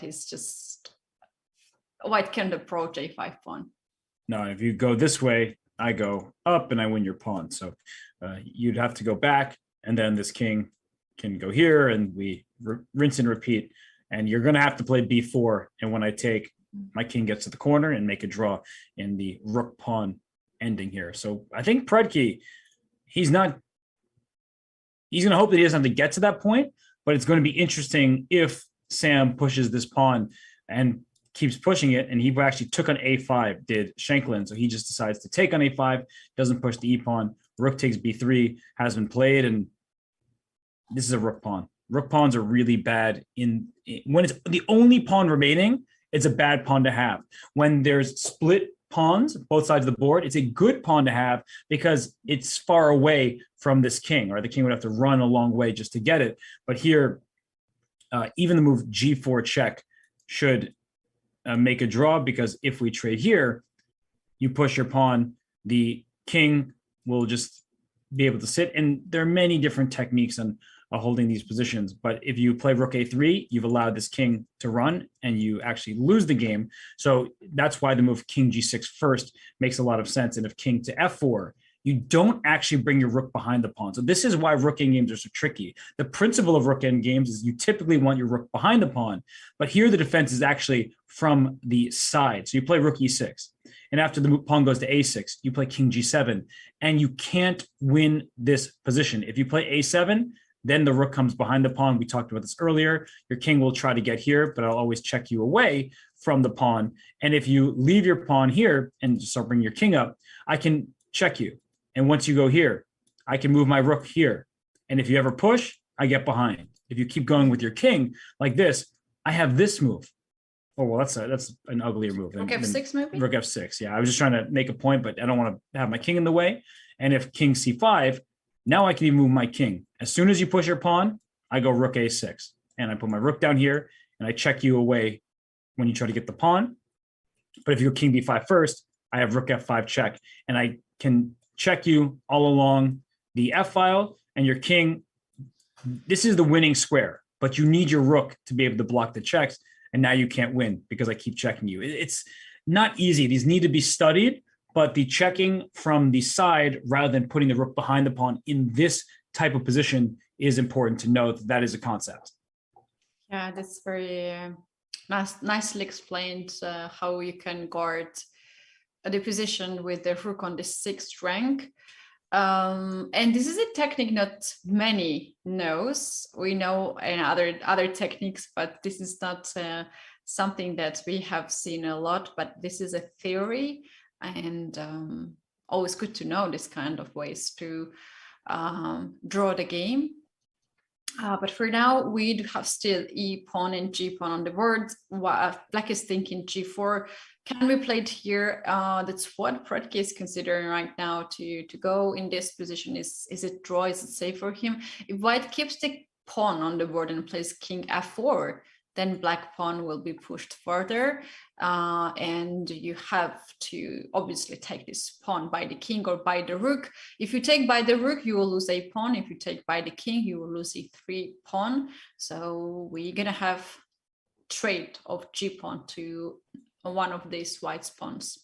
Although now that I'm thinking about it, and this was my initial idea, I just realized the king is cut. So I assumed this would just be a draw, and now I'm looking at it and I'm like, this king is in the wrong spot on h6, because you do win this pawn on a4, but now the other problems exist, and that's white is winning with the king cut on h6.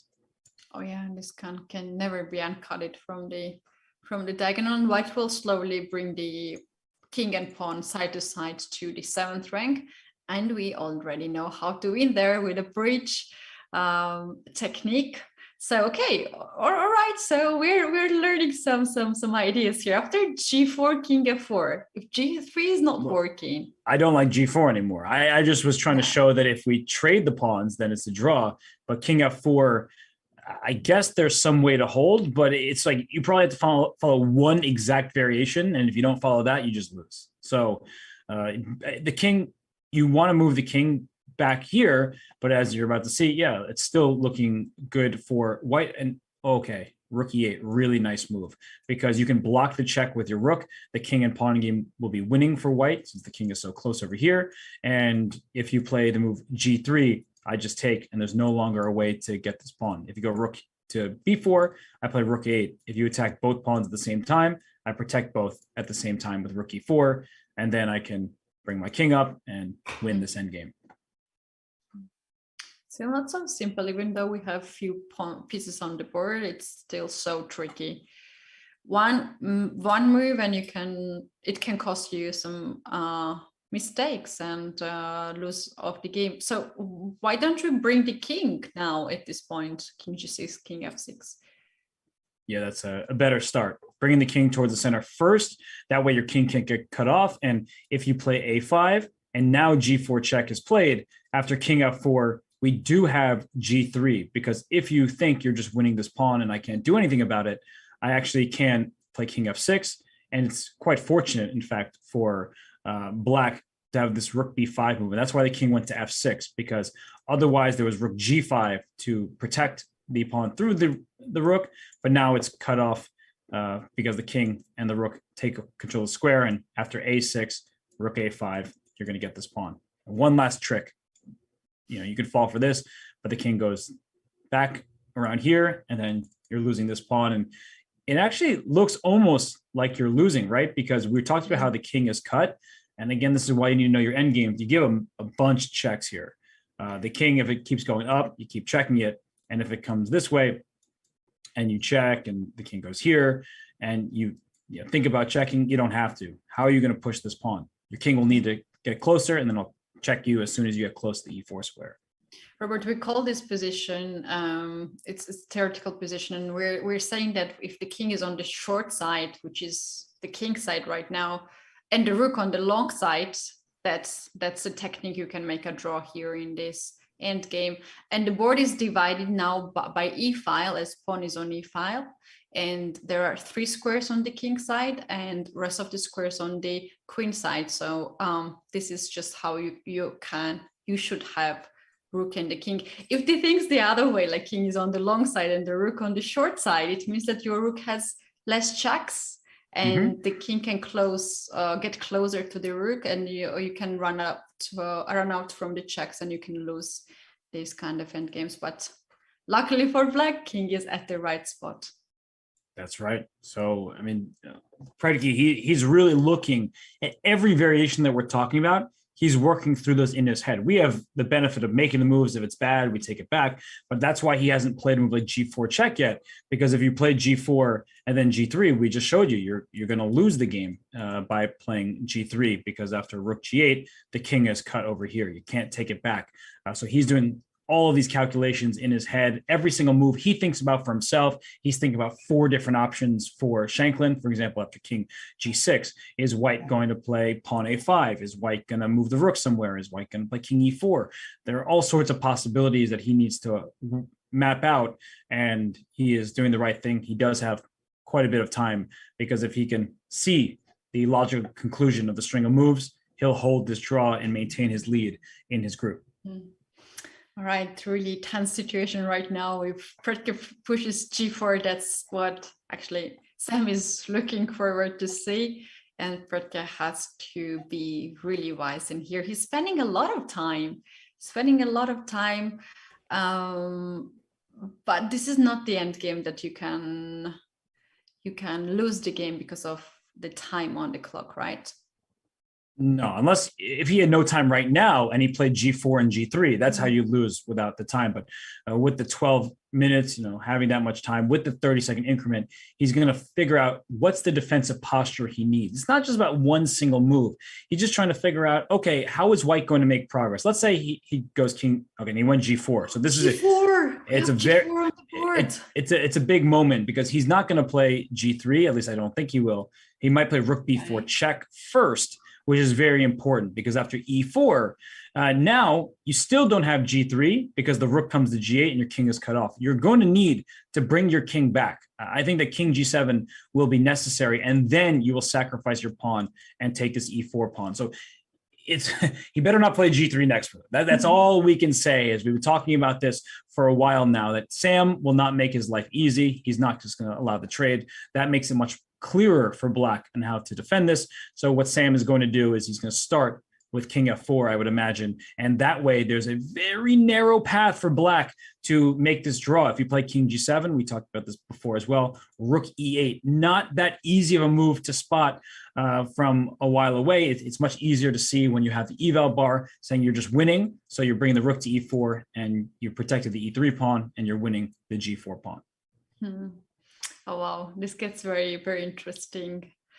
g4 has been played and Predke has to freeze this pawn here on g4 and not push it yet before king is in the edge of the board. He has to activate first king and then sacrifice the pawn. Wow, what a game! What a game! What a end game here. Here we have King F4 should be played really fast by Sam. I would try to play that move as quickly as I can. Maybe he's up from the seat. I don't know. But King F4 is the move I would just go for. Unless somehow King takes G4, you feel leads to a winning endgame for White. He doesn't believe that it would be winning, but King F4 leaves more room for Black to go wrong. This pawn's not going anywhere, right? If King F4, G3, and we take it, it's the same exact situation as had we taken on G4 right away. So it does feel like it gives a Black more chances to go wrong, even if you ultimately wanted to take the pawn on a G4. So King F4, and we'll see how Predke responds there. He needs to play the move Rook to B4 check. If the king goes back to G3, then he has Rook E4, and now this pawn is threatened. This pawn needs the Rook's attention, and if you have King to F2, this King can walk back, because if you play G3 check, King F3, it looks like you're not getting it, because G2, you'll see once again, Rook G8, King is cut off. It's all about this King, Ketty. The King is in the wrong spot for Black, which means you can't push this pawn too soon. But I was actually thinking, can I make the move Rook G4? That's sneaky move. If you take the rook, then G2, and you cannot stop the pawn being pushed forward, and the bar is not going all the way down because it's still rook on the board, and you can still try some draw. But yeah, what happens after rook G4? I think is there a rook H8 check or something like that? Yeah, then I go back here, and you still can't take the rook because of G2. And if you go back here, now there's a big difference, right? Once you take A4 and you take G3, the king quickly goes into the center and blockades the pawn. Wow, rook G4 is a funny move. I like that. Safe. Yeah, it's a move just to create confusion and also try to push your pawn. So it is a reasonable try. Yeah, this move can cause a lot of panic in the time scramble, but we don't have that today, Robert. We really want to have time problem for these players to see some fireworks, but they don't have it yet. No, and I'm really wondering. Okay, King F4 was played. Sorry, I took my eye off the live board for a second. So King F4 was played by Sam, and he took a bit of time to make that move. And process of elimination. Rook B4 is the only move. If you play Rook A3, thinking that the white king still can't take on G4, I mean, we can only say it so many times. Rook G8 is going to win the game.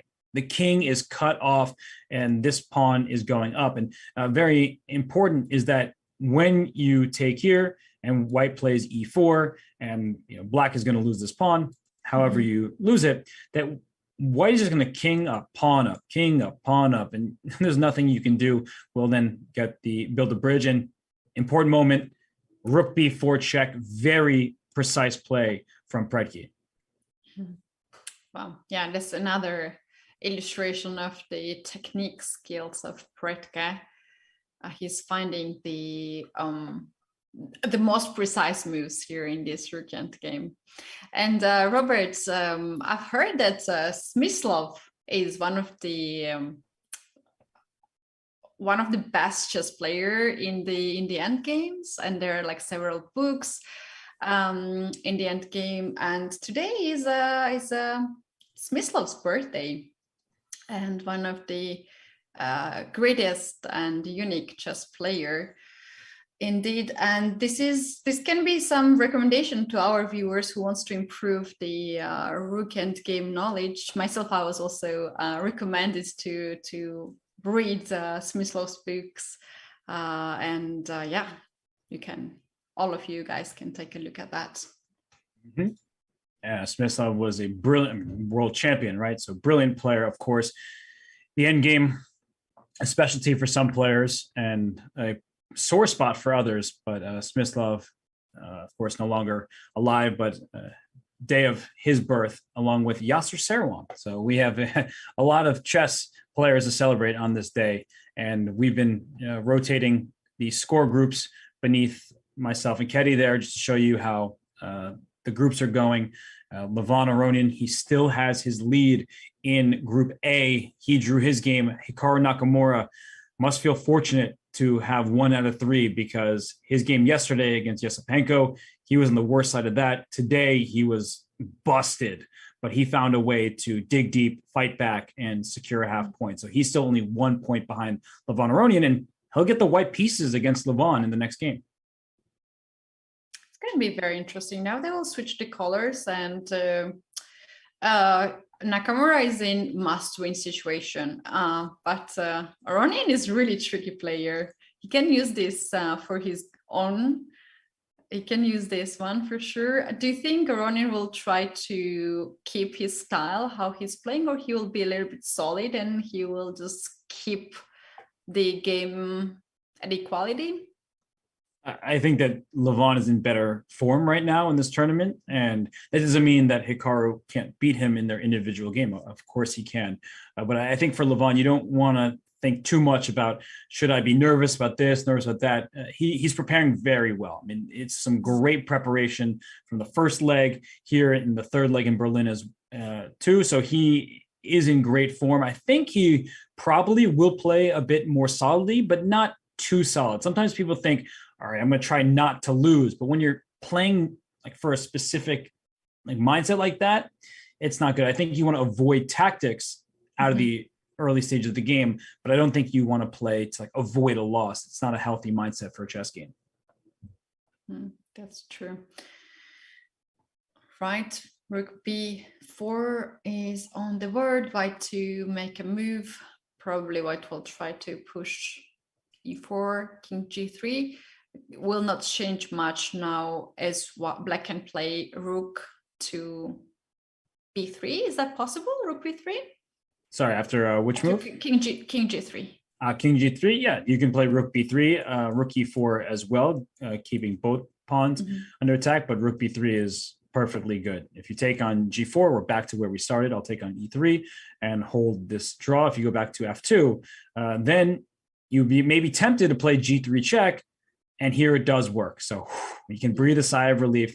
If the king takes, we take on e3 with check. If the king goes here, we don't play g2. I can only say this so many times, like you're like, oh, okay, g2, king takes, rook takes e3. Robert just told me that's a draw. But if you play g2, my king doesn't have to take your pawn. I will play rook g8. I don't care so much about this pawn because I will beat you with my e pawn and your king cut off along the g file. So you need to watch out turn after turn after turn about your king being cut off. And if the king is on the H file, the E pawn is free to roam with the king and the rook's help.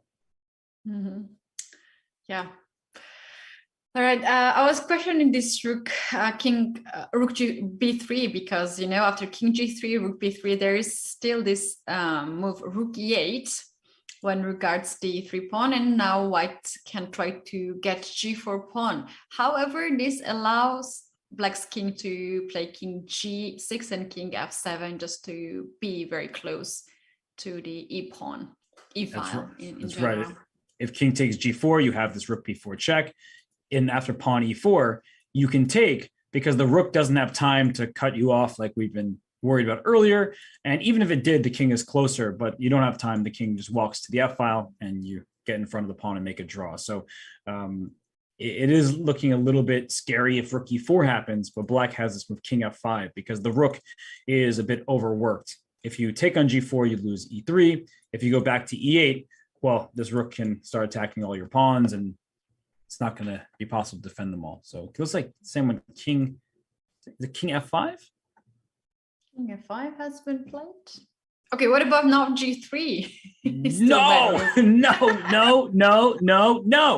And I know you're just setting it up, but do not play g3. The move king f5 was actually played to escort the pawn up the board.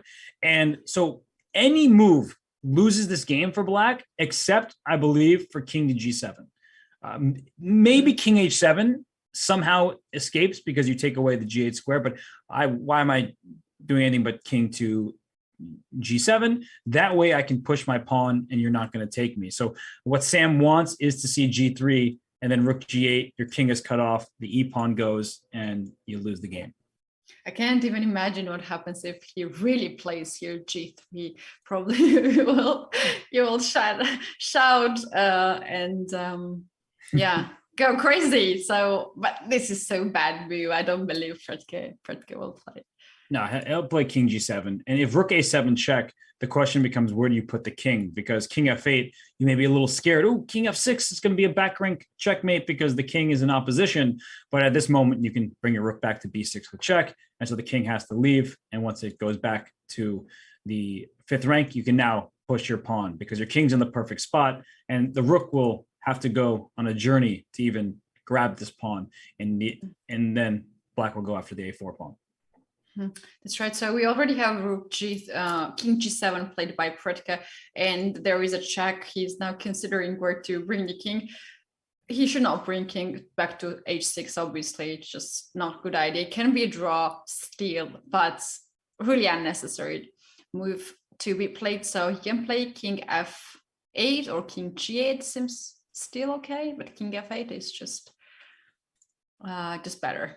Yeah, you're more central. King h6 actually does survive, and the reason why is there's no rook to g8. So it's not worth risking it, probably, but it does allow black to maintain the balance just because the rook can't cut the king off.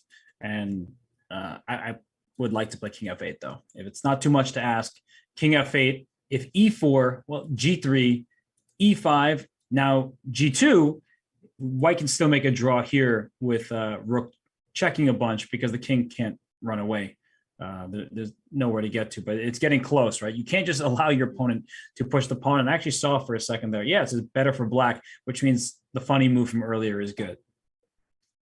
Yeah, rook g4 again. But after rook g4, is it still draw?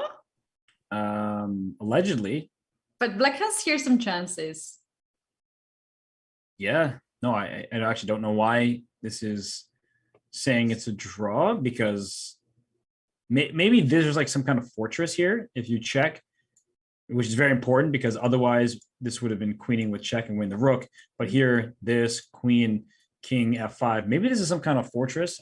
I don't know queen versus rook and pawn. So I admit that I don't know that. Interesting. All right. So currently we do have rook to a7 check, and Predke here made move rook to g8. This is 2 safe spots. Actually, all the spots were just safe here, unless you play next moves correctly, and next moves are accurate. So Robert, we're going to take one final break.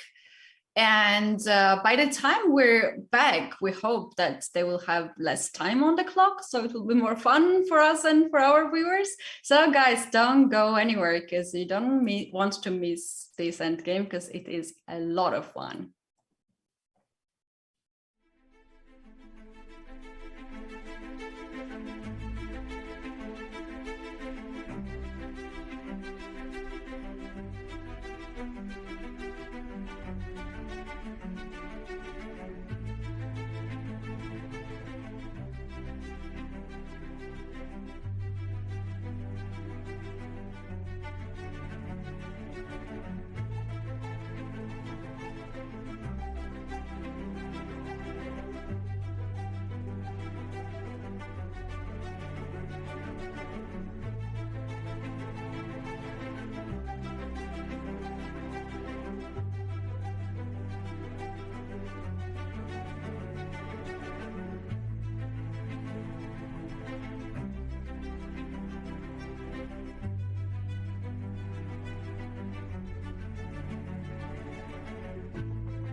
Welcome back, everyone. This is the final game of the round 3 at FIDE Grand Prix 2022. I'm Kelly, this is Robert, and we do have very interesting rook endgame. And we have seen a lot of theoretical positions, and we now can see the pawn on g3. Robert, this is the move that you don't wanted to see when the king was carried on h file, but now is this safe? Yeah, the pawn's not going to stop because it goes to g2. It forces white to play rook to g6. And once the rook comes to g6, the king comes to f7. Sure, you win this pawn over here, but black picks up the a5 pawn, and the king is on f7, not on the h file. And that makes all the difference. Right, okay, rook g6 is on the board, king on f7, and now white has to take this pawn, otherwise rook b5 will win a rook. So rook g2 is very likely to happen very soon here. And then they for sure are going to draw. There's no question anymore, right? Before it's like, oh, there's some chances, maybe Predke can go wrong. In rook and pawn versus a rook over here, the king is in the exact place it needs to be. This is for someone like Predke, he could do this blindfolded, probably buzzed, and there's a lot of things that he could be doing and still know how to draw that end game. I don't even have enough. And the game's actually ended as a draw, huh? It is a draw, and here we have a lot of draws today, just one decisive result in the group B. So that's better than yesterday. Robert, indeed, just one game, one result more than we had it yesterday. Let's quickly take a look at the cross table and check out what this result actually means in this group B. Right, because Vincent Keymer, the only winner of today's action, he joins Dominguez in the lead, and that's big news for the German teenager who recently was finishing exams, came to this tournament, drew Mamedyarov, drew Dominguez, and then beats Dubov. And Dubov is really having a bad event. He lost with the white pieces against Dominguez in the first game, and now he loses to the lowest rated player in the group. So Dubov at half out of 3, no good for him. Tomorrow will be very interesting in the group A, as well as Aronian versus Nakamura will be the game which will be focused a lot. This is the final chance for Nakamura if he wants to get a seat at the candidate's place. He has to fight back in this match, and now he takes white pieces. Is there any other match which gets your attention? So many of them, honestly. The Group C matches in particular are interesting to me because Wesley So, he needs to start winning. Sam Shankland has been solid, but Shankland has used 2 of his 3 whites thus far. Wesley, he gets his second white of the event, and it's against Shankland. So if he can take him down, that will give him good chances. And there's Maxime Vachier-Lagrave. He wants revenge because he lost to Alexander Predke, and Predke has the lead at the moment. But if Maxime can beat him, then he is right back into the thick of things. So Group C has a lot of interest to me, and I would say Dominguez Dubov. I mean, depends on which Dubov shows up tomorrow, Ketty, because the form Dubov has been in right now, it's shaky. And Dominguez, he missed an opportunity against Vincent Keymer. I don't think he will be missing a second opportunity if it presents itself against Dubov. It's well said. We definitely want to see the Dubov. We know Dubov, but Dominguez can be also just fine if he gets the opponent as he's playing right now and having half a point out of 3 rounds. Clearly, Dubov is not in his best shape. Also, Group D is very interesting. Vitiugov has very good chances to qualify from this group, as he is keeping the leader's position half a point ahead of Giri and Yu Yangyi. So that's going to be very tough for Giri and also Yu Yangyi as they are facing each other tomorrow. So a lot of exciting things going to happen here. And now this is a turn when players are meeting each other again, but with reversed colors. So I'm so much excited to see what will be the openings. tomorrow. And this is the final moment. And we promised our viewers it's going to be last break. And here we are. This is already the final moment. And thanks a lot to you, to our viewers on YouTube and Twitch being with us. And thank you a lot, Robert, for these insights of the end games and also shouting at us not to play G-Pawn when it's not necessary. That was a good lesson. That was a good lesson to all of us. Final words to you.